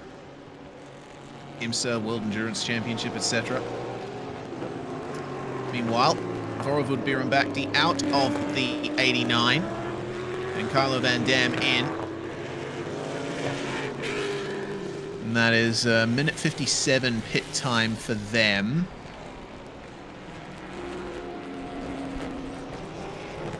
Versus 2 minutes and 11 seconds for the number 18.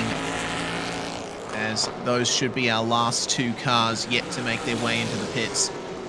Coming in with just over half of the pit lane window elapsed.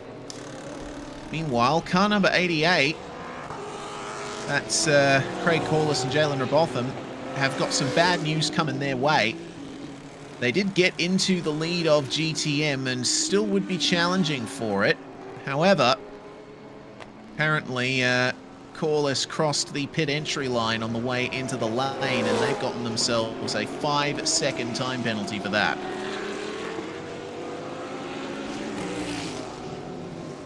Yeah, I'm trying to think which part of it you'd cross and what advantage you'd gain from doing that. Not much. There are 2 pit entries here as well. So there's the one that they've all been taking, and then there's an even wider one that I suspect the motorcycles use. Yes, I have to wonder if any of the trackside cameras ended up catching that entry into the pits for Craig Corliss. And we'd be able to see for sure exactly where the penalties come from. Either way, Jalen Robotham has quite the job to do. So does Lauren Heinrich here, who is back to the effective race lead. Tibiran Bakti handing over to Kantasak Kasiri in the Honda just behind. And already, Heinrich has gotten the fastest lap down to a 1:35.5 instantly after jumping into the car. Simon Chan back out of the pit lane there, avoids getting into the gravel. As we have confirmation of that time penalty for car number 88, and we have the switch in the number 9 as well. It's going to be Natapong Hortongkum jumping in and taking over from the other driver in the car, being Manat Kulapalanot. Indeed.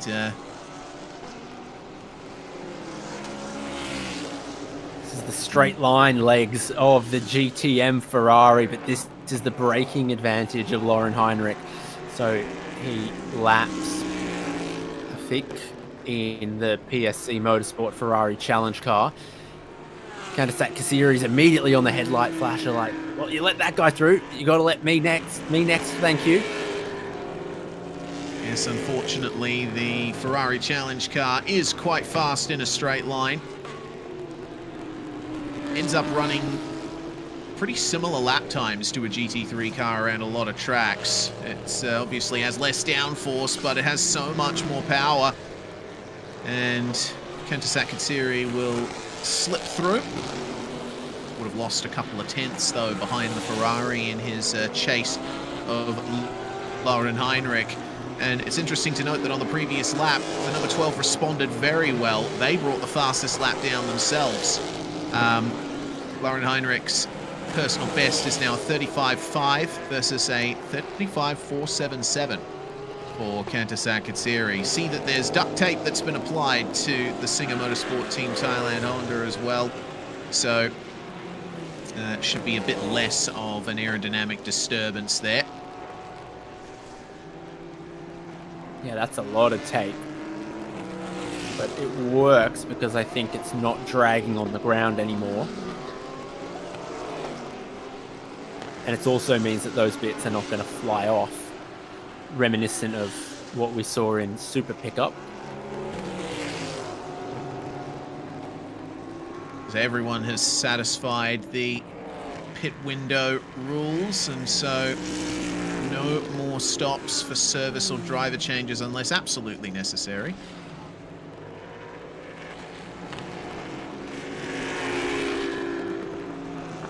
And just like that, Lauren Heinrich improving again down to a 135.2. He's responded very well. Kentasak Katsiri, meanwhile, unable to really keep that pace up, largely thanks to having to work his way past the Ferrari in the final sector. Jalen Robotham with, it would appear, just under 4 seconds to the car behind. No, Simon Chan is now behind him. Yeah, so he's up with some work to do now to catch the race lead again. Yeah, where is Natavude even? He's quite a ways He ahead. should be about 8 seconds up. Or, yeah, thereabout. Well, that's a lot of curb at turn 1 for Lauren Heinrich. That may or may not be a black and white flag headed that car's way.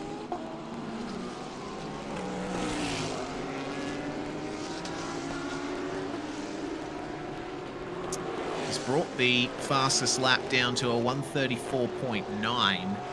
So I think it's going to be difficult for anyone to overcome that pace. Anytime Lauren Heinrich gets into this Porsche, he is the class of the field. A global endurance driver with oodles of experience, driving for some of the best teams in the game as well. At Bungsen in the wet, he was an absolute asset to have. I think I remember him sort of closing margins 5 seconds a lap and more, because when everyone else just didn't have the confidence to try to push the margins on a wet racetrack on a street circuit, Lauren Heinrich said, I think I've figured out how to race this thing in the wet before. I think I know what I'm doing. And he was absolutely flying along in those conditions. The amount of time separating his skill from the rest is less in these conditions, but still becoming noticeable now as it's demanded. Yeah, you can almost, when you're watching Heinrich, you can almost see the tyres getting up to temperature just from the attitude of the car and the pace that he can carry through the corners. Well, Carlo Van Dam taking over from Vorovod Birnbachdi is now seeing a bright orange B-Quik Absolute Racing Porsche in his rearview mirrors. Sandy Stuvik taking over from Henk Kicks. And thanks to the problems for the 786 Ferrari coming out of pit lane, it would appear that the B-Quik car is no longer last in GT3. We know what kind of pace Sandy Stuvik has. I'm sure that this is going to be some interesting work from the driver of the number 26, the new driver of the number 26, as things stand here. Another comparison of lap times there. It seems Heinrich still able to net about half a second on Kentasak Katsiri at the front of the field, and it seems that Carlo Van Dam is unable to put too much of a dent in the Honda's advantage for second place.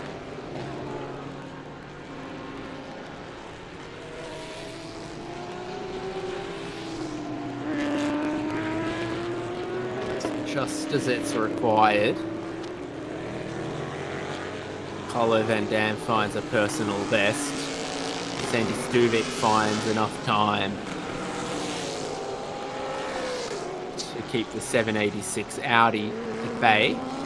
Jalen Robotham finds a personal best to cut the lead down to 1.6 seconds to Natavude in the Supra. Yeah, don't forget, it's going to be 5 seconds added to the race time of the number 88 running second in GTM. So Jalen Robotham is going to have to pull out all the stops here to not only catch up to Natavude, but pass him and then get at least 5 seconds gap on him without getting any track limits violations on the way. It's a tough job, but Robotham is quite the experienced racer himself with plenty of life in him. I'm sure it's possible.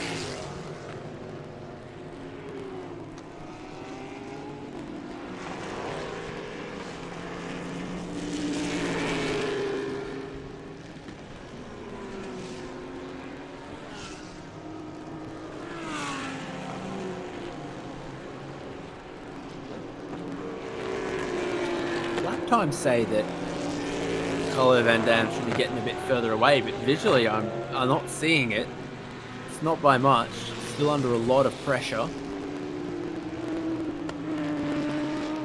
Yeah, Stuvik seems to be quite consistent at the moment. Doing 1 minute 36s while while Carlo Van Dam is able to run a couple of tenths faster. Lap traffic for our number 18 overall race leader, and a change for the lead in GTM as well. Jalen Robotham is ahead of Natavude. So that's quite significant. And already in the lead by well over a second, looking like closer to 2 seconds now. So now begins the task of trying to negate that time penalty.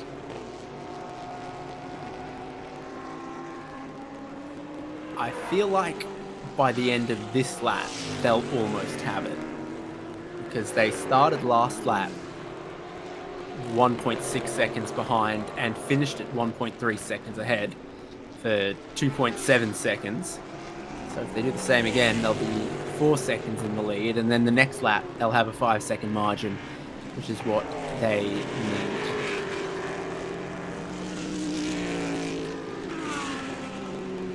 Tap of the brakes on the way into turn 4, back on the power slightly, and then hard on the brakes into turn 5. This number 9 entry. Another one of many cars having the black ribbon on the back of the car. Once again for Queen Mother Sirikit, who passed away on the 24th of October. The age of 93 years. Simon Chan, meanwhile, up to 3rd in GTM. So it's looking like an almost insurmountable gap to Natavude as things stand.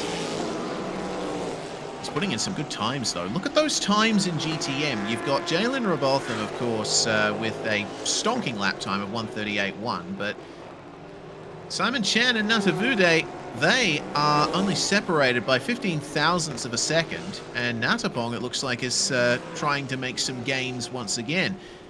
Very curious that we haven't seen much of the 77 Ferrari since. They've dropped off the back, and it appears the fellow Ferrari will be let go there. As Carlo Van Dam makes the move, Sandy Stuvik has really caught up to him.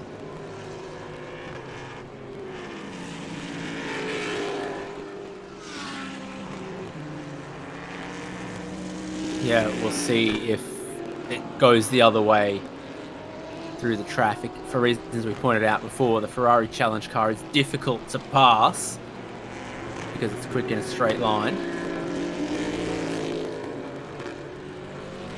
I think Stuvik's entirely pleased there. It's a difficult place to come up on lap traffic in any case. It's even worse when they when you're unable to really find an opening to get through on them. Just a consequence of the final sector here at Chang International Circuit.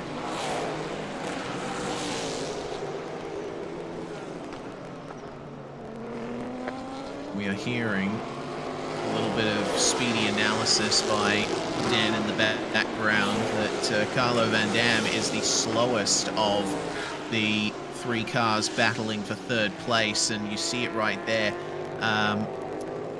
Karel Baj making up a solid amount of time, 0.2 faster than Sandy Stuvik and nearly 0.3 faster than Carlo Van Dam. So we could be building up to a battle for the last spot on the podium.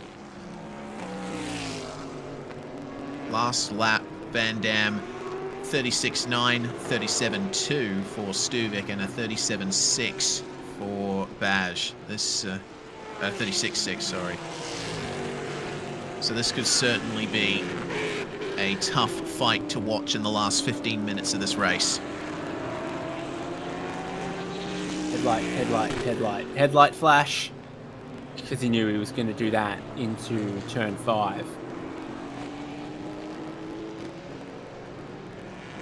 So much time gained through turn 4 when you've got a bit more downforce as well.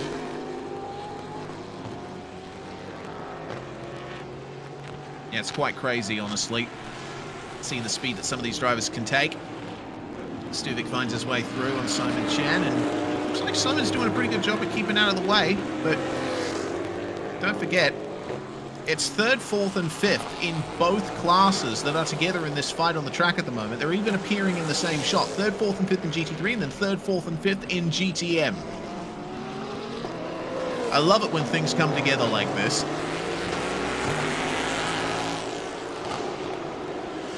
What, like the GT3 Ferrari passing the Challenge Ferrari, and then the GT3 Porsche passing the Cup Porsche as well. Indeed. Seen that a couple of times before. Dan asking in the background, where's our Audi trophy spec race car? There used to be an Audi one-make championship in China, and it was just the Audi GT3 cars in a one-make. Oh, that's a big move there up the inside from Natapong. Gets past Simon Chan into turn 3, but Chan responds beautifully with a launch out of turn 3. The Porsche 911 GT3 Cup car, of course, has the engine slung over the rear axle, so on power, and the same is true for the GT3R that Lauren Heinrich is driving at the moment. You get a lot of traction out of the turns, but the front engine rear-wheel drive, Toyota Supra gets back up the inside. They push each other wide, and the Ferrari is going to get both of them. Or not both of them, but at least one freebie for Afik in the 77. This is some solid racing that we've suddenly seen here in the dying stages of this 1 hour plus 1 lap extravaganza. And now the 77 Ferrari is back on the attack. Natavude is just too far ahead of all of these guys for there to really be any difference made. Unless he retires, then the 77 is going to lose the championship lead. But he'll try everything he can, will Afik, getting up the inside of Natapong and back into 3rd place in class. Ferocious stuff in GTM, and from high up in GTM to the tail of the class to back in 3rd for the 77 Ferrari. It's called Audi R8 LMS Cup, and it ran in Asia, and it's actually very interesting because Daniel Bilski was the AM Cup champion in 2015. But the most successful driver in its history, Alex Young, a 3-time champion, was actually in our YouTube chat just a couple of hours ago as well. So it's not just me hallucinating things. There's a couple of people here that definitely know that the Audi R8 LMS Cup used to exist. Indeed. Wasn't Alex Young a Formula 1 driver as well in the early 2000s, or am I getting my no, teammate Alex's to mixed up? Mark Webber, you know it. Yeah, absolutely. That was back in the Minardi days, wasn't it? Brought a fair bit of Malaysian sponsorship to Minardi as well. In that era, you would have recognised it on the car. Particularly if you Google 2002 Australian Grand Prix every week for 5 years. That was a great day indeed.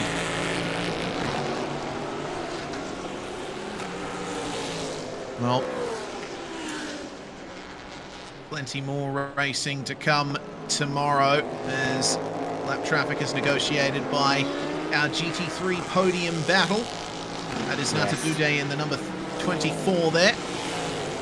3rd, 4th and 5th in GTM, goodbye. 3rd, 4th and 5th in GT3, hello.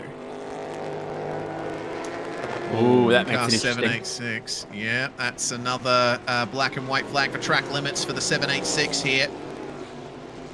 Karel Baj trying his best to stay within those limits at the moment, but Natavudo is making it a bit difficult there in the GTM second place running car. All over the curb on the way into turn 4. 2017 AM Cup champion in Audi R8 LMS Cup was Burit Birambakti. Okay, that's enough Audi R8 LMS Cup facts. Yes, indeed. From a one make cup to a just one Audi R8 series. Needs to be so careful with those track limits now, and went a little wide out of turn 3, navigating the traffic this time around as well inside of the final 10 minutes.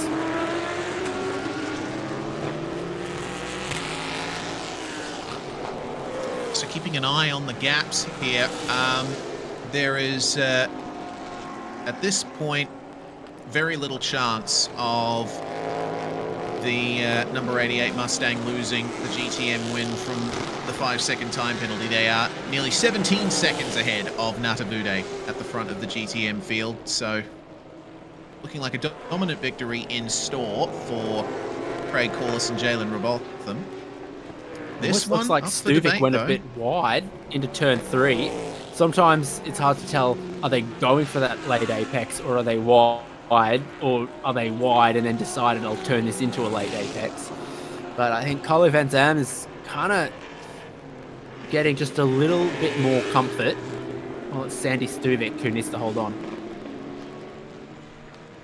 Yes, and once again, it's a battle of the teammates in 2 separate cars. It's one thing that Singer Motorsport Team Thailand and B-Quik Absolute Racing have in common there. We will see how aggressive Karel Bash is with Sandy Stuvik here. Hopefully we don't see a repeat of what happened between the Birambaktis. Rain lights on for the cars, but you know, we still haven't seen much in the way of rain hitting the circuit. Next car to get hit with a black and white flag is the number 26, and that is Sandy Stuvik at the wheel. I wonder how many are on their final warning here. I do know that the 89 was potentially on a final warning for track limits before. Maybe that's half the reason that these two are catching up to him. He's taking it a bit easier out on track at the moment, and maybe it's allowing these two the slightest of advantages.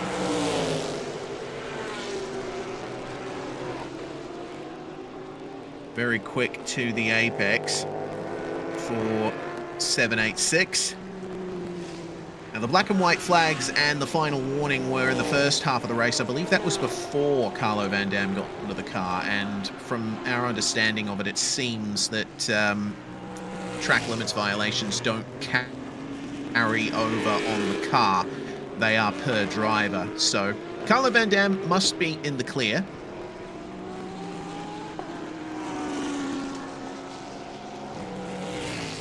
They've evened out a little bit in pace as well, but now the battle is on here between Sandy Stuvik and Karel Bash. That Audi is first to the apex at just about every single corner, but Stuvik is translating into some great exits.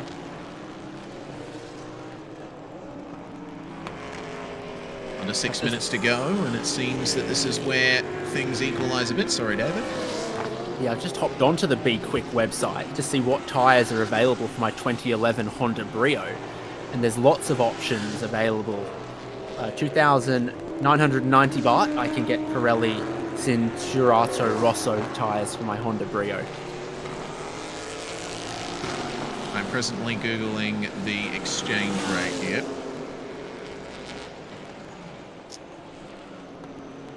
You That's said 2,990, right? I did.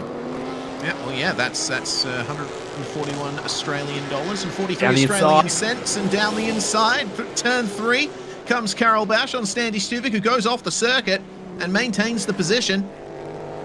Now things are starting to get leery here between the B-Quik Absolute Racing cars.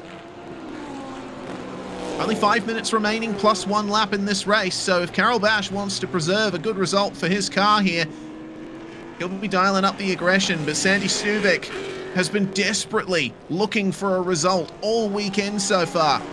His efforts in Super Pickup have not come to much so far. Retirement due to mechanical failure in race 1 and in race 2 of Super Pickup. Another mechanical gremlin putting himself out of the running when he was looking at a top 5. If he could grab 4th here in the GT3 and GTM race, that would be a little bit of consolation for what's been a really rough weekend for Sandy.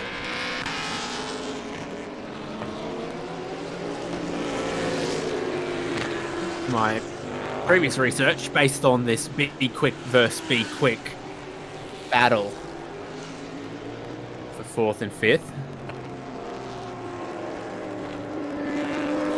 How many laps are we expecting? Maybe 4 more based on the leaders a fair bit up the road from here. Hello, there you are. As if right on cue to answer it. 3 minutes 40 going through turn 6.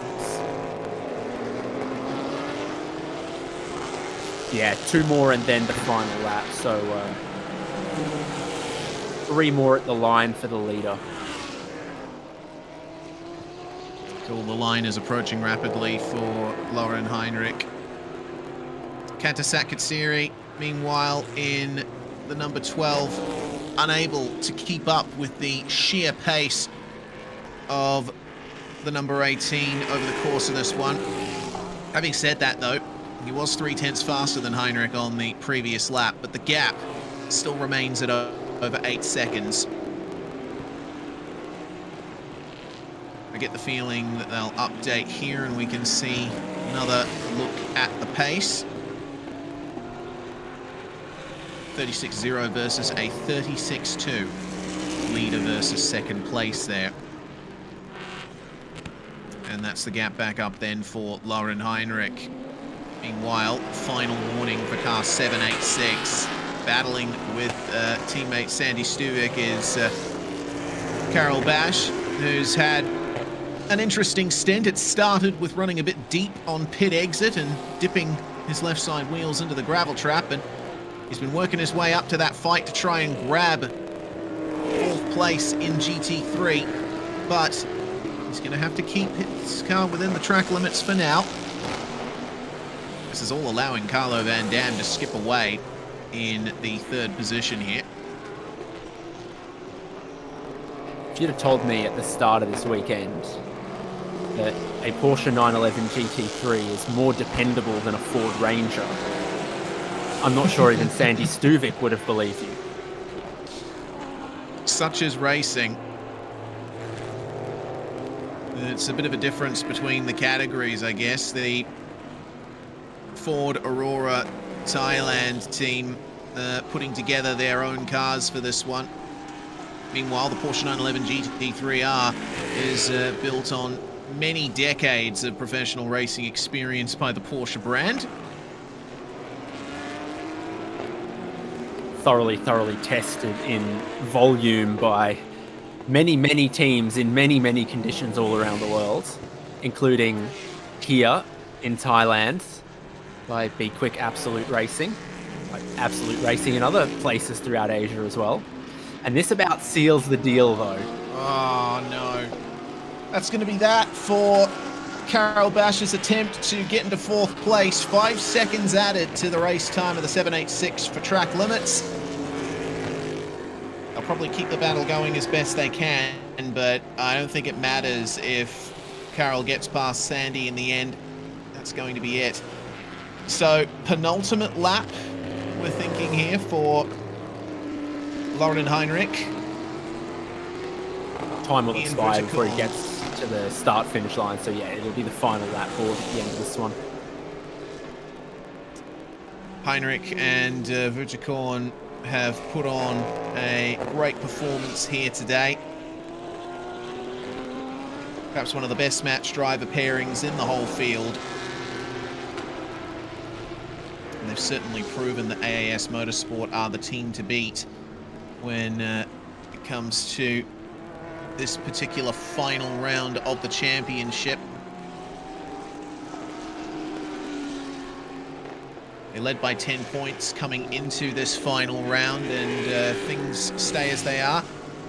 And we'll certainly make sure that they extend that championship lead. The number 9 running last in GTM there, very slow. Potentially problem slow for Natapong. Meanwhile, Natavude in the battle for second, a little bit of a wiggle as the Ferrari is chasing him down. This is the fight for second place in GTM. Jalen Robotham now out to a lead of nearly 25 seconds. So it's just down to these two for the final battle for the podium in this race. Oh, that's very straight to the apex there for Rafik in the Ferrari.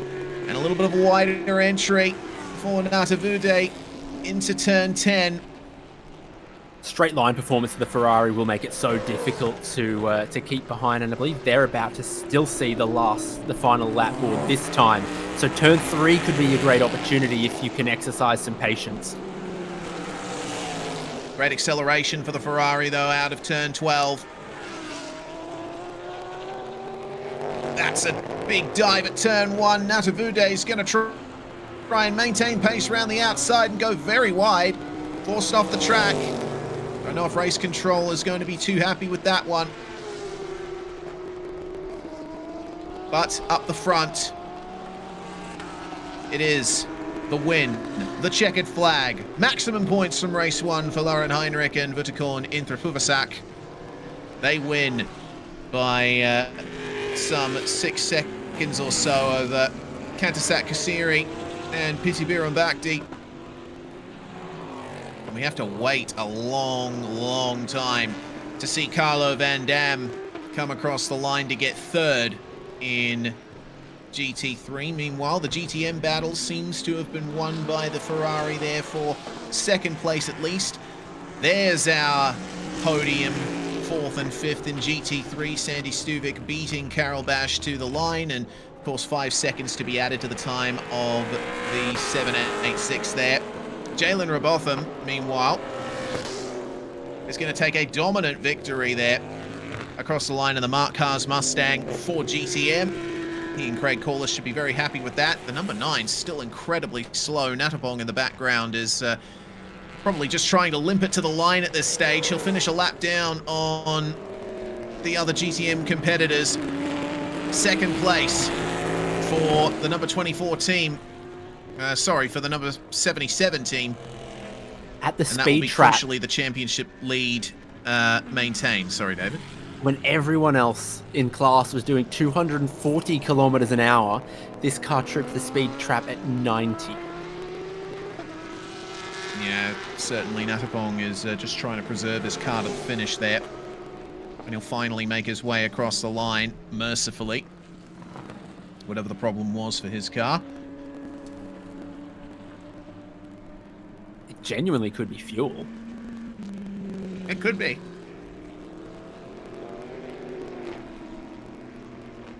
But we will have to wait and see on that one. Lauren Heinrich should be satisfied with that performance. He was given the car in the lead of the race, and he managed to very quickly get it back. And the number 9 is just being rolled into the pits from the start-finish straight there.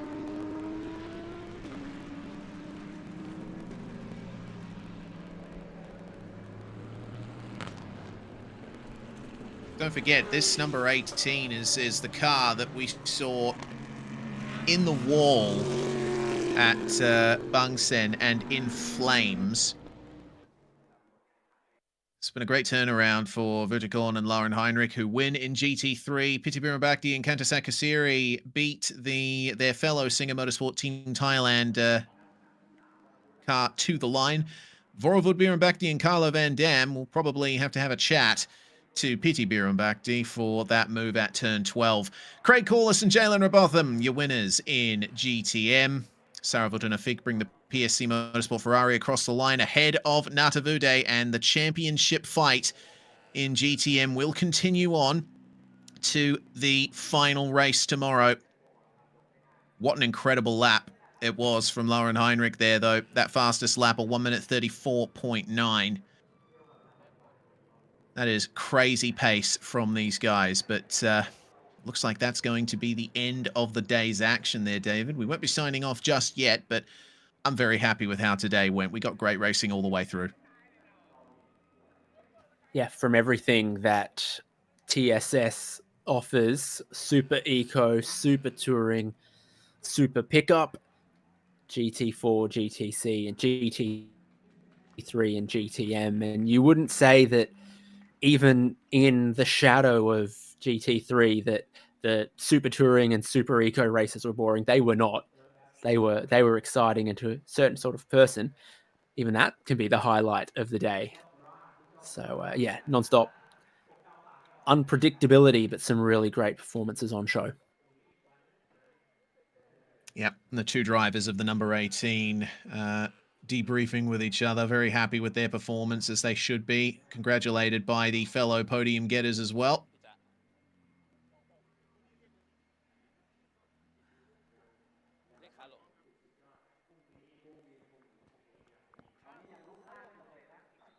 Just going through their final little looks at the car there.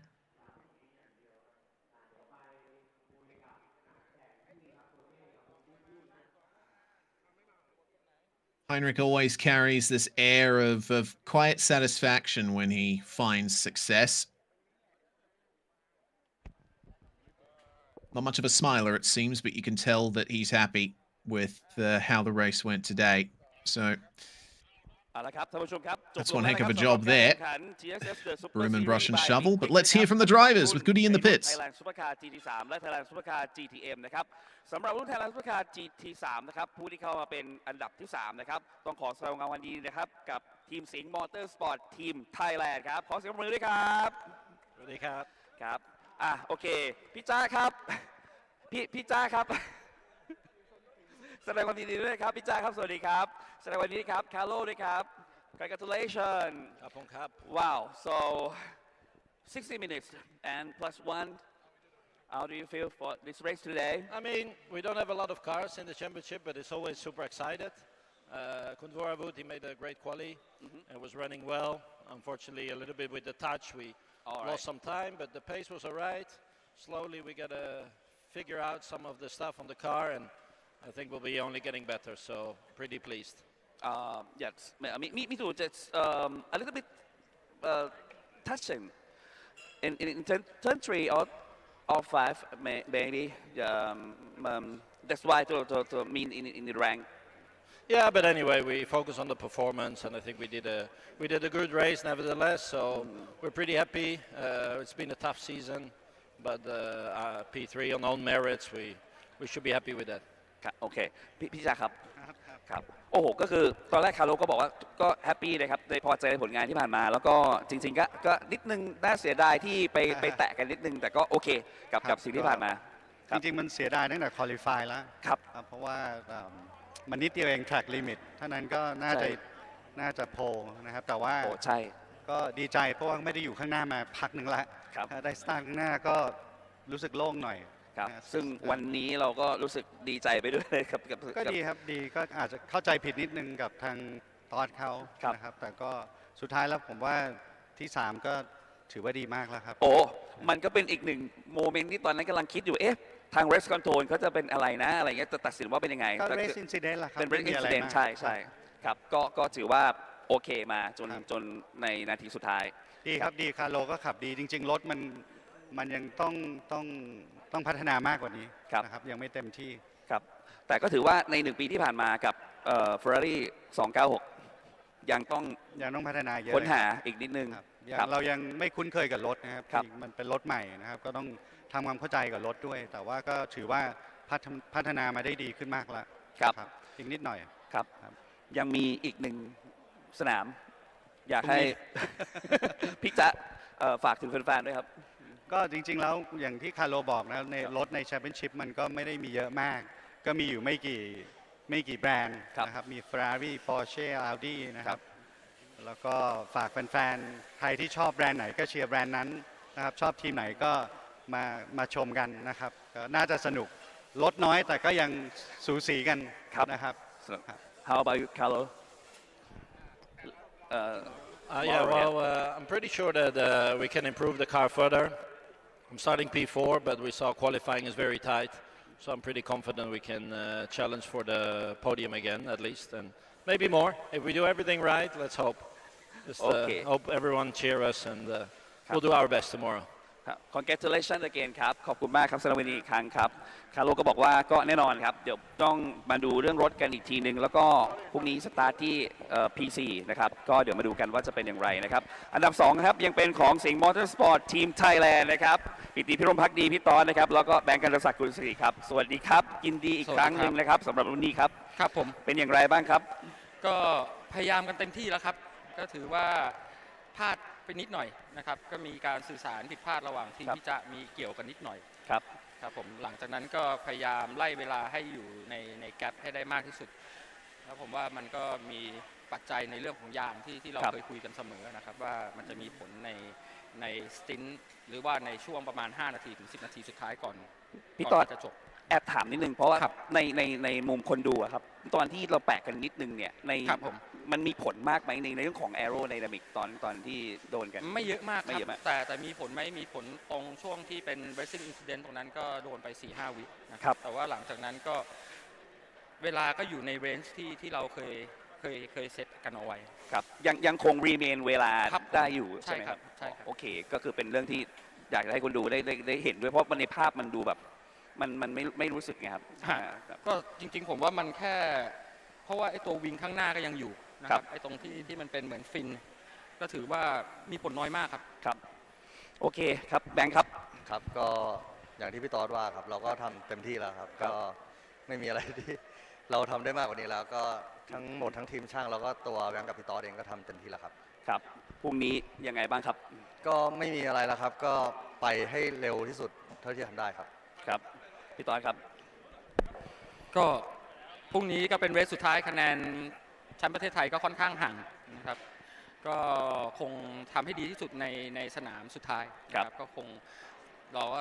มียางใหม่ๆทั้งคู่ก็น่าจะลุ้นที่1ได้สำหรับพรุ่งนี้ครับครับฝากเลยแฟนๆหน่อยครับครับผมก็อย่าลืมติดตามนะครับรถหมายเลข12นะครับผมกับแบงค์กนศักดิ์นะครับในทีมสิงห์มอเตอร์สปอร์ตทีมไทยแลนด์ครับครับขอบคุณครับสิงห์มอเตอร์สปอร์ตทีมไทยแลนด์นะครับโดยพี่ตอดปิติพิรมภักดีนะครับและแบงค์กันศักดิ์กุลศรีครับกับแชมป์นะครับสำหรับไทยแลนด์ซุปเปอร์คาร์ GT3 นะครับณขณะนี้นะครับต้องขอแสดงความยินดีกับพี่เตอร์วุฒิกรอินทรภูศักดิ์และลอเรนไพริสกับทีม AAS Motorsport ด้วยครับ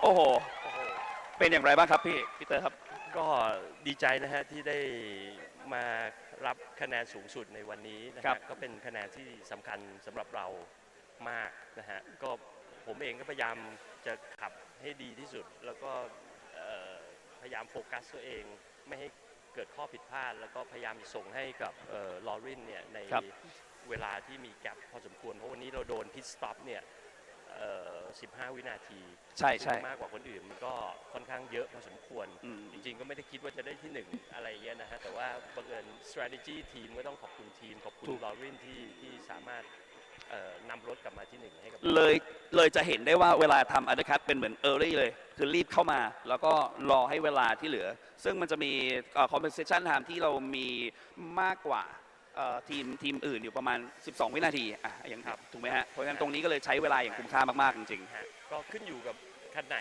อะไรเงี้ยแต่ว่าตัวเราเองเราโดน15 วินาทีเพราะว่าเป็นsuccession penalty ที่เราชนะในสนามเซปังมาใช้บวกเพิ่มไปอีกครับก็เลยนานขึ้นครับผมครับโอเค how about you Rolling congratulations how do you feel with this race Thank you. Yeah, obviously I feel really great. It was not an easy race. We knew that we come into this race with a big success penalty from the previous victory at Sepang.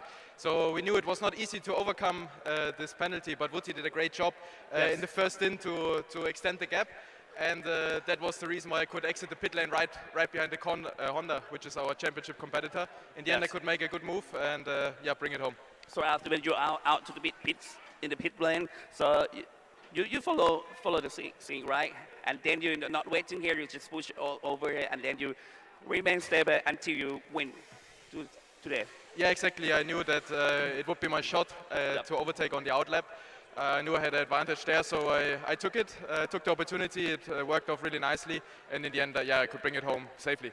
Yes, to become the championship today. Congratulations again, Peter ครับอยากให้พูดถึงแฟนๆนะครับ ก็จริงๆ พอยต์นี้เป็นพอยต์สำคัญแต่ก็ยังไม่จบนะครับเพราะว่า จริงๆพรุ่งนี้ Honda หรือคุณตอสกับแบงค์เนี่ยเขาสตาร์ทที่1เราสตาร์ทที่3แต่ไงก็จะพยายามเต็มที่อย่างเช่นเคยก็ฝากแฟนๆช่วยติดตามนะฮะก็อย่างที่บอกเรามาสร้างสีสันให้กับมอเตอร์สปอร์ตของ Thailand Super Series ครับแน่นอนครับก็ต้องติดตามต่อไปนะครับสำหรับในวันพรุ่งนี้นะครับ so okay let's leave for coming to Thai fans who supporting you here.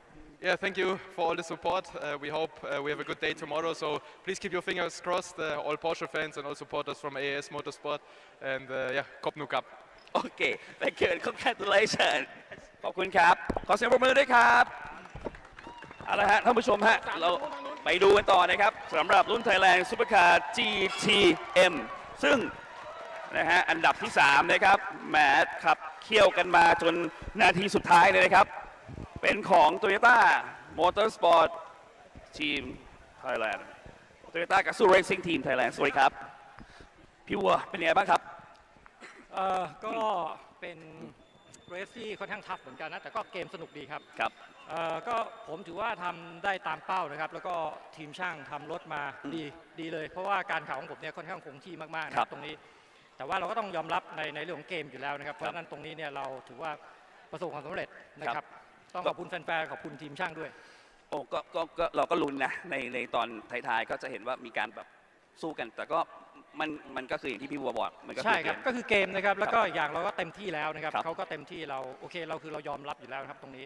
ถือว่าเป็นกีฬาจริงๆครับอันนี้ผมยินดีกับผู้ชนะด้วยทั้ง2ท่านครับโอ้ดีใจมากครับที่วันนี้ได้เห็นเกมการแข่งขันสำหรับในรุ่น GTM ซึ่งก็ได้ดูมาอยู่ตลอดนะครับทุกนาทีอยากให้พี่บัวพูดถึงแฟนๆนะครับสำหรับ Toyota Gazoo Racing Thailand ให้ติดตามก็พรุ่งนี้ยังมีอีกเรสหนึ่งครับเป็นเรสสุดท้ายนะครับแฟนๆของ Gazoo Racing Thailand นะครับเชียร์กันด้วยนะครับเชียร์กันเยอะๆแบบวันนี้เนี่ยครับเชียร์กันเยอะๆมันมากผมเองผมก็ขับสนุกไปด้วยนะครับขอบคุณมากเลยครับครับขอบพระคุณครับแสดงความยินดีอีกครั้งนะครับกับพี่วัวนะครับณัฐวุฒิเจริญสุขวัฒนะนะครับกับ Toyota Gazoo Racing Thailand นะครับไปดูกันต่อนะครับสำหรับอันดับที่2นะฮะ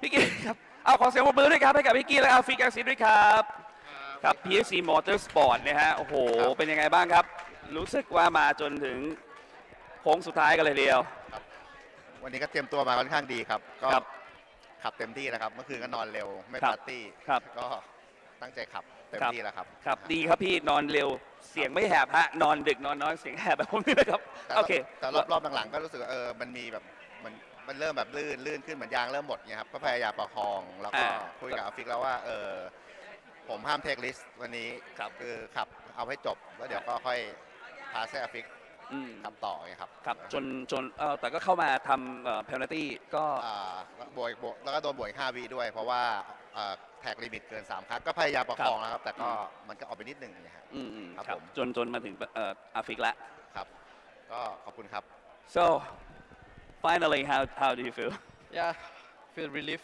because we are fighting for the championship. Yes. So every position is very important. Yeah, for the first stint, we had a little bit trouble in the first stint, but I managed to counter everything back on my stint. I would like to thank to the team, to the mechanic for their hard work. Because yesterday we had a problem with the car, we broke the upper arm, so they worked so hard until the night to prepare the car for qualifying. Yes. And the race, and I would like to thank to the team manager for the wonderful pit stop, and to the rest, to my teammate, did a very good job leading the race. first few laps, but then I think he had a problem with the car, with the setting a little bit. But I think we will be okay tomorrow. Tomorrow is another day, so I hope we can win the championship. Wow. Okay. Best of luck. Congratulations again. So the last question, leave a comment to Thai fan who's supporting you. Yeah. Like thank to the Thai fans Yes. that supporting car number 77. So I hope that we need your prayer and your luck for tomorrow to win the. You have to pray? Yeah. Really? to win the championship. โอเคพี่กี้ครับอยากจะให้พี่กี้พูดถึงในวันพรุ่งนี้สำหรับการที่จะก้าวเข้าไปสู่แชมเปี้ยนชิพ ครับเดี๋ยวคืนนี้ก็ต้องเตรียมตัวมากๆเพราะว่าพรุ่งนี้น่าจะเป็นผมไปสตรีน2แล้วครับก็เหมือนเดิมฟิกคงจะไปขับออกไปให้ไกลที่สุด แล้วก็ทีนี้เพื่อนๆน่าจะมากันก็จะพยายามขับให้ดีที่สุด แล้วก็อย่างน้อยก็วินแชมเปี้ยนชิพให้ได้ครับใช่ต้องดูแผนกันเพราะวันนี้แผนจะเป็นแบบหนึ่งเดี๋ยวพรุ่งนี้จะเป็นอีกแบบหนึ่ง ใช่ครับ ก็จะแตกต่างกันพี่กี้ครับฝากถึงแฟนๆหน่อยครับ ครับยังไงฝากเชียร์ด้วยนะครับก็อย่างที่ฟิกบอกยังไงช่วยเพลย์ให้ด้วยนะครับขอให้ชนะพรุ่งนี้ขอบคุณครับ ขอบคุณครับ สวัสดี ยิน ครับ ดีอีกครั้งครับผม ครับ กับ PSC Motorsport นะครับพี่กี้สราวุฒิเสรีธรณกุลนะครับแล้วก็อฟิกยาซิดนะครับและแชมป์ของเรานะครับสำหรับรุ่นนี้นะครับเป็นของ Craig Collins and Chen Lopatam ขอเสียงปรบมือด้วยครับโอ้ wow congratulations and finally you can do that today you have the championship in today how do you feel Well, where I came from in March this year until today, it's Yes. a miracle. Wow. I'm here. And I just want to thank everybody that supported me. And we're just so happy that we could drive today, number one. Yes. And that the car performed well and Jalen drove so well. We're just so thankful that we could get a win today. yeah how about you Jalen your teammate Yeah, man, he jumped in the car and he just went flat out and he thoroughly enjoyed what he's doing. And, we had some good battles with the other guys at the start of the race and then Jalen got in and started to get into his groove and did very, very well. He drove really well, yeah. okay and you okay how do you feel that Yeah, good. Pretty hot. It's been a while since I raced. Still hot? Yeah, hot. Okay. Yeah, no, it's been a long year, tough year for both of us. So yeah, good to get back with Craig and the team have done awesome all weekend. So yeah, preparing the car and the pit stop was perfect. So I just need to do the same thing again tomorrow and yeah, send it. Yeah, all right. So I leave a comment to Thai fan who's supporting you. Thank you, everyone. Tomorrow, hopefully, we can do it again. All right, just correct. Yeah, thank you everyone that supported us, the fans out there and our sponsors, TSS, everybody. We're so proud to be here, and we'll put in a good show tomorrow. So thank you very much. Congratulations again โอเคนะครับท่านผู้ชมครับก็ผ่านลงมาแล้วนะครับสำหรับรุ่น Thailand Supercar GT3 และ Thailand Supercar GTM ก็เป็นแชมป์มาแล้วเดี๋ยวไปลุ้นกันต่อนะครับสำหรับสนามสุดท้ายในฤดูกาลของรายการ TSS Super Series by B-Quik นี้ใครจะเป็นแชมป์ประจำปีติดตามกันให้ดีเดี๋ยวตอนนี้ไปพบกับไฮไลท์กันครับ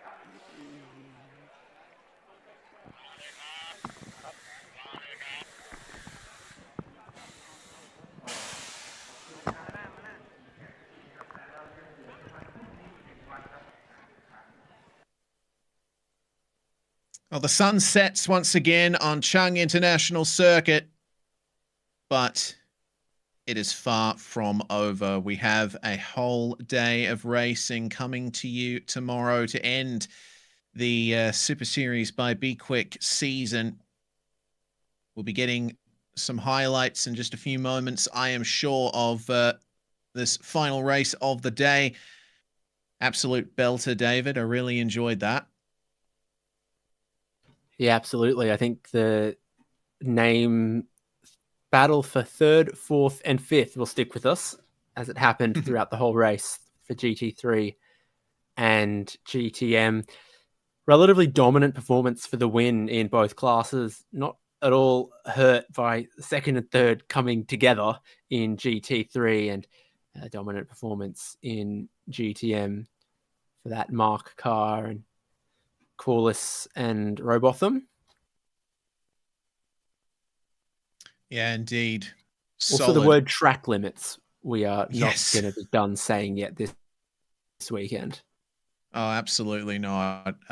There's going to be plenty more of that tomorrow, especially as all of our championships come to a head. Some very interesting changes for the point standings. And a lot of it will go down to the wire tomorrow, as it has a few times today. So our full roster of categories will be having their final races here today. We'll be getting ready from 1:15 in the afternoon, Australian Eastern Daylight Time. That will be at 2:15 in the morning UTC. This was the start then of the final race of the day. And it was a runaway lead already from the number 18 Porsche. Then this is the big moment of the race. The Biron-Baktis coming together at the final corner. Pity turning Vorvod around in the Ferrari. That was quite the awkward moment. Race control decided no further action from that. We'll leave it to the Singer Motorsport Team Thailand team themselves to do that particular debrief. Yeah, then it was the pit stop window, driver changes for every team that needs to take a driver change, which is all of them bar one. Minimum pit stop times, compensation times, and driver categorization changes. Shaking up the race, of course. This was an awkward little moment exiting the pit lane for the 786 B-Quik Absolute Racing Audi. This, I'm pretty sure how it ended up transpiring for the race lead. Bit of cold tyres, and then round the outside of turn 6 and 7 for Lauren Heinrich, destined for big things with Porsche, achieving good things today at Chang. Certainly, and let's see if they can continue that run tomorrow. Reminder of the start times down there on the bottom of your screen. You can tune in to the Thailand Super Series YouTube channel and also on speedcafe.com to catch the English language stream. Thanks everybody who joined us over the course of today's action. Had a great crew in the YouTube chat all day long. We hope that you're there tomorrow. For now, I'm Reese Gardner, David Haynes alongside me, and Dan Yeaman on production, as it seems the podium ceremonies are beginning for previous race. And that's going to be the end of it for us here. Who's going to be standing on top of the podiums tomorrow? We'll have to wait and see. See you tomorrow.